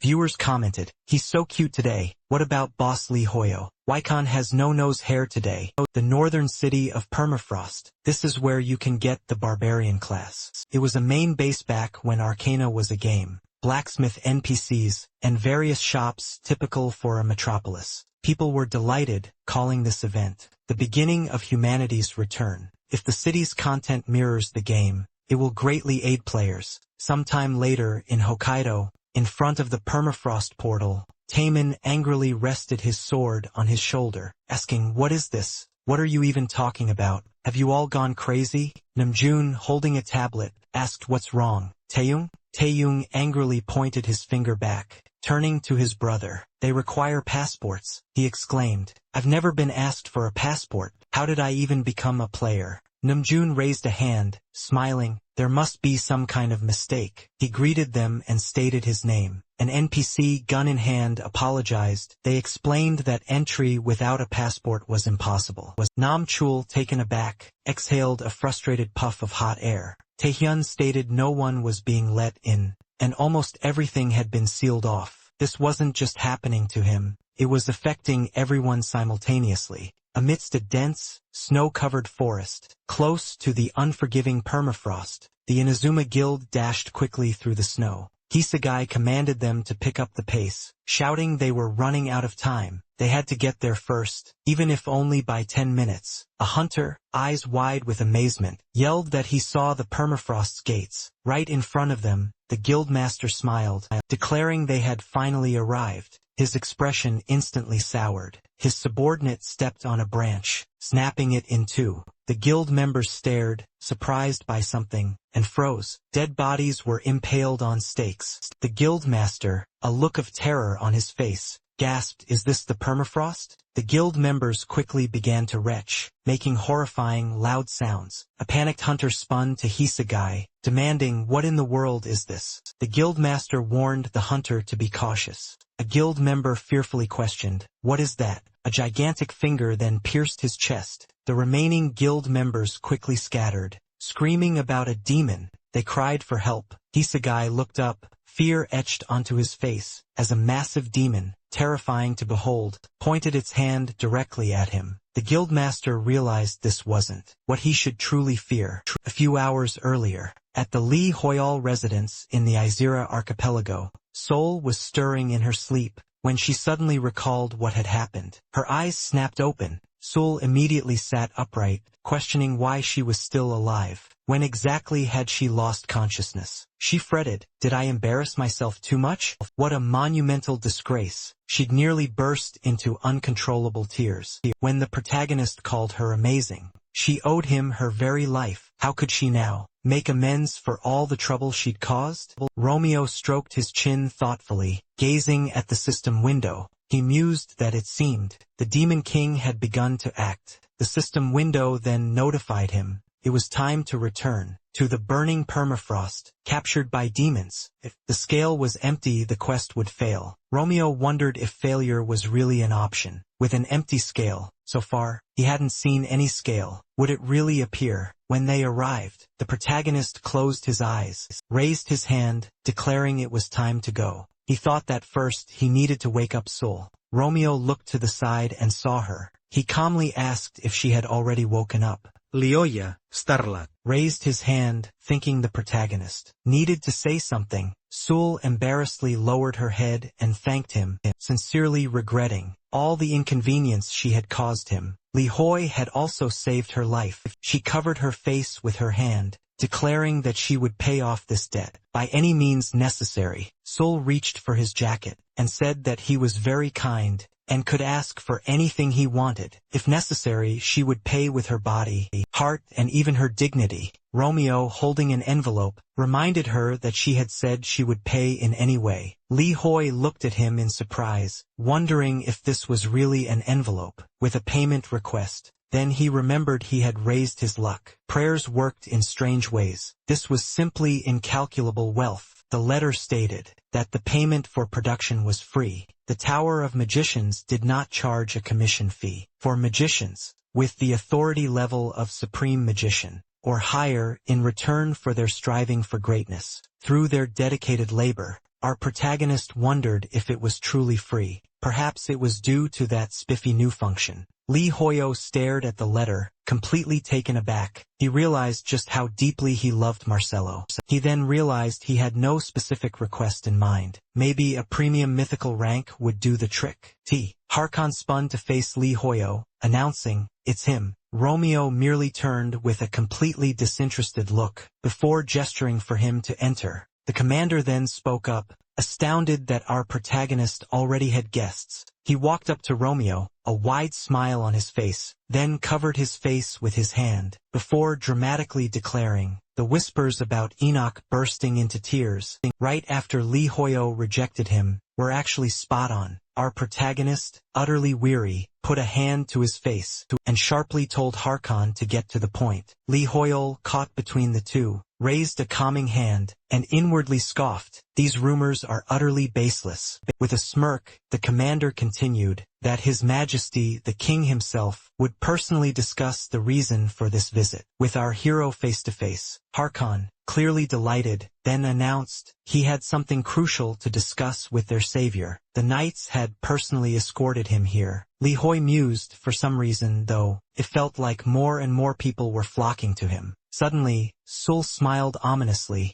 placing a contemplative hand to her chin, and stated, "This has been a grave oversight." She apologized for the belated introduction. Sul theatrically placed a hand over her chest, and formally introduced herself, greeting Hakuna and Harkon. She sheepishly wondered if perhaps Li Hoyal was wondering if she had a split personality. The commander turned, a smile on his face, and exclaimed, "Sul, I've heard all about her. She was incredibly beautiful, just as everyone said." The king then crossed his arms, stating, "This is a matter of greater importance." He then extended his hand forward, and to the savior he said, "I understand." It was too late to apologize for this intrusion. Hakuna had come seeking his wise counsel. Romeo, his expression stern, pressed her about what was wrong. Sul's hand clenched, her tension evident, and she wondered, a knot in her stomach, what was truly happening. The king of Usra himself had arrived not just for a personal visit, but had also astonishingly sought their counsel. Li Hoyal held far more sway than she had ever realized. Hakuna, a subtle smile gracing his features, raised a hand and revealed that a resident from the Arcana had recently put down roots in Usra, eager to start life anew. However, in times gone by, his conduct in the Arcana left a lot to be desired, and so the king desired to entrust this individual's fate to the protagonist. Hakuna then met Sul's gaze, and suggested that if she didn't object, he could bring this person before them immediately. The king then pivoted to address the guest, who had been lurking in his kingdom in the dead of night, and asked her to discreetly step aside. Lee Hoyal realized that Sul was, indeed, an uninvited guest, a trespasser, in Yusra, which explained Hakuna's sudden arrival. Romeo, his face serious, addressed her by name. Sul, startled, responded to him. She closed her eyes, overcome with acute embarrassment, raised her hands, realizing her voice had completely broken, and found it utterly, terribly embarrassing. Sul, composed, affirmed that she was listening. The protagonist, hands slipped into his pockets, met her gaze and calmly instructed her to return home now. Sul was instructed to establish, in writing, how far mythology was prepared to go, for the ultimate good of the Yusra kingdom. She also needed to procure a recording for him, to present at their next meeting. Sul, her gaze filled with surprise, agreed. Lee Hoyal believed this approach would be the perfect way for him to make amends to the king.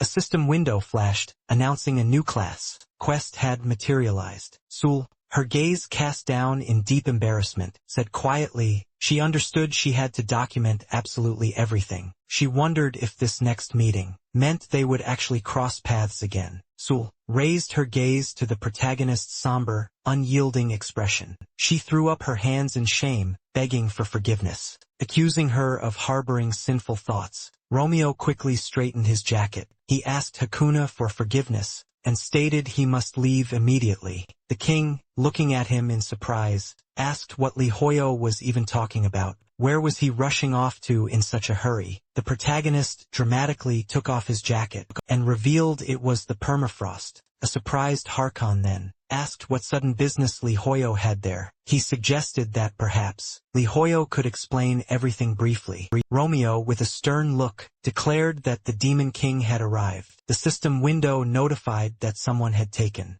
the first step into the permafrost, and the quest had begun. Half of the people were still alive. If the bar emptied, the quest would fail. Back in present-day Hokkaido, in front of the portal to the permafrost, Tamen grew enraged, and hit the table hard enough to crack it, declaring he had already told the NPC to get out of the way. Something was definitely wrong here. The NPC raised his hand, asked for forgiveness, saying this was unacceptable. The guildmaster furiously said something was wrong. Did the NPC not know who Hisagi was? Those guys had been in the permafrost for some time already. He quickly showed the NPC his phone, and told him to look at the guild ratings. The ratings hadn't changed at all. If they had achieved anything, their rank should have gone up, but it hadn't, regardless of what the NPC said. Scratching the back of his head, Rox interrupted. He said he hadn't planned to interfere, to avoid embarrassing himself, but now he felt uneasy too.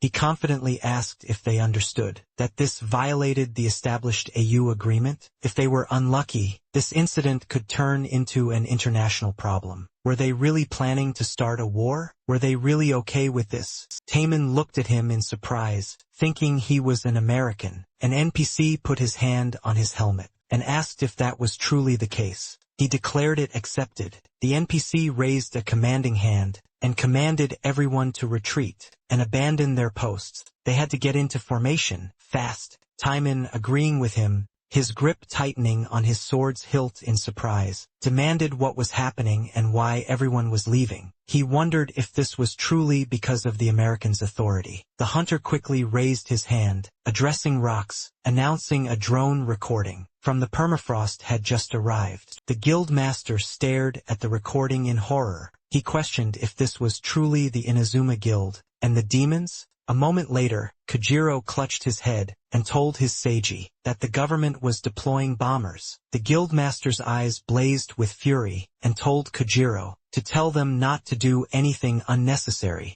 and to stay out of the player's way. His Seiji thought to himself, the rift was in an accessible area, so they could use modern weapons, but they'd kill their own people too. He clenched his teeth in frustration. Was this really their solution? The assistant screamed in agony, as his body instantly split in two. The guildmaster cried out Kojiro's name in terror. His Seiji, clutching a bloody weapon, heard the desperate screams of his comrades. He looked up at the colossal demon and thought, this is total extermination. Romeo swiftly channeled powerful mana from his hand, and called out to Taemin. His Seiji was utterly surprised by what was happening. The demon's body swiftly split in two. Taemin, with a terrifying glare, struck the ground with immense force, shattering it and cleaving the demon. His Seiji, looking at him, asked, "Why did it have to be him?" Guildmaster Giona, clutching his clothes, declared that his Seiji was weak. Taemin, striking his own face, declared that Guildmaster Inazuma, he was being punished for his disgraceful actions. He was going to abandon him, so his Seiji should thank Lee Hoyo, Guildmaster Inazuma.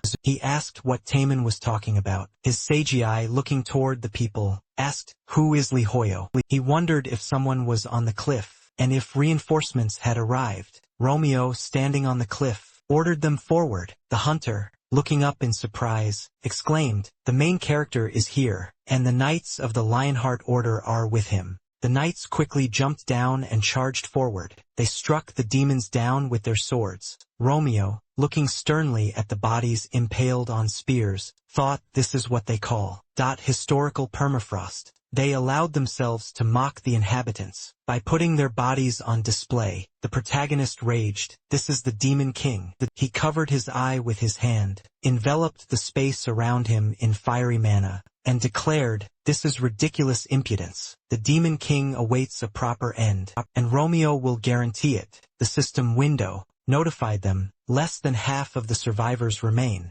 Some time ago, the hunter asked, "Have you really come to help us?" Harkin, looking at what was happening, thought Lee Hoyo spoke of this. He believed, that the Demon King had appeared in the permafrost. The commander hadn't expected the city itself to be in such dire straits. Harkin, looking at the protagonist with fear, thought Lee Hoyo knew about this, and was still going to save the permafrost alone. Romeo thought he had feared the worst, when he saw the survivor count rapidly falling. Lioyu, smiling, Thought, "I would have been doomed if I had come here alone." He wondered if Romeo really thought they could have handled it themselves. At the present time, the protagonist, looking at the commander, thought, "We're really lucky that Harkin came with us a few hours earlier." At the Lee Hoyal residence in the Izira archipelago, Hakuna angrily raised his hand, addressing the savior. He declared, "This simply won't do." The king didn't doubt his abilities at all. The Demon King posed a grave danger. Hakuna absolutely couldn't let the protagonist leave alone. They would soon organize the fighters, so he asked him to postpone his departure. The commander tensely agreed, "His Majesty is right. The protagonist's life is in danger." Romeo confidently scoffed, "What life are you talking about, Harkon? Demons must be exterminated. Someone's life isn't a reason to wait." The commander was utterly stunned by his words. The protagonist sternly stated that exterminating demons was the only way out, with no other choice possible. Harkon, putting a hand to his face, laughed, and remarked, "Lee Hoyal has always been like this. That's precisely why he wouldn't let this knight go alone." The system window notified that the number of survivors was rapidly decreasing. Romeo, his lips clenched in fury, demanded to be let past the commander. Drawing his sword, he declared he had promised His Majesty to return. After exterminating every demon in the world, Harkon, holding his sword before him, replied that he had also promised the protagonist to become his sword in this very world. The commander smiled confidently. He said that thanks to Lee Hoyal, his weary spirit had been calmed. He added that since the protagonist's will was so strong, Harkon would continue to be his sword. Hakuna, smiling, closed his eyes and told the savior, "This is good." As long as the commander was with Lee Hoyal, the king could rest easy. Romeo, looking at Hakuna, asked who would accompany him. Then, Sul, raising her hand, declared that she would take on this role. The protagonist turned towards her. She, placing a hand on her chest, bowed and said that she had created so many problems for His Majesty, and Lee Hoyal and Yuzura Sol. He asked for a chance to make things right. Romeo addressed her by name, his expression solemn. Hakuna, with a smile, declared they were ready. He hoped for the savior's safe return, and begged him to bring peace to the permafrost. The protagonist swiftly raised his hand, stating he had no choice but to submit to the king's will. The system window then notified them that the number of survivors was plummeting rapidly. Romeo tensely placed a hand on Harkin's shoulder, saying they had to hurry back. Meanwhile, in the permafrost, before the city's southern gate, right at that southern gate, stood the guilds of Join and Inazuma. Lee Hoyle and the Hesai stared at Tammin in surprise, and asked, "What do you mean by gratitude to the protagonist?" Guildmaster Join looked at him, utterly bewildered. He raised his sword, glancing to the side, and stated that, as soon as Lee Hoyle stepped through the portal, he had immediately declared their main task was to save the survivors. SJ was utterly taken aback by his words. Taimon calmly replied that they were just guys, trying hard to curry favor with the protagonist. Saving survivors wasn't a bad cause, so there was no reason to disobey. Guildmaster Inazuma quickly clutched a hand to his face. He thought that even their own homeland, Japan, wanted to finish them off along with the permafrost. Hasagi despaired, saying they were fools. They were their fierce competitors. Romeo stood on a cliff, arms crossed, alongside his knights. He thought, a serious expression on his face, that this was to be expected from the Lionheart Knights. They had swiftly cleared the area. In front of the city gate, the title of the strongest knights in the empire was theirs by right. Thanks to them, they would be able to enter the city faster than expected. Archon looked at the protagonist's hand, utterly surprised. Romeo quickly enveloped his hand in light mana. Rox was utterly stunned, a tremor running through him. His gaze darted to the gates of the permafrost. Camilla sighed, then called out his name. She noted that the Shining Guild was already at the western gate. What in the world was wrong, she asked, surprised. Dimitri, looking exhausted, leaned over to Rox. He asked, where exactly are we even going? They'd passed the city gates ages ago. The guildmaster spoke, a hint of fear in his voice. He'd spotted a bizarre post on the Arcana forum. It was a weird thread, all about the permafrost. It barely had 10 views total. Yet, the same user kept posting the exact same message. Normally, Rox would have just brushed it off and forgotten. But today, right after he exited the portal, someone had uttered the exact words from that post. The guildmaster recalled a memory. Romeo had confidently strode out of the portal and made an announcement. The Demon King is in the permafrost. Right now, he stated, those who want to run, do it now. However, for those of us who choose to fight, our main mission is to save the survivors. Rox snapped out of his thoughts. Meanwhile, amidst the dense, snowy forests, Wycombe was sprinting at top speed. He loudly apologized, exclaiming, he'd been eagerly anticipating the permafrost renewal and had spent all night long searching for intel. Viewers commented that he was late and had definitely slept through the whole thing. Wycombe wondered if he'd truly lost his resolve. He looked to the side, utterly startled. A viewer asked, what in the world is that? Rox, gazing up at the brilliant light in amazement, wondered if he had actually believed. Lihoy was weaker than him.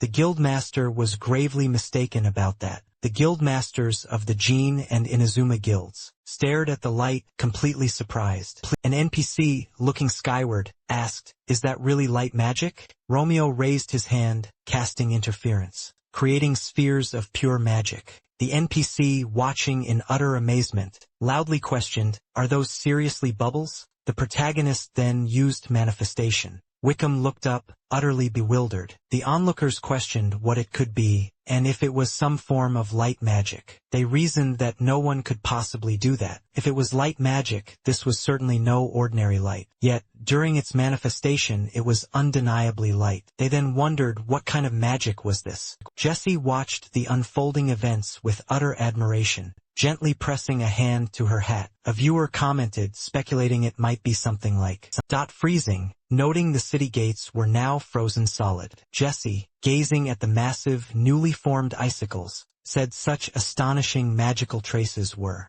unfortunately truly unforgettable. She smiled, covering her eyes with her hat, and declared that all the magicians nearby must be thinking the exact same thing. Rox, absolutely stunned, declared he had been completely wrong, because Lee Hoyle was just an absolute monster. The gates quickly cracked under the severe frost. A frightened hunter raised his hands in alarm and loudly shouted, those are the city gates. They began to crack apart at an incredible speed. The hunter then loudly announced, the city gates are open. instead of a gate, a massive hole had formed, through which the city was now clearly visible. Everyone looked at the newly appeared system windows. In surprise, the system window notified them that this was a common quest. It was called Liberation of the Permafrost. It had fallen into the hands of the Demon King. People were tasked to liberate the permafrost, and valor would be rewarded. The current contribution was 0. Rox, now smiling, loudly said, "This is a common quest," just as it had been said in that post. Dimitri, surprised, turned to the guild master and asked if he had really decided to just pass by the permafrost. Rox, confirming this, loudly said that during a siege, the city gates are considered a significant contribution.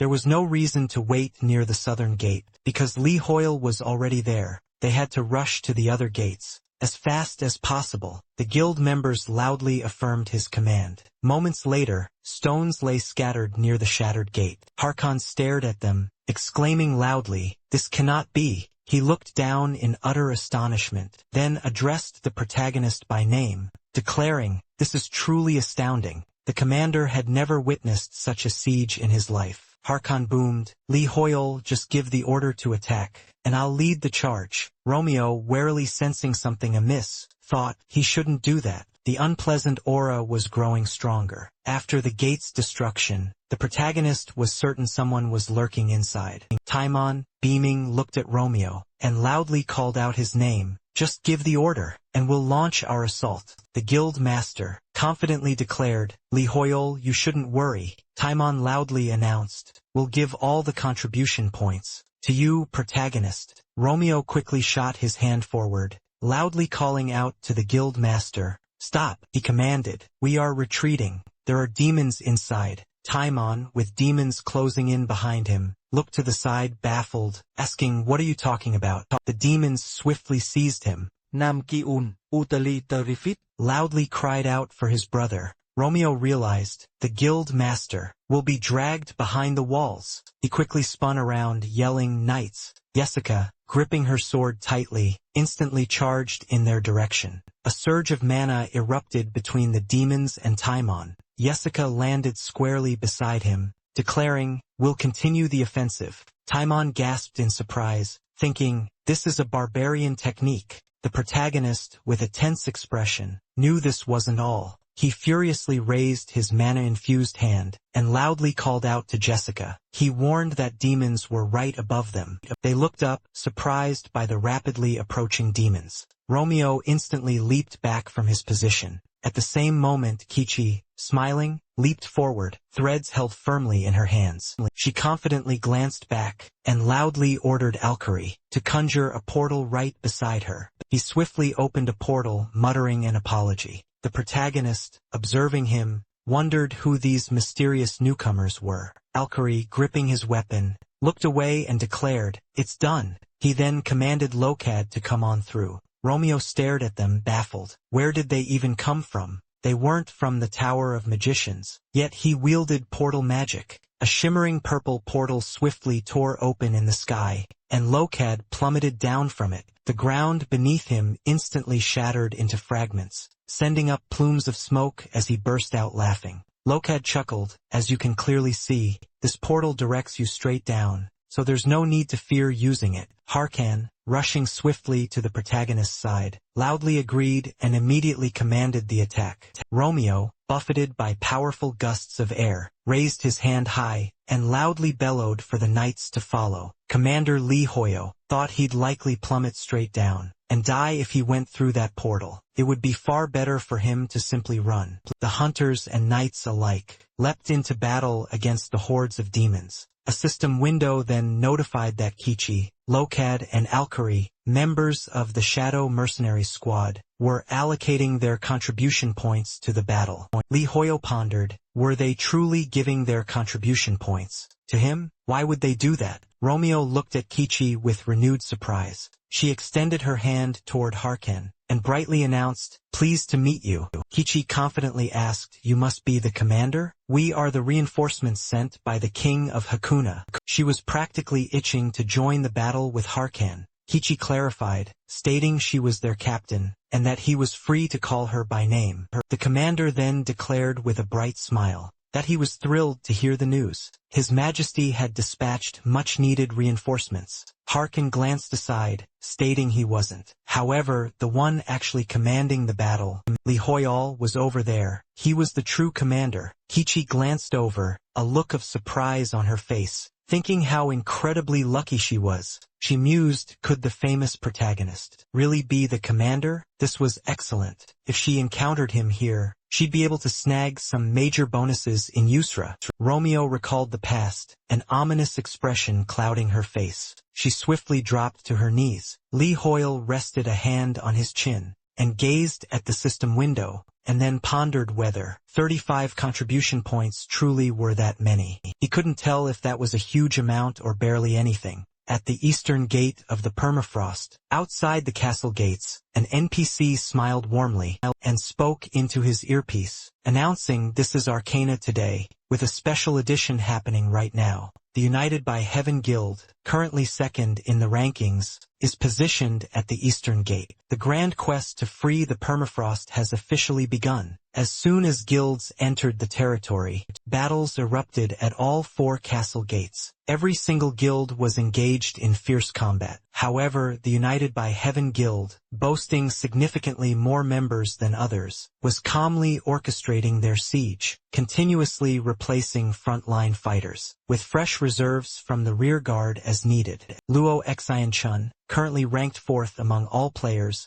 and Guild Master of United Heavens, raised his hand and bellowed, "Everyone, reload!" Then he commanded, "Shoot!" Clouds of smoke swiftly billowed around the monsters, knocking them down with each powerful impact. The reporter then declared that, on top of all this, Guild Master Chun's contribution points had already soared to 1812. He quickly added, "But don't be surprised, he's accumulated the highest number of points overall, among all the players who'd made their contribution points public." Would the guild rankings really change? After the siege, Chun smiled ominously, trembling, as he heard the knight's orders to reload and attack. He thought he'd been expecting a castle siege. The Shining Ones might be capable in individual battles, but when it comes to an organized siege, they were no match for him. The system window notified him his points were now 18,332. Chun thought that everyone should see how many points he had accumulated. The guild master looked up with a terrifying smile, and quickly raised his arms to the sides, thinking that with such a number of points, he would become the ruler of the permafrost. Laughing, Chun ordered them to attack and continue the offensive. He declared that the whole world was at their feet.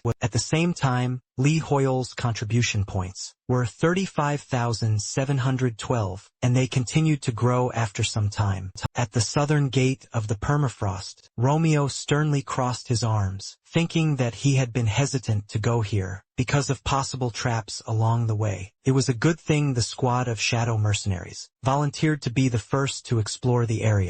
Through the portal, Kichi looked down with a frightened expression, and trembled. She wondered if the main character hadn't recognized her, and worried that he already hated her. Romeo looked back, thinking that in any case, the squad of shadow mercenaries. This squad was formed from several elite specialists, under the command of Captain Kichi. They complete their assigned tasks by any means available, and are also known for disregarding the ethics of their missions. The protagonist thought back, believing Hakuna had been talking about them back then. It was all the better for him that help had arrived. Kichi covered her head with her hood in fear, wondering if Li Hoyle would take revenge on her for not helping him in the fight with the leopard. Romeo was surprised to hear how he was addressed. Alkari mentioned he'd scoped out the area using his portal. Apparently no one was hiding nearby. The protagonist nodded, acknowledging this. Alkari sternly raised a hand. "Listen," he began, "I don't think we should go through that gate. There are enough traps along the way to instantly kill any intruder. What's more, when I tried creating a portal beyond the gate, some powerful force completely blocked me." Romeo was taken aback, wondering if it was the Demon King's power. "Ah, I see," he exclaimed. "So we need to find another way in." Jessica quickly placed a hand on her chest, then eagerly addressed Li Hoyle. "I know a secret passage," she announced. "Right into the permafrost," she declared. Her voice filled with confidence. She explained there was a massive evacuation shelter deep beneath the permafrost, Underground passages permeated the entire territory. One of the entrances was located near the castle walls. Jessica was sure most survivors were sheltering there. The protagonist thoughtfully looked down, too, rubbing his chin. Tammin quickly rushed to his side, pointed forward, and loudly exclaimed, "I knew it!" He wondered if it was her. A wide smile spread across his face. He slung his sword over his shoulder and raised a hand, loudly declaring, "It seems to me, Jessica's sword technique resembles that of the barbarians." He asked, "Are you from the permafrost?" Jessica confirmed it, adding that she knew the guildmaster was a barbarian too. Tammin smiled, confidently looking at her, and declared, "Glad to finally meet you." The protagonist thoughtfully considered, the guildmaster only knew about an entrance. Point 1 specifically for barbarians. So, is this secret entrance really nearby? He wondered. Jessica, holding a map, pointed forward and affirmed, "Agreed, we just need to go this way." Tammin, looking delighted, turned his head back, and loudly assured Lee Hoyle not to worry. He explained everyone in the permafrost is familiar with the basics of evacuation. The underground shelter beneath the city was as vast as the Parisian catacombs. The guild master was absolutely certain that every single person was safely inside. He loudly declared this, instructing the group to follow. A surprised Romeo glanced down at his system window, which informed him that the number of survivors was critically low. After spending some time in the city, Tammin, standing by a fence, loudly told Lee Hoyo they needed to enter here. The protagonist asked, amazed, if the entrance was truly in such an unassuming spot. The guildmaster smiled, pointed down, and explained that a powerful spell had been cast on the entrance, allowing only permafrost inhabitants and barbarians to perceive it. The spell was functioning perfectly, and the door appeared entirely intact, so Tammin was convinced everything was fine. Romeo was utterly astonished. As he gazed at the now open entrance, the guildmaster was horrified by the sight before him. They were staring at countless human corpses, sprawled across the floor. The gruesome sight ignited a furious rage in the guildmaster. The protagonist declared these were undeniable traces of a demonic ritual. Someone had summoned a demon right here. Romeo gently placed a hand on Tammin's trembling shoulder. The system window then notified him that the protagonist had entered permafrost, a city utterly transformed into hell.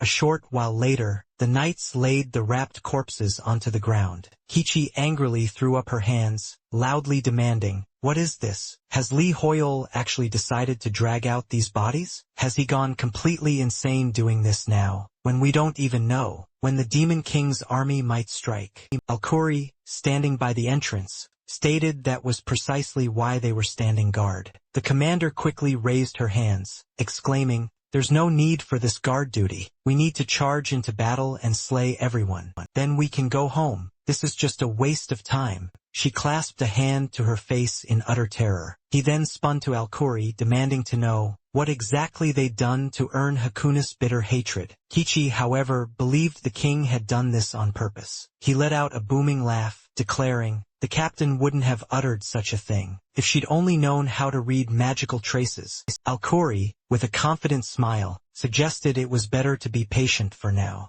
Soon enough, they'd uncover what that suited gentleman had planned. Meanwhile, Lihoi was struck with fear, leaping back. The NPC ominously gripped his bloody sword. He clutched Romeo's shoulder, and wondered if the NPC had truly died. Defending the passage, the protagonist was deeply unnerved by him. A knight swiftly spun to his running comrades, shouting that another passage was here too. Jessica placed a hand over her heart, then turned to Lee Hoyle, who met her gaze. She looked down, her expression somber, and offered her thanks for giving her permission to retrieve the fallen. Jessica explained these were soldiers, whose homeland was the permafrost, just like her own, she stated. She confessed she didn't know how to repay the protagonist for this incredible debt. Romeo mused how he could possibly counsel Jessica, knowing her homeland was the permafrost. He looked down, a tense expression on his face. Romeo declared that even if it wasn't her hometown,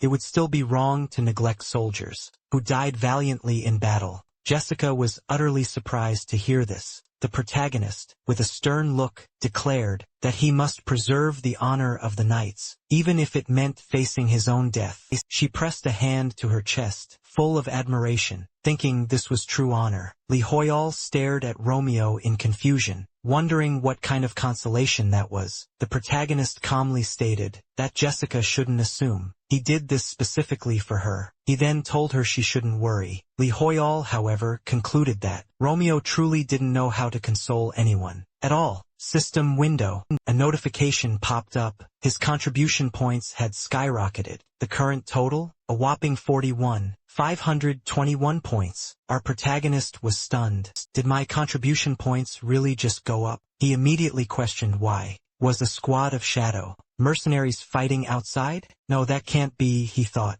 They would have told me. Just then, the system screen flashed again, his contribution points surging even higher. A knight suddenly stopped, calling out to Lee Hoyo. We found an underground square, he exclaimed. They stumbled upon it, while carrying out bodies from the opposite entrance. He urged our hero to follow him. Romeo's eyes widened. An underground square? Could it be true? The knight, already heading back, turned and gestured for them to follow. Our protagonist was utterly aghast at the sight. Before them stood countless crosses, with bodies strung up on each one. The knight reported, we checked the other passages, and it's all the same. Romeo clenched his teeth, declaring sternly, this is a summoning circle, made with blood and bodies. Jessica looked at him in surprise, clearly not understanding. Romeo clenched his hand into a fist, realizing that to summon the Demon King, a sacrifice was absolutely necessary. It was just like the ritual of exorcism, which also demanded a sacrifice. All these summoning circles starting from the entrance, and all these bodies were connected into one massive, grand circle to summon the Demon King.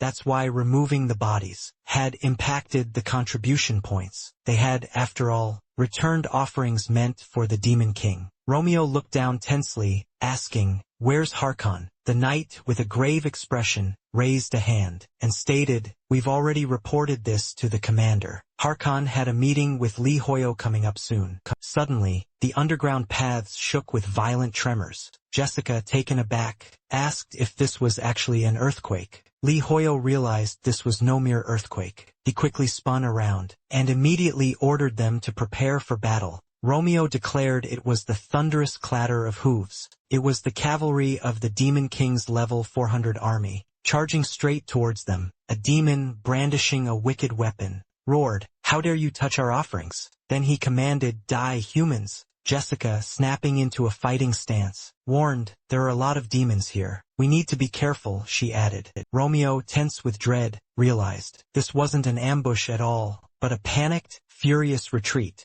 Tammin and Harkon lunged towards the fleeing cavalry, ready to attack the demons. The demons shouted, we'll get our revenge on you humans. They shrieked for the humans to die, but the cavalry all at once just rushed past, completely ignoring them. Jessica wondered, was that really the commander? A knight, his expression grave, confirmed, yes, that was Harkon. Lee Hoyal, clutching his chest in fear, thought he was about to be trampled. The commander, now quickly sprinting towards them, addressed Lee Hoyal asking, are you alright? Taehyun, clenching his fist tightly, began to say, these bodies. Romeo cut him off, stating directly, these are offerings for the Demon King's summoning. You knew about this, Romeo added. Harkin, surprised, blurted, you knew about it? The guildmaster, pointing back furiously, declared, those guys are lined up right over there. Romeo mused that the monsters, who had just rushed past, were merely fodder. He assumed they were only there to check on the summoning circle, since removing the bodies had broken it. Romeo confidently declared, the elite will arrive soon.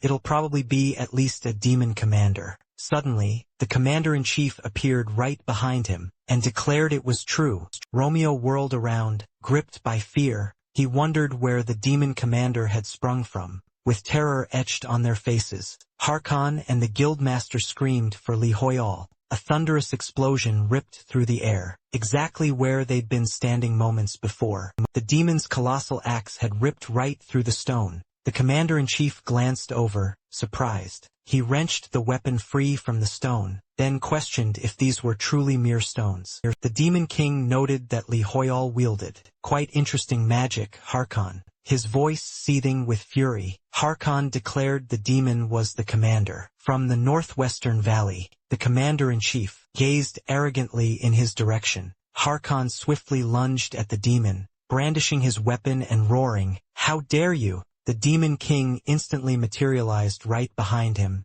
identifying him, Harkon, the commander who defied me 10 years ago. The commander spun around, wondering how he'd completely missed the demon's movements. The commander-in-chief then asked why Harkon still looked exactly the same, claiming he'd heard people aged quickly here. He even sneered that the commander had grown weaker. Harkon's anger flared, as he demanded, "Has it really been 10 years? Insisting only a few years had passed for him. The Demon King simply stated he'd heard about that too. The commander-in-chief then rose, his body enveloped in a surging aura of mana. He explained that 4 days in Arcana were equivalent to 1 day in this realm. With an ominous gaze, he then asked what the true outcome would be. Harkon, with only a few years of training up against them, who'd improved 4 times as much, and gained vast experience fighting in a brutal war, who would truly be stronger? A colossal magic circle materialized across the city, simultaneously sending plumes of smoke billowing skyward. Kiji looked up in terror, demanding, "What is this? Where is this shaking coming from?"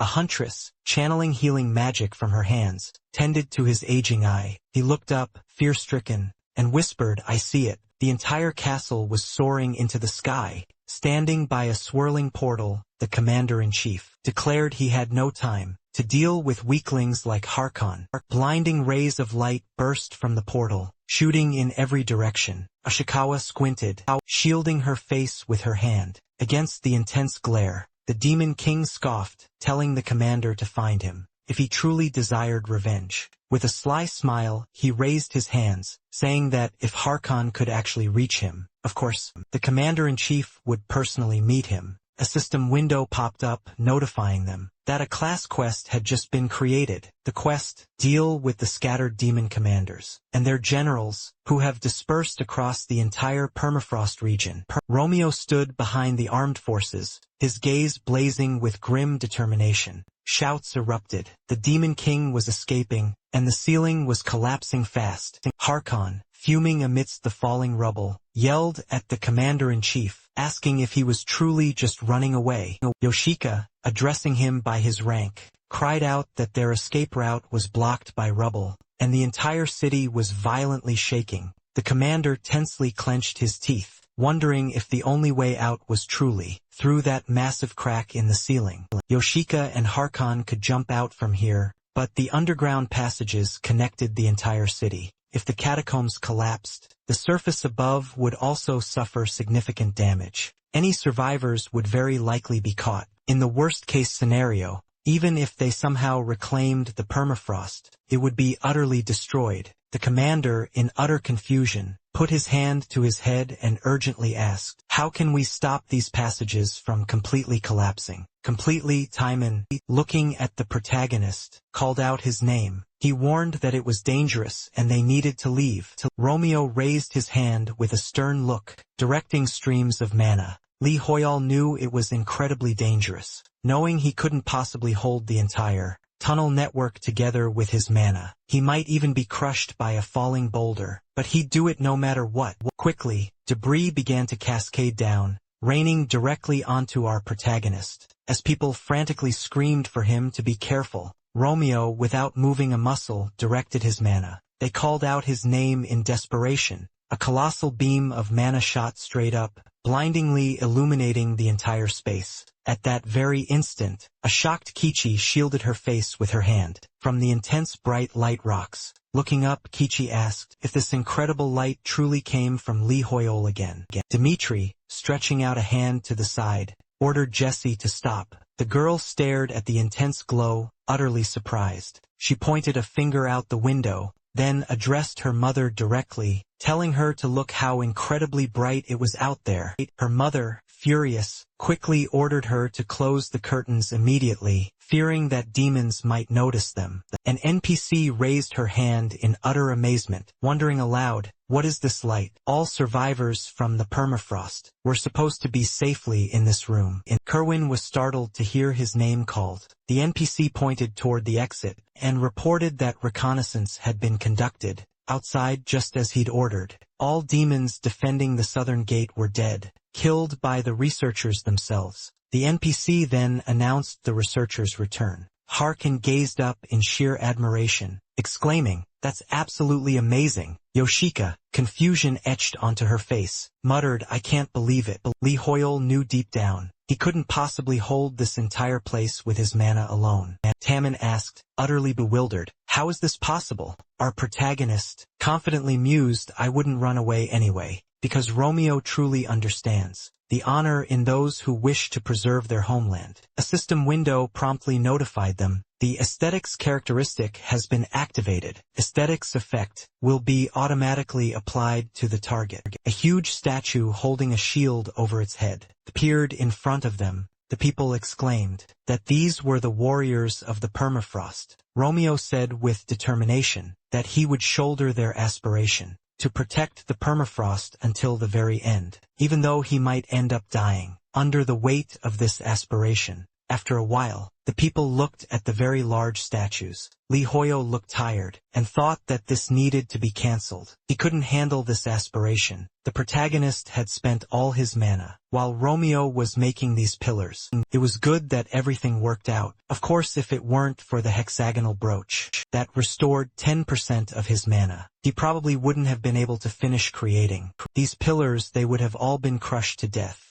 Lee Hoyo couldn't even believe that he had made all these cool pillars. It seems the reason they became statues was because of the aesthetics characteristic. It just adds an aesthetic quality, but he doesn't have to try hard for the characteristic to work. It's almost easy compared to the times when he had to spend all his mana to create one cup. Romeo rubbed his chin with interest, looked at his other hand, and wondered if this was something like unique skins in a game. He then wondered what he needed this for. Harkon sadly looked up and thought that a day in this world is equal to 4 in the Arcana. The permafrost would not have suffered such a fate if he had defeated the demon in those ancient times. Commander met him again and again. He managed to escape from him. Harkon felt he had no right to see His Majesty's face. Timon looked up and asked what this was. The knight asked in surprise if this was really a shadow. The guild master opened his mouth wide. Very frightened, he said loudly that these were bats.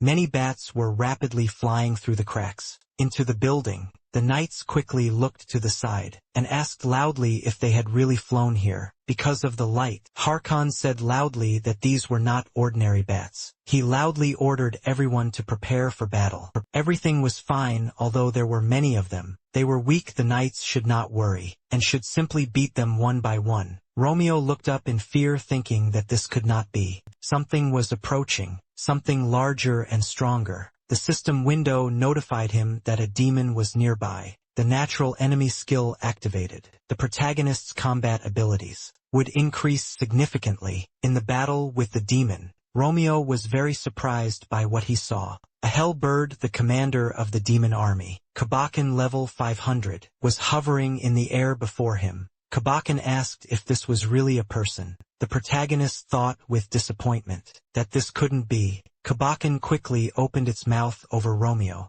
and remarked that humans could be eaten. The protagonist thought that he truly had no mana left. Kubican's body was instantly enveloped in light mana. Romeo watched this in surprise. Jessica, with her legs enveloped in mana, landed on the ground. She smiled, put a hand on her hat, and said that she had tried hard this time. However, creating magical traces as beautiful as his had not worked out. Jessica happily asked how the protagonist was doing. Romeo, with an unperturbed look, crossed his arms and looked at her without answering. Lee Hoyle thought that he was thanking her for saving his life. The protagonist then sternly said that he was giving her a bad grade. There were too many unforeseen consequences. More than usual, too much power had been invested in the manifestation stage, and Jessica also did not take into account the influence of the environment. She quickly jumped up loudly, asked him to wait, and said that she wanted to write it down. Meanwhile, in the shadow mercenary squad, Kichi,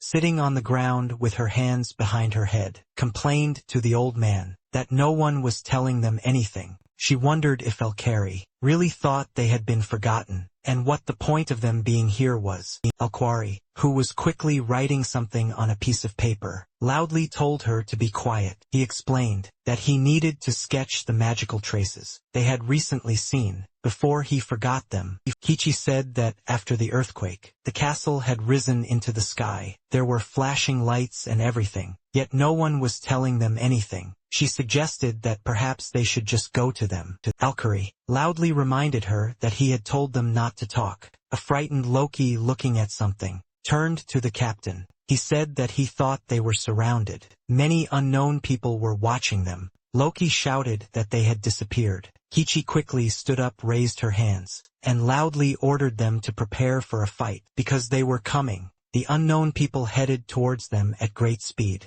After landing, the man looked at the captain in surprise. The girl exclaimed that they were people. The man said in amazement that she was right. Kichi stepped back and asked who these people were, wondering if they were really barbarians. The man raised his hand, pointed forward, and asked loudly if they were the ones who had been shining. Lee Hoyo looked at Jessica. The system window notified him that he had dealt with one of the 10 demons. Romeo, looking at the system window, thought that apparently he didn't necessarily have to be the one to kill the generals. Timon, clenching his fists, reported to Lee Hoyal that they had finished transporting the bodies to the shelter. The guild master, looking tensely to the side, he placed a hand on his neck, adding that it seemed the survivors Lee Hoyal mentioned were nowhere to be found. The Kayan Guild's analysis team deployed drones for further investigation. These underground tunnels proved tough to explore. Romeo declared that he understood everything now.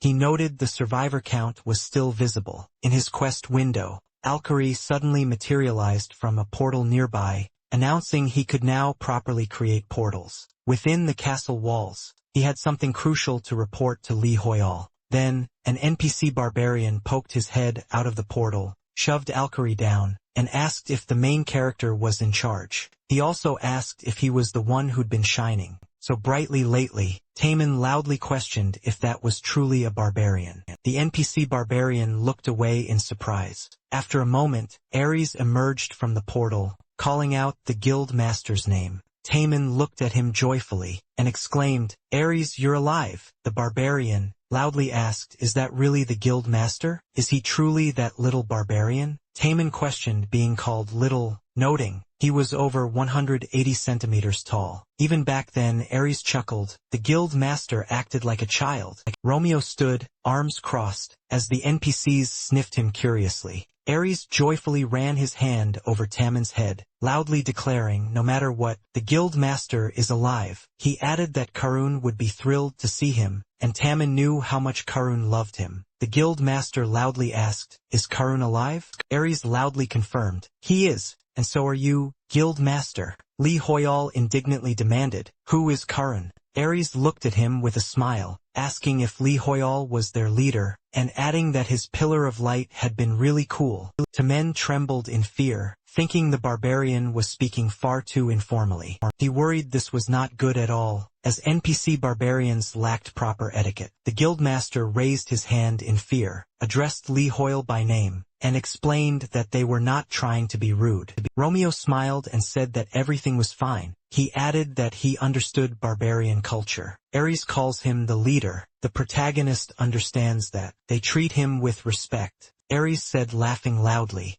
that this leader was truly different from the other explorers. An NPC sniffs the commander, while Jesse sniffs the barbarian. Ares calmly said that fortunately, they also have a good leader. He has been making secret sorties into the city for many years to lead out survivors. His name is Karen, and he is the father of all barbarians. They lived in the forest nearby, trading and working with the permafrost. One day they saw the permafrost catch fire. The wind brought them an unpleasant smell and an ominous aura. The barbarians immediately ran into the permafrost. Under Karun's command, what they saw was terrible. Generals in the form of birds flew everywhere, squeezing the permafrost warriors in their claws, as if mocking them. Demons, in the form of animals, had hung the bodies of the permafrost inhabitants. Everywhere Harkon lowered his head tensely. Ares clenched his teeth and said that their brotherhood fought the demons. To save the survivors, however, the demons were too numerous and too strong. Most of their brothers were killed, and Karun was badly wounded.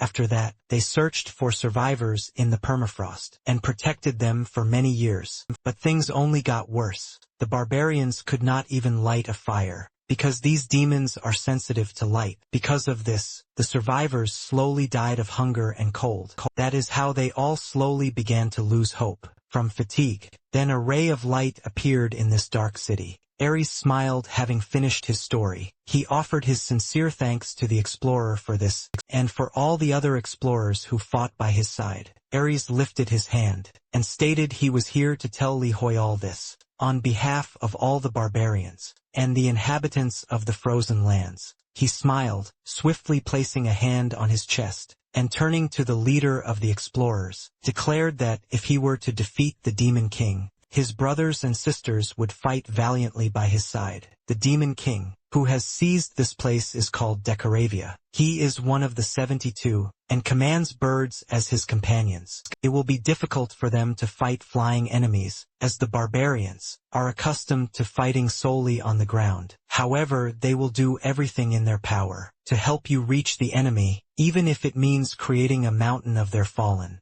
Timon gazes at him in utter surprise. Romeo stated that he understood, but that he would refuse their offer. Harkon looked at Lihoyal in confusion. Ares lifted his hand once more, and asked Lihoyal if he wasn't going to fight at all, or if he simply didn't need the barbarians. Romeo disagreed sternly, his voice firm, declaring that he would defeat the demons, and that he was glad they were ready to assist. However, collecting corpses was not exactly his hobby. Ares was visibly stunned by his words. Lihoyal crossed his arms, then addressed Alkari, stating that there were more pressing priorities. The magician agreed with a grim expression. Romeo commanded him to move all the survivors to the kingdom of Izira. Romeo then added that Alkari should also convey a direct request to the king, to provide them with warm housing and ample food. Lihoyal was confident that the portals could certainly handle this task. Alkari solemnly lowered his head, and affirmed that he would do his utmost. Romeo then looked to the side, addressing the guildmaster. Timon, startled, looked his way. Romeo then declared that the guildmaster would accompany the barbarians. It would be beneficial if Timon and the guild could provide protection to the survivors throughout their evacuation. What's more, our protagonist was convinced the guild master was deeply concerned about the barbarians' fate. He knew Timon was overjoyed and loudly thanked Lihoyal. Kichi, positioned by the portal, asked if our protagonist truly wasn't joining them. Romeo, his gaze averted, declared he had unfinished business. Instantly, several demons materialized above his head. The demon army's commander, a level 500 Hellbird, stated that traces of a Cupid's aura led right here. Could it truly be our main character? Romeo stepped bravely before his comrades, raised his hand, channeling mana from it, and commanded them to leave immediately. Within the glowing portal, the survivors gazed at the bright light in surprise. Ares, a smile on his face, raised his hand high, and loudly declared, "Prepare to depart." An NPC questioned, "Are you with the researchers? What exactly is happening, Alkari?" Alkari, raising his hand, announced he was opening a portal to Asura. Ares loudly stated he'd explain everything later. He then ordered everyone to move out. The NPC wondered, is Asura the legendary island? Could we actually be saved? Timon gazed happily at the portal. He was stunned to see a system window appear, notifying him that a class quest, the secret technique of the barbarians, had appeared. The guild master threw his hands up in sheer amazement, wondering, is this truly a class quest? Only one person per class could ever receive one. Why did it appear now? Timon was utterly terrified by what he saw. He sternly turned to Ares, demanding, "Where's Karen?" The barbarian replied Karen should be on a sortie. Ares stared uncomprehendingly at the guildmaster. Quickly running toward the door, he bolted after him, loudly calling out, "Tamen, where are you going? It's far too dangerous to go alone." The guildmaster sprinted down the street, his mind racing. This can't be. He couldn't believe it. Taein remembered his past. Chiron smiled, casually resting his sword on his shoulder. Then he asked if the guildmaster truly desired a secret technique from the barbarians, leaving Taemin confused. Taemin loudly demanded to know if it truly existed. Chiron grinned menacingly, rubbed his chin, pondering his next move. Should he teach the guildmaster or refuse him? Taemin, loud and seething, furiously asked if Chiron would just teach him. Chiron guffawed, telling the guildmaster to simply grow up. For another 40 years, all with an infuriated look. Taemin loudly argued, 40 years? Does it really have to be that long? That's far too long. He wanted it now. Chiron loudly and unequivocally refused him. As he departed, the guildmaster jolted out of his memories.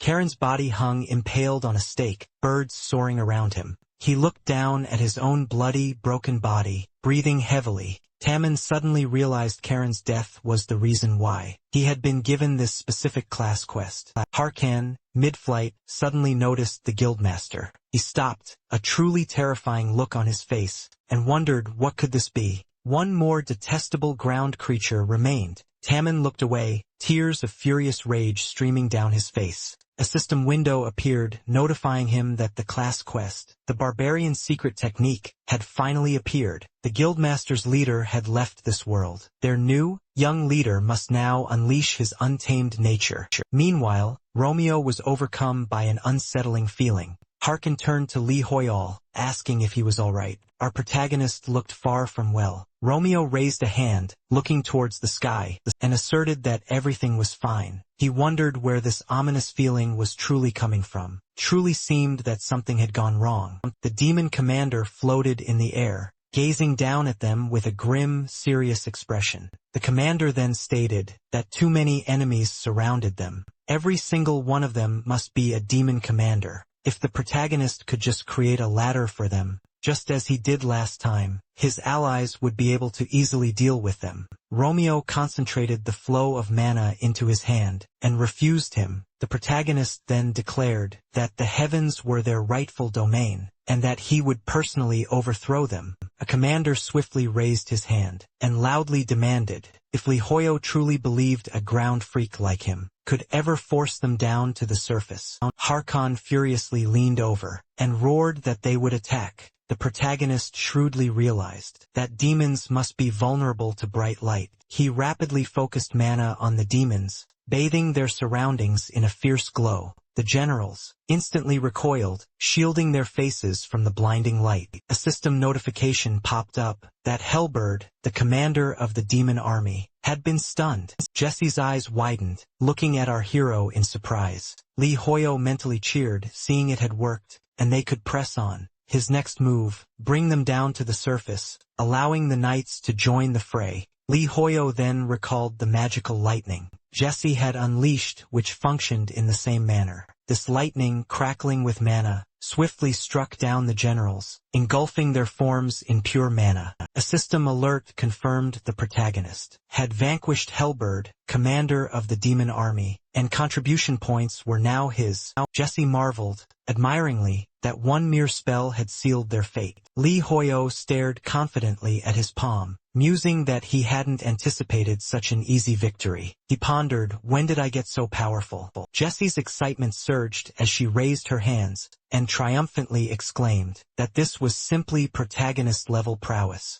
She gushed, and so elegant, and that she'd learned so much. A system window confirmed 6 of the 10 generals were now defeated. Romeo gazed up, his expression grim, muttering still 4 more left. The thought filled him with unease. He questioned if Taemin was okay. Our hero's head snapped up in shock, his gaze fixed on the portal. He demanded loudly, is Alkari truly inside? The mage, fuming, raked a hand through his beard, and grumbled that the civilian evacuation was complete. But those barbarians. Ares burst from the portal, clearly enraged. He was cut off by news that the guild master hadn't returned. Taemin had boldly rushed off to find Karun, and he still hadn't come back. Karun was never this late after a raid. Something serious must have happened to them both. Romeo gasped, did the guild master really go alone? Al-Kuri closed his eyes, sighing, and said, as you can see, our protagonist, they're quite the reckless one. Romeo roared, which way did Taman go? A moment later, Haraki was gripping the guild master's hand. High in the sky, blood streamed down Taman's leg, and the demon was crushing his neck. Haraki cackled, declaring, how presumptuous of the guild master, to try and kill me alone. Taman gritted his teeth, realizing he couldn't even lift his arms. So this is the strength of a commander, and he hadn't expected it to be this difficult. Haraki then asked with an ominous smile, will Taman really beg for mercy, just like all the other freaks? He added, perhaps I'll spare you, if the guild master really tries. Taman shot back with an angry grin, you'll be waiting in vain, Haraki. Barbarians never surrender, we die fighting. Haraki burst into loud laughter, saying, the guild master has a lot of nerve. For such a weakling, I thought him a fool, though, what else can be expected from an earthly beast? And mentioning Karun, Haraki added, that other freak was just the same.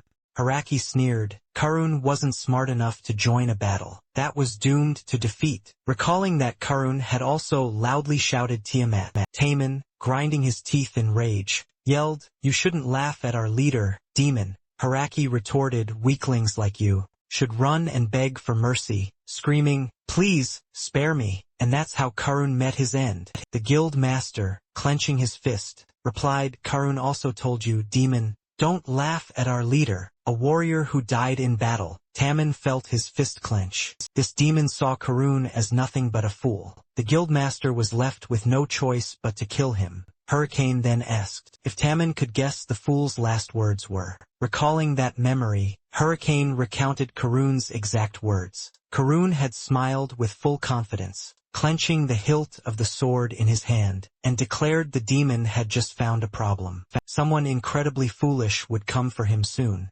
Karun claimed he could smell him on the wind. That had all happened a long time ago, and Karun was truly, utterly insane. A new leader, one even Karun was no match for, would be here soon, smiling ominously. Hurricane had raised his weapon, and declared that Karun was talking far too much for a dead man. Karun, still smiling, had replied, Taman was always asking about some barbaric method. Karun had been certain the guildmaster would surely enjoy it. Hurricane snapped out of his memories. After recounting everything, Taman was utterly stunned. His eyes wide, bloody tears streamed from them. Smiling maliciously, Hurricane said, he was curious about this very strong guy, who was supposed to come. Was it the guildmaster? The demon chuckled and asked if Taman was the one Karun had been talking about. He understood people no better than a wild beast. With a terrifying look now on his face, the guildmaster suddenly bit into Hurricane's arm. He gnashed his teeth even harder, sending blood spurting from the wound. Hurricane shrieked in agony. He violently threw Taman to the ground, and demanded to know what the guildmaster was doing, shouting at him to leave him alone. Staring at his torn arm in horror, Hurricane shrieked again. As blood gushed from the gaping wound, he screamed, "Where's my arm, Taman?" An oppressive aura radiated from his body. Taman declared that the demon himself had warned him not to laugh at Karun. The guildmaster furiously twisted the demon's arm. He gnashed his teeth, studying it closely with his hand. Hurricane looked down and laughed, and asked, "What kind of creature is this?" Taman was no different than a wild animal. With a terrifying look, the guild master raised his hands, enveloping his body in scorching, fiery mana, and declared, "The leader knows I'm here." A system window popped up, notifying him that he had fulfilled the conditions for the barbarian's secret reception. He would be rewarded for this feat, and had earned the exclusive class skill, Call of the Wild. Hurricane raised his weapon,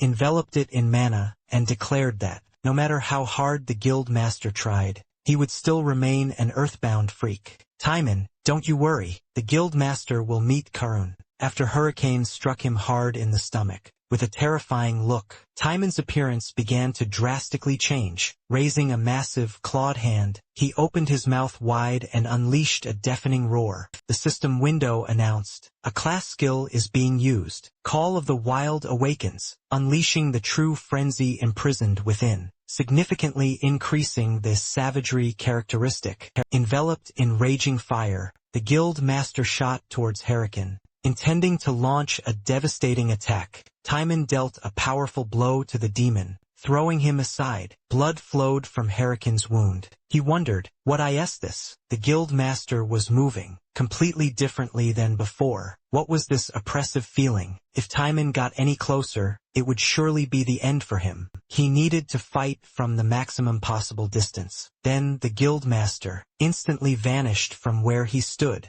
He appeared behind her again, with a furious expression, saying he was irritated by the demon's wings. The guild master grabbed the wings with his hands, and tore them out with brutal force. Hurricane, clutching his sides in fear, called him a freak and begged, "Timon, just leave me alone." The guild master listened with seething fury, as Horkin coughed loudly. Horkin thought, "This is a curse." He could not hold on any longer. A stake instantly impaled Timon's body. It was the commander of the demon army, the Hellbird, Amakin, level 500, holding the stake with the guild master. Impaled on it, he demanded, "What is this?" And if Horgan had truly become addicted to these walkers? The demon loudly protested, claiming he'd simply dropped his guard. For a second, Timon quickly dodged to the side, crashing into and shattering the ground. Amakin declared, "There's a problem. We'll quickly sort this out and then go." The guild master thought hopelessly to himself, wondering if this was truly the end. He silently asked Corwin for forgiveness. Apparently, he was still far from becoming a worthy leader. His recklessness was probably a problem for Li Hoyal too. Timon would like to apologize to him too. His brother would definitely be furious. That was what truly bothered him. The guildmaster gasped in surprise. He braced his hands on the ground, and slowly raised his head, and asked, "Is this really the main character? And how did he even get here?" Amakin, surprised, demanded, "Who is that?" Romeo, adjusting his tie with a cool hand, stated that he already knew what had happened. Timon, looking down in shame, thought, "This is very bad." Li Hoyal valued formality and manners above all else, and he'd been fighting here like a wild animal. The guild master felt a pang of shame. Horgan, rushing quickly towards him, loudly asked, "Timon, are you okay?" The protagonist stated that he already knew what had happened. The analyst Namchul looked very worried. Amakin cackled loudly, and told his comrade, "Look at them." He sneered loudly, "They're just a bunch of earthly freaks. They've saved me the trouble of even looking for them."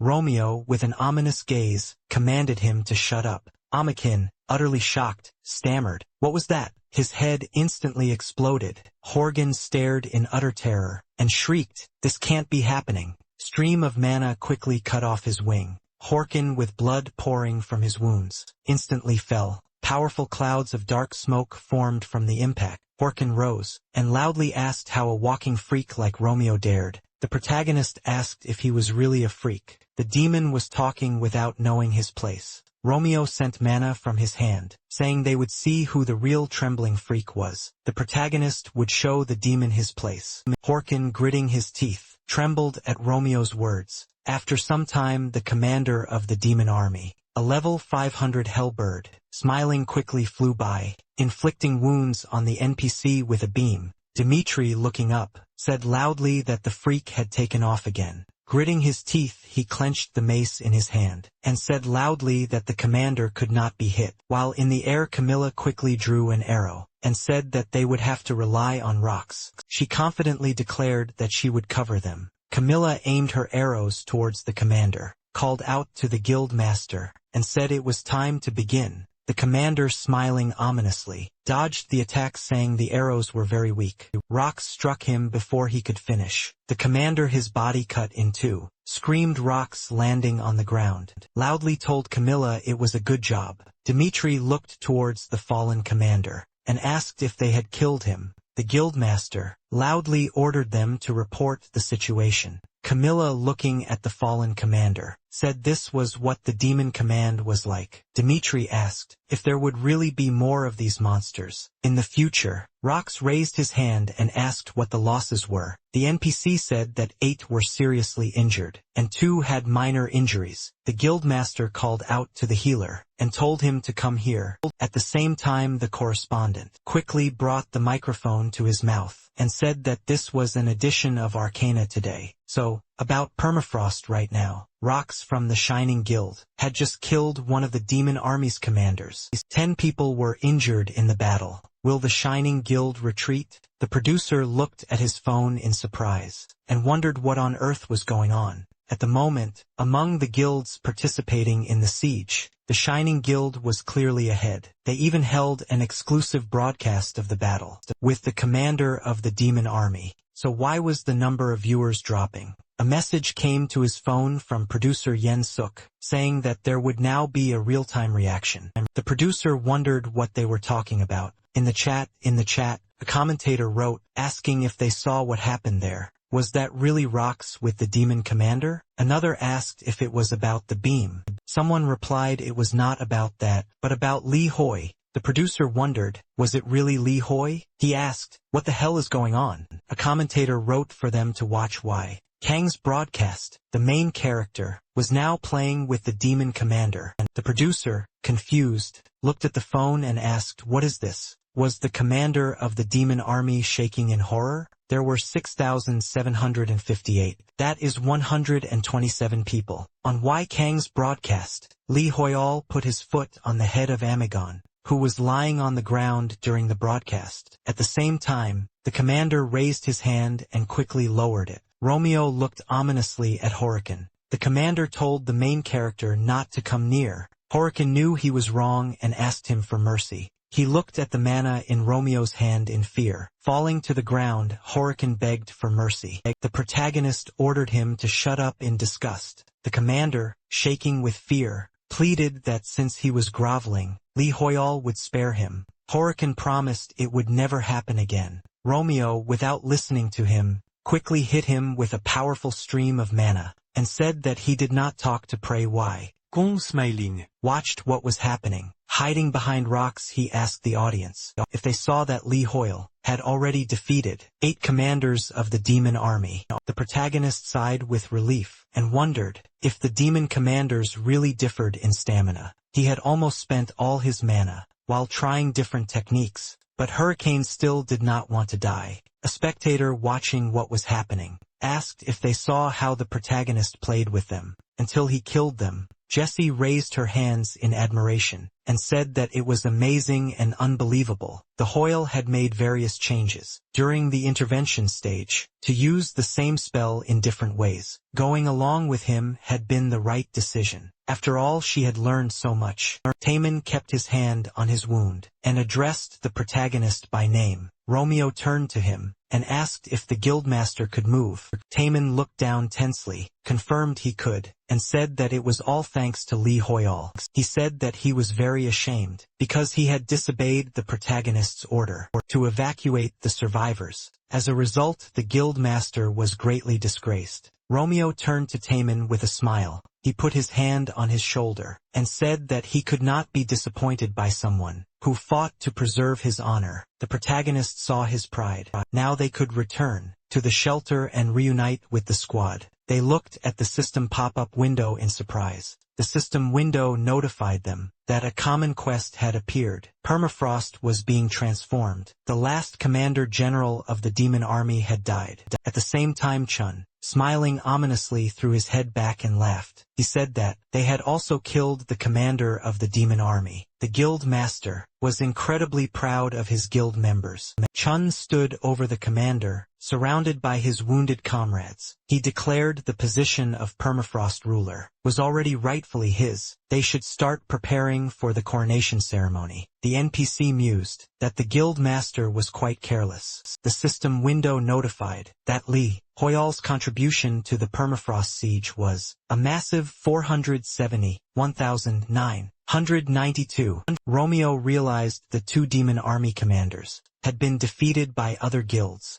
Harkon stared at something in shock. He asked, "Is it truly Count Sir Ion?" The Count clutched his wound, looking distraught. Harkon reached out to him, asking, "How is this possible?" The Count survived. Sir Ion, looking utterly exhausted, addressed the commander and inquired, "Is that truly him, the Count?" The Count, smiling through his tears, said he couldn't have imagined Harkon himself would come. His Majesty and the Empire haven't abandoned them. Sir Ion, a smile gracing his lips, looked toward the protagonist and declared that he had also observed this explorer's good deeds. This was truly surprising. He extended his hand to Romeo, greeting the hero, who had come to save the permafrost. Sir Ion, having introduced himself, stated he was the Lord of the Permafrost. Taemin, utterly bewildered, asked, "Is it really the Lord?" He'd traversed the permafrost back and forth so many times and never met him. Why has the Lord appeared in such a dreadful state? Romeo, with a sly, malicious smile, asked, "Is this truly the Lord?" He grew angry,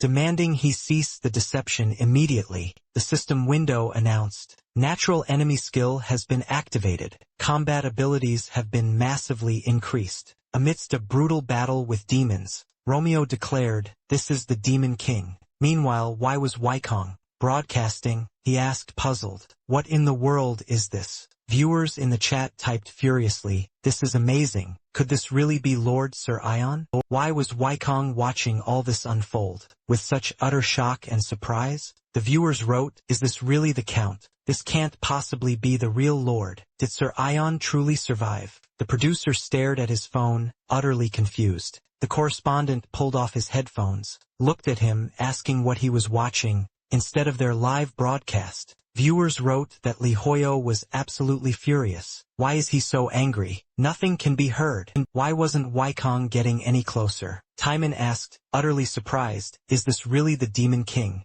Harkon took a wide stance and questioned, "What is our protagonist even talking about? This man was undeniably the ruler of the permafrost. There must be some grave misunderstanding here." Decoravia smiled, lowering his head, and chuckled, claiming he understood everything. It was only natural for Lee Hoyo to look at him that way. He placed a hand over his face, and confessed he had failed to protect his subjects, and was the sole survivor. Harkon approached him, raising his hand, and told him it wasn't his fault. Decoravia disagreed, however, saying he could not fulfill his duties. But before he could finish speaking, sharp stones quickly rose and pierced his body. Decoravia, his face bloody, looked down, utterly bewildered. Y can watched, utterly surprised. The viewers wrote, "Is this really Sir Aeon?" One viewer was absolutely sure that our protagonist had his reasons. Is he truly the god of murder? The reporter and producer stared at the phone screen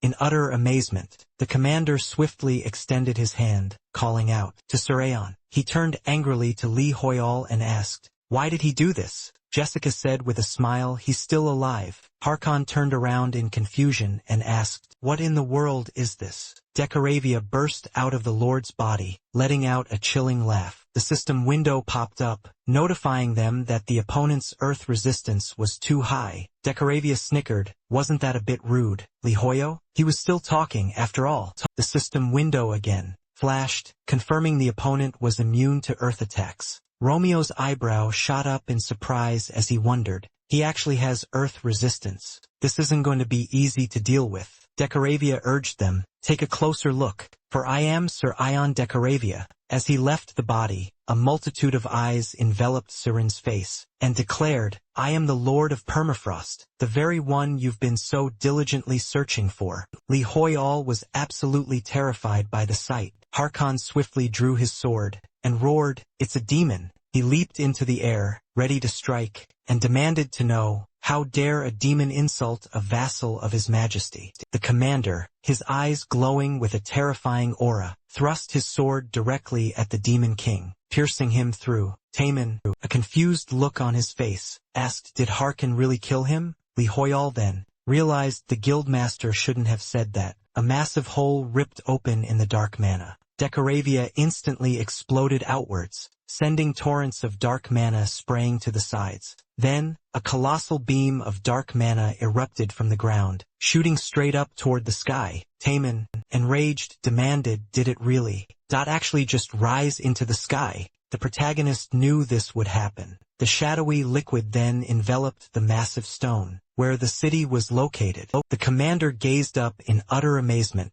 exclaiming, "I can't believe this." Decoravia began to merge with the permafrost castle. Simultaneously, an NPC threw up his hand, crying out, "What in the world is that?" A knight, just emerging from the portal, announced gravely, "Something strange has completely enveloped the castle." Enoch, observing the chaos, wondered, "What is happening here?" The NPC turned to Ares, asking, "Do you think Timon and the lead researcher were both all right?" Ares looked up tensely, offering no reply. At the northern gate of the permafrost, hunters fiercely clashed with demons. Leon, attacking the demons with pure fury, Shrag screamed, gritting his teeth at a monstrous demon, demanding to know where so many of them kept coming from, adding that they never seemed to end. Another hunter shouted that Shrag should use his energy on spells. Instead of just talking, a demon swiftly pointed its hand toward the huntress and screamed. The huntress, gritting her teeth, raised her hand while staring down the approaching demon.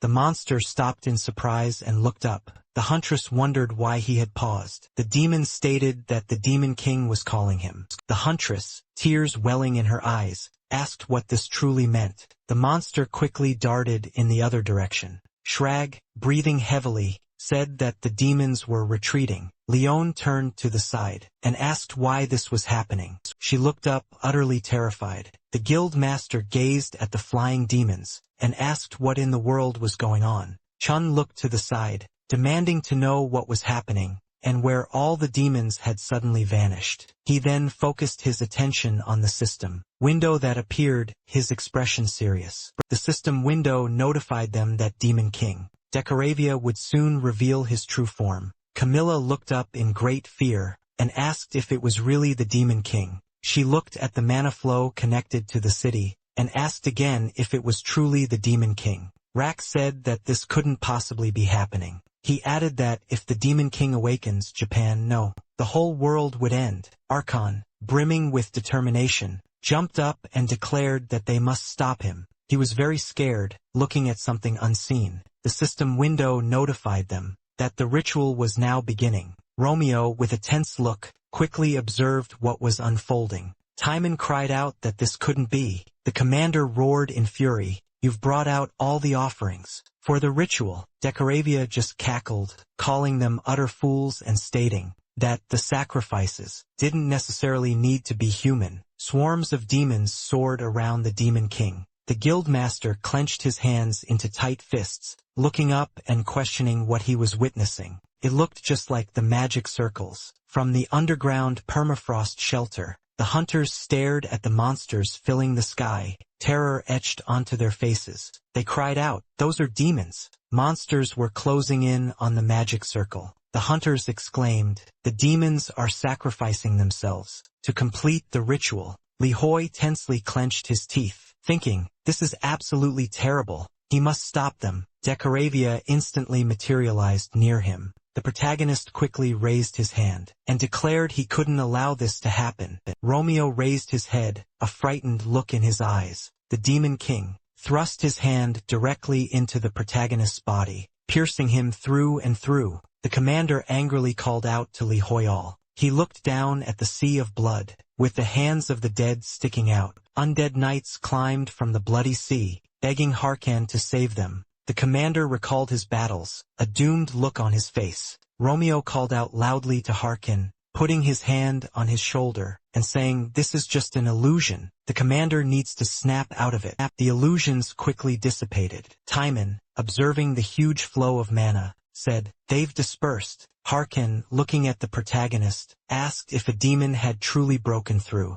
Romeo stated that it was the commander's fear. Decoravia laughed, saying it was hard to understand his illusion. The protagonist possesses an interesting talent. However, it's far too late, because the sacrifice has already been made. Soon, the Demon King will be revived. Jessica, looking up, they had claimed no demons remained. Taman, utterly bewildered, he questioned if it was truly an egg. It was actively absorbing the summoning circle. Inside the egg, an unknown creature stirred. Meanwhile, in the heart of Hokkaido, Over the street speakers, an urgent announcement demanded the NPC's attention. As a full state of emergency had been declared, Hokkaido was now officially classified as a danger zone. Consequently, starting at 8 p.m. that day, the city would face a total lockdown. The announcement, then, demanded the immediate evacuation of all residents. The chilling warning was then repeated. The NPC turned to the gentleman in charge, and desperately questioned what they should do now. Chun, already in full retreat, loudly ordered an immediate retreat, and to call for immediate support from the mainland.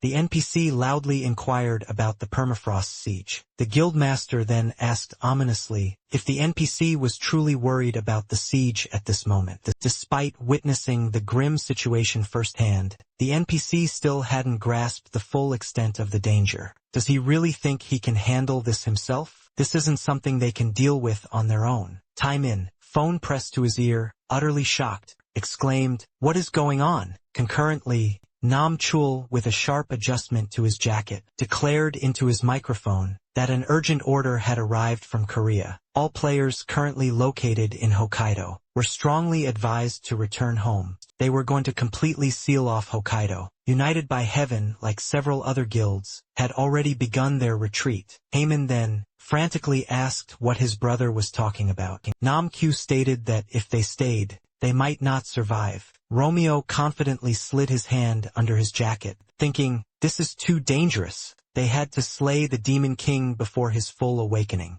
The guildmaster's gaze flickered to him, and called out Li Hoyol's name. The protagonist grasped the necklace in his hand, believing this was an exorcism ritual. Suddenly a system window popped up, announcing the cursed necklace had been chosen. As if on cue, the commander-in-chief instantly materialized right before him, remarking that they had met once more. The startled Romeo quickly sprang into action. The Demon King slammed his weapon into the rocks. As our hero crouched low behind them, he mused that this truly was a curse, as the exorcism ritual had left him utterly defenseless. Meanwhile, back in the real world, the commander-in-chief declared that this was the same old trick, playing with rocks once more. Li Hoyol realized they were in grave danger, until they dealt with this guy once and for all. The commander-in-chief brandished his weapon, laughed aloud, proclaiming loudly that he would smash through the rock itself. He swiftly thrust his hand forward, a terrifying gaze fixed on his target. Harkin unleashed a powerful blow on the demon,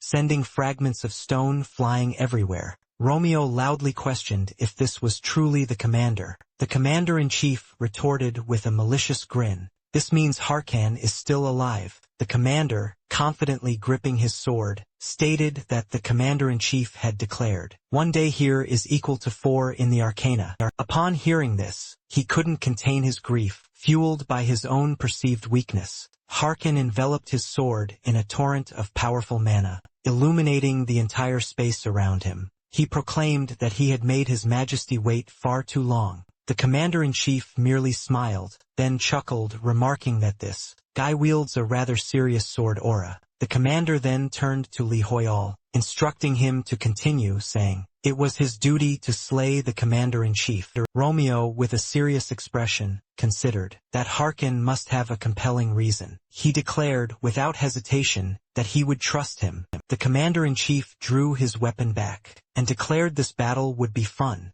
He too would meet him with his own blade. The commander confidently raised his mana-shrouded sword, holding it ready at his side. He stated his name with resolve, and vowed to fulfill his majesty's final order. Harkan, with a serious gaze, raised his sword, declaring he would do it right now. They swiftly charged toward each other. Powerful streams of mana erupted between their weapons. Romeo, gripping the necklace tight in his hand, knew it was finally his moment to act. The system window flashed with a notification. The cursed necklace had been selected. As an offering, the exorcism ritual was now active. The Demon King questioned if our protagonist was truly certain. Instantly, Romeo found himself transported to a different place. Tense, he quickly spun around. Drops of mana from the egg shot out to the sides. Taming's gaze fixed on the rapidly rising egg. Dark mana swirled, transforming into menacing demons. The guildmaster shouted, his voice booming, "Are they actually resurrecting them?" And Are these truly the demon army's commanders? Taming roared, his voice laced with furious rage. All 10 of them are here. These are the very generals we killed. Harkin gritted, his teeth turning his head aside. He demanded loudly, their bodies vanished after defeat, didn't they? Did that egg just absorb them through the ritual? Decaravia noted that Li Hoyle was completely defenseless. While performing the exorcism ritual, it looked like they were severely lacking fighters. Against these formidable demon generals, our protagonist sensed the impending doom of the situation. The Demon King stated, Li Hoyle is certainly different, and I know why. Our protagonist possessed the abilities of those people. From Sien, Li Hoyle wondered if Decaravia knew about the exorcism ritual. The Demon King concurred, adding that he would delve even deeper. Dark mana swiftly surged towards the protagonist's chest. The system window notified, possession effect has been applied. Decaravia questioned if Li Hoyle's mind could even withstand it. The protagonist gritted his teeth in terror, thinking, this can't be happening. The Demon King plunged even deeper into his consciousness.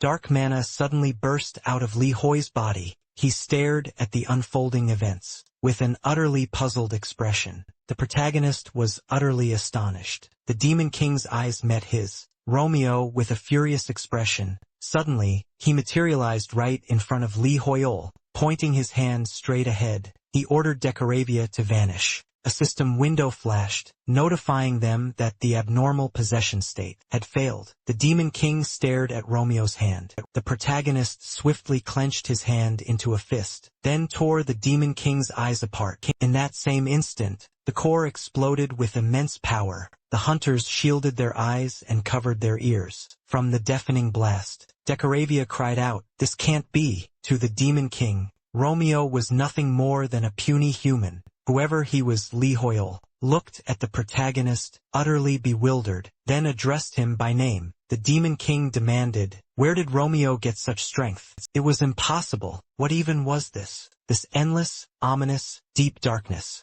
Romeo glared at Decaravia with a terrifying expression. The Demon King's eyes instantly began to dissolve. He swiftly disintegrated into streams of mana. The protagonist returned to his own body. He looked at the still intact core, and declared that Decaravia had escaped. The Demon King, now wounded, realized this guy was dangerous. Decaravia needed an even stronger vessel. The egg instantly became riddled with cracks, emitting dark streams of mana. A system window notified them that the Demon King, Decaravia, had revealed his true form. Tammin stood beneath a powerful whirlwind, signifying the Demon King's birth. At the same time, Wei Kong, clinging to a stone, loudly wondered if this was truly the same Demon King. Decaravia was simply unbelievably massive. Li Hoyle thought this must be a curse. He just wanted to escape. They couldn't let the Demon King do as he pleased. Romeo furiously clenched his teeth, then raised his hand, clutching the necklace. A system window popped up, notifying them that the lady's necklace had been chosen as an offering. The protagonist thought they would resume the exorcism. He quickly closed his eyes. A system window flashed. The Devil's Jewel box had been selected as an offering. The strangling tie was also chosen as an offering. These numerous offerings intensified the exorcism ritual's power. The blinding light swelled, growing larger and larger. Through a widening crack, Romeo peered ominously, staring at the Demon King, declaring, "Found you." Decaravia spun around instantly. The protagonist ripped the crack wider, letting out a laugh. The Demon King stared back, raising a hand, his mind screaming, "No, this can't be." He commanded, "Do not approach me." Decaravia warned Li Hoyle, "Don't take another step." The commanders instantly mobilized, letting out a thunderous roar. Timon watched the figures soar through the sky, exclaiming, "The generals are moving." The Demon King ordered his warriors to protect him, warning, "There's danger over there." Decaravia rapidly lifted his leg, towering above the city. Realizing he had to escape this immediate threat, he brought his foot down, crushing a building below, shattering it and unleashing a plume of dark smoke. Massive clouds of smoke and debris instantly erupted across the city. Haman, shielding his face from the intense wind, gasped, "That was just one step." Meanwhile, the reporter and producer, caught amidst the flying debris, shouted that they were barely hanging on. The tremors had reached even this far. They had to retreat. The NPCs cried out, "The Demon King's gone again." A commander shot into the sky, demanding, "Who in hell is Lee Hoyo?" The Demon King declared firmly that no mere human could imprison him in a ritual and maintain their sanity. Yet the protagonist had. How? Who was he? Decoravia, enraged, demanded to know what made him tremble in horror.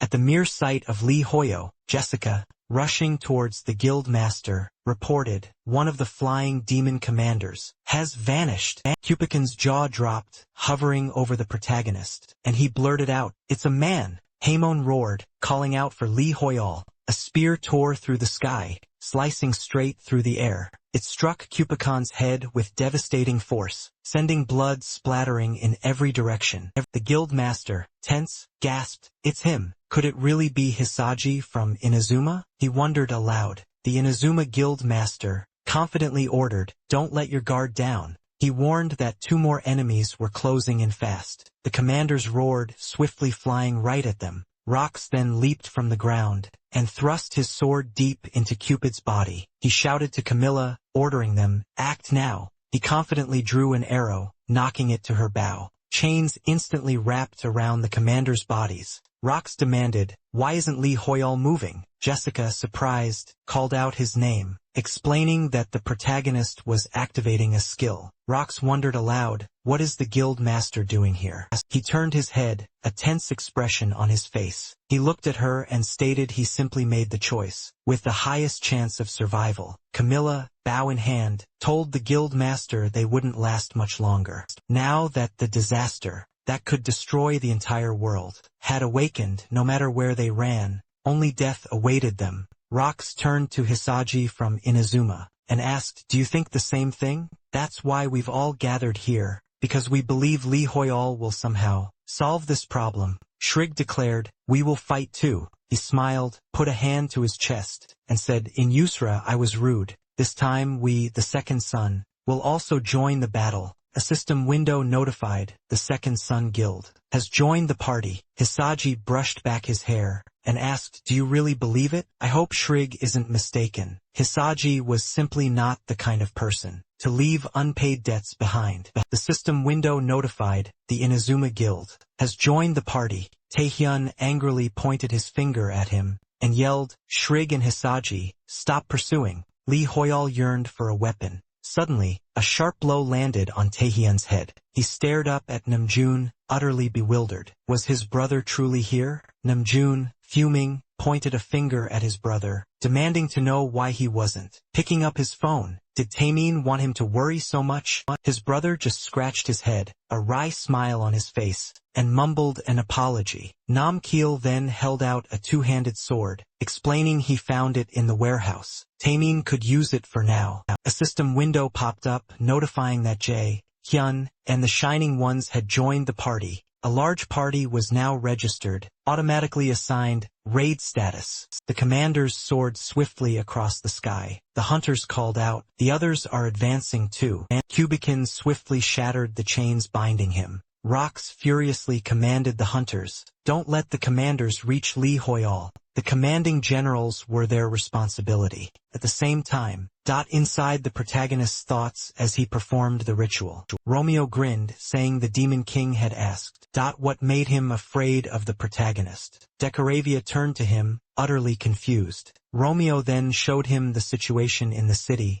declaring, "This is it. Their refusal to surrender despite their despair, and their undeniable human pride." The protagonist confidently raised his hand. Fieri mana surging fort. The Demon King abruptly shot into the air. He furiously demanded, "What pride is this?" Decoravia told the protagonist, "Don't make me laugh," declaring it was only an illusion. This was nothing more than strange sentimentality. At the same time, the Demon King plunged his weapon into Harkon's body. The commander coughed up blood. Decoravia raised his bloody weapon, ordering Harkon, "Lie down already." The Demon King sighed in confusion, stating he had dealt a fatal blow. Further resistance would only disgrace the commander. Even more, Harkon, with a terrifying aura in his eyes, he glanced to the side. He swiftly plunged his sword into Decoravia. The Demon King, glared angrily at the massive wound on his chest. Baffled, he questioned how Harkon found the strength to wield the sword,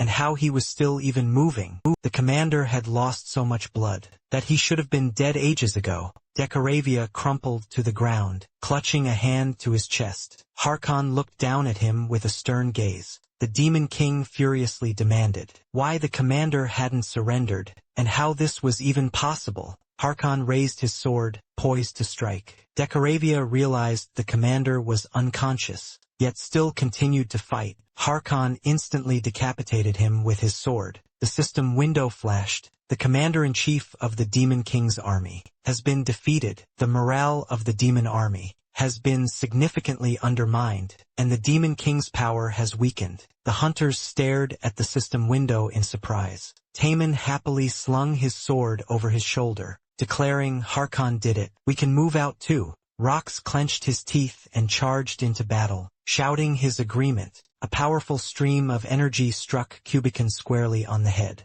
The system window notified, "The commander of the demon army, Kubican, has been defeated. The Demon King's power has weakened." Asai spun around and shouted that they would not be defeated. They must go around Taeyan. The Gil Old Master charged toward Amacon. A powerful beam of energy pierced the commander's body. The system window notified, "The commander of the demon army, Amacon, has been killed. The Demon King's power has weakened." Horkin stared at the blood in fear, exclaiming, "This can't be." He wondered why they weren't running, since they'd seen how cruelly the permafrost was defeated. They were the Demon King's army, to be defeated by such weaklings not just once. But Timon's thoughts flashed back to Chiron once more, his expression twisting with furious rage. He furiously lashed out with his clawed and fire-shrouded hand. A system notification flashed. The commander of the demon army, Horkin, had been slain. The Demon King's power had significantly weakened.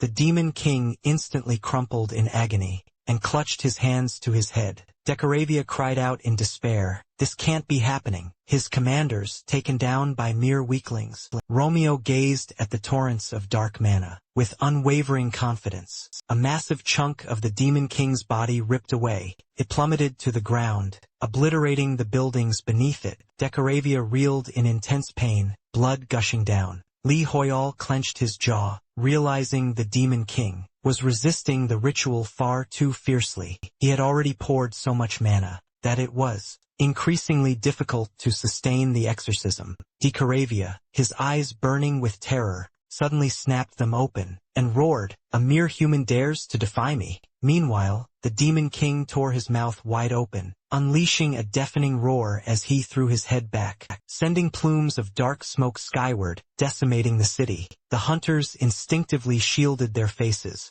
cowering beneath the oppressive waves of smoke. Yong Kong stated confidently, "This can't be happening. It seems the Demon King is attempting to escape." Decaravia stormed through the city, leaving destruction in his wake. Li Hoyal, startled, understood everything now. The Demon King must be trying to break free from the exorcism ritual. The Demon King then doubles over, howling in unbearable pain. The protagonist realized the Demon King's true form was unconsciously trying to escape. Simultaneously, a reporter shouted to the producer, demanding to know where the monster was headed. The producer gasped in utter amazement. "The city center is that way, where civilians had just been evacuated." Li Hoyal clenched his jaw tight, thinking, "This absolutely cannot be permitted. If they allowed the Demon King to escape, an unimaginable tragedy would unfold." He really needed to focus on the exorcism ritual and somehow stop it. The system window blared. His mana was rapidly depleting.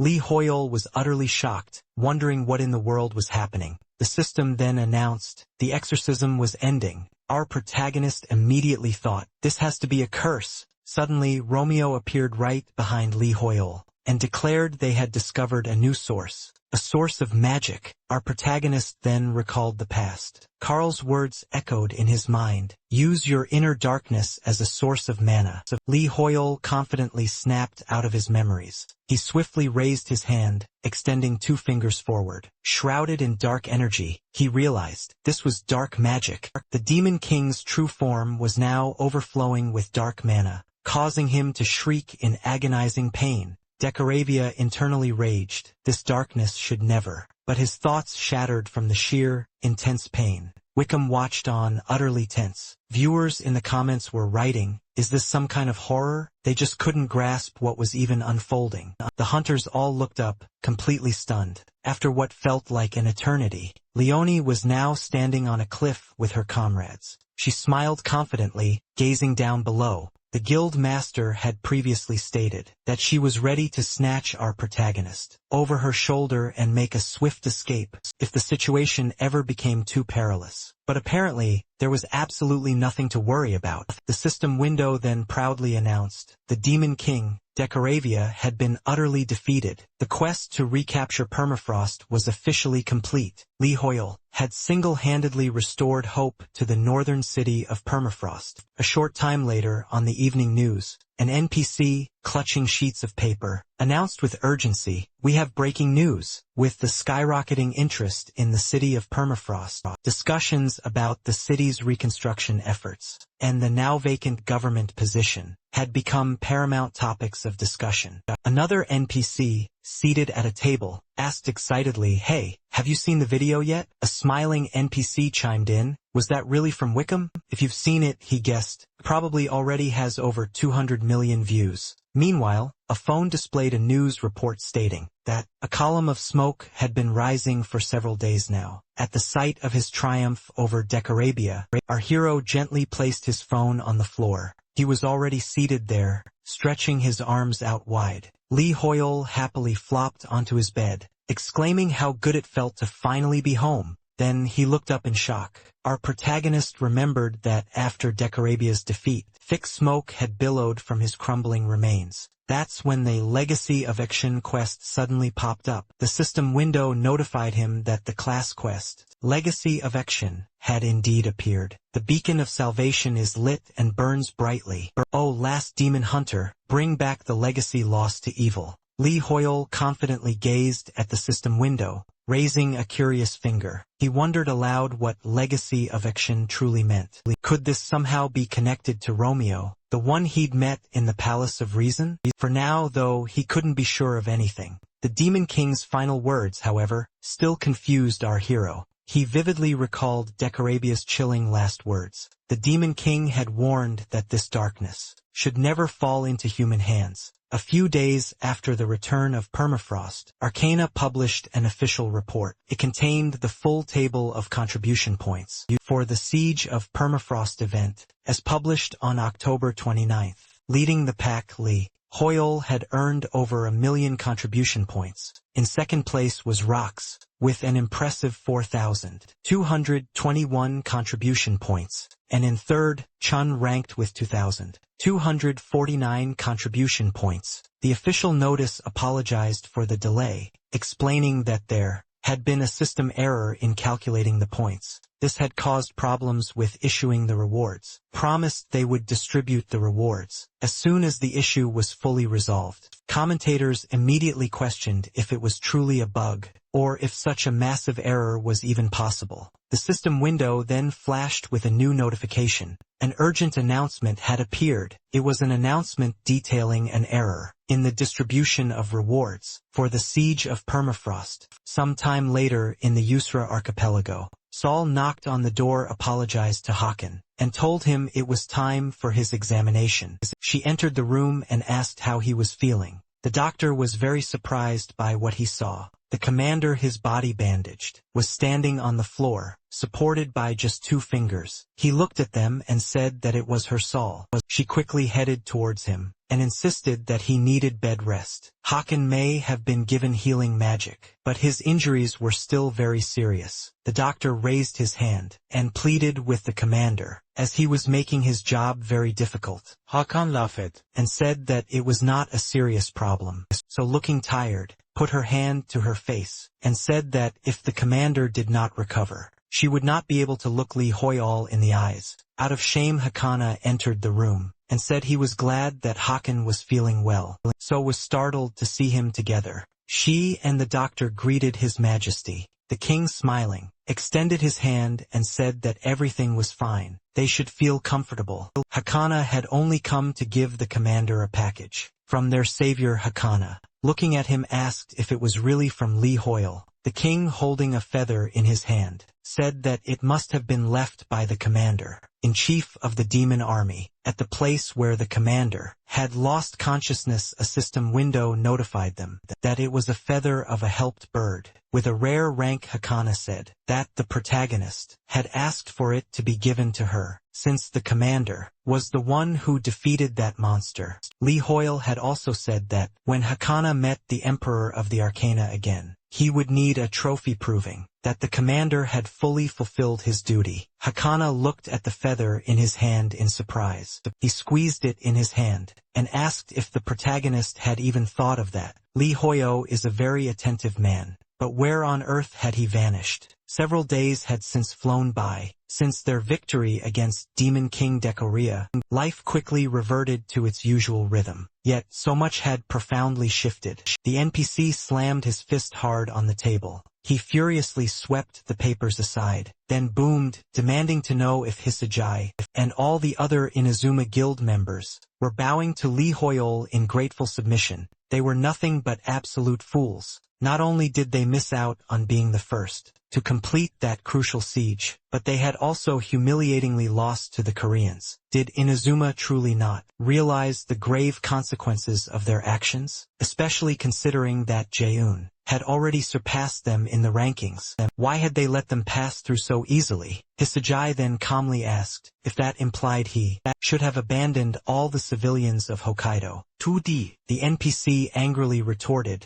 what on earth the guildmaster was implying. Hisagai, with a truly terrifying glare, slammed the table with such force it rattled. He then stated with an ominous gaze that if the other guilds had arrived a mere second later, they all would have perished. They were just old freaks. The NPC trembled in stark fear, demanding to know what the guildmaster was truly talking about, how he dared, and just who Hisagai took him for. The guildmaster then echoed, "How dare he?" He stated, his expression terrifying, while directing lightning mana from his outstretched hand, that the NPC had uttered precisely what he wanted to hear. Hisagai, along with the entire Inazuma Guild, turned their backs on Japan. A hunter then turned to the guildmaster and anxiously inquired what they should do, now that they had truly abandoned their homeland. No one would possibly welcome them now. Hisagai, as he calmly strode down the corridor, said he wasn't quite so sure about that. He smiled, then slowly raised his head, and expressed that he wondered aloud what kind of captain they would truly need to lead their emigration to the Asura kingdom. They eventually found refuge on the Asura archipelago, and seamlessly continued their operations there. The Japanese government was absolutely furious, but there was nothing they could do, because, technically speaking, it had kicked out the nation's best players themselves. Yakon's channel blew up, going completely viral. He was now flooded with cooperation offers from a wide variety of companies. He announced that, due to the overwhelming number of calls, he'd be taking a break from broadcasting until Lee Hoyle returned, and honestly it wasn't much of a problem, since people likely wouldn't tune into his streams without the main character there anyway. The second son, Shred, managed to raise his guild's rank during the siege of Permafrost, seemingly atoning for his shame from the Asura incident. Regarding Jan, everyone was buzzing about Tamin's class quest. Nam Ju Hyle's expression at the press conference became a meme. News reports said Jessie had indeed announced her departure from the Shining Ones. Rox, leaning his face on his hand with a stern look, asked what her opinion on this news was. As far as he understood, she didn't feel any attachment to the guild. Rox hadn't expected that she'd be taken away from him like this. Jessie, calmly holding a cup, said she had never actually said she was leaving. Rox, addressing her by name, said that if she really was going to leave, he would not accept it unless the one taking her was Lee Hoyle. Jessie lowered her head and asked why he was already so tense. Lee Hoyle had disappeared anyway, somewhere in the world, with a tired expression. Romeo thought he'd been searching day and night for information about the new class quest, but had made no progress. He sat on a chair, tilted his head back, and wondered if this legacy even existed. Besides, why were so many people writing and calling him? The protagonist's phone rang rapidly, and he turned it off. Holding the phone, Lee Hoyle tiredly put a hand to his head, and thought about how utterly exhausted he was. It was time for him to turn off his phone. It was even worse than it had been with Asura. He wanted to visit the Mage Tower's library, but he was too scared to step outside. His class quest showed no progress, and the siege reward was still missing too. Not to mention the Demon King's final words. Lee Hoyle thoughtfully put a hand to his chin. As he recalled the Demon King's words, he realized he'd always suspected that he was somehow different from other players. He felt his behavior shouldn't have changed that much, even though he was synchronized with his in-game character. Plus, there was Romeo, whom he'd seen during the exorcism ritual. Lee Hoyle searched to see if other players could see their characters, but he couldn't find anything on the topic. It might be an exclusive skill for demon hunters. Even if it was, he wouldn't know since he was the last of them. Besides, if that were true, how did Lee Hoyle manage to see into Romeo's past? Lee Hoyle put a hand to his head tensely, hoping he could learn something new about Romeo if he dealt with Ocean's legacy. He then looked at the system window that appeared. In surprise, the system window notified him that he'd gained new levels. Lee Hoyle looked at his stats and wondered if he'd really just leveled up 30 times at once. The system window notified him that the items for his high contribution to the Siege of Bali had been automatically placed in his inventory. The pentagram of sinister sealed knowledge of epic rank. Its effects were hidden due to the demon's curse. To learn more, he first needed to cleanse it. He happily looked at the system window, thinking they had given him another item. The system window then notified him that his affinity with the permafrost had reached its maximum. His influence in the permafrost had also maxed out. The authority function was activated in the permafrost. Lee Hoyle thought they had also given him authority. He clenched his fist with a smile, thinking that the fact he had authority in Asura was already cool enough. Now, he also wielded authority within the permafrost. Romeo stared at the system window, utterly shocked. Lee Hoyle wondered if anything was truly left. He was absolutely floored by what he witnessed. The system window announced a special quest had appeared. A new star had risen above the permafrost. He needed to attend the ceremony to appoint a new ruler. At the same time, Taemin looked at the system window, surprised, and asked if there was truly going to be a ceremony to appoint a new ruler. Namjoon questioned if there truly was a new ruler. Rock bit his lip, muttering he had a bad feeling. Chun angrily shot up from his hospital bed and loudly demanded, "Are they really planning an appointment ceremony, and haven't even told me anything?" The NPC turned to the master and said, "This isn't about you." The NPC urged him to stop being angry. The system window announced that Lee Hoyle was the new ruler of the permafrost. He gaped, mouth wide open in utter surprise. He quickly threw his head back, clutched it with his hands, and screamed. He was in the permafrost. But now, I want to hear from you. What did you think? Let me know your rating from 0 to 10 in the comments below, and tell me what your favorite part was. Thanks for watching, and I'll see you in the next one.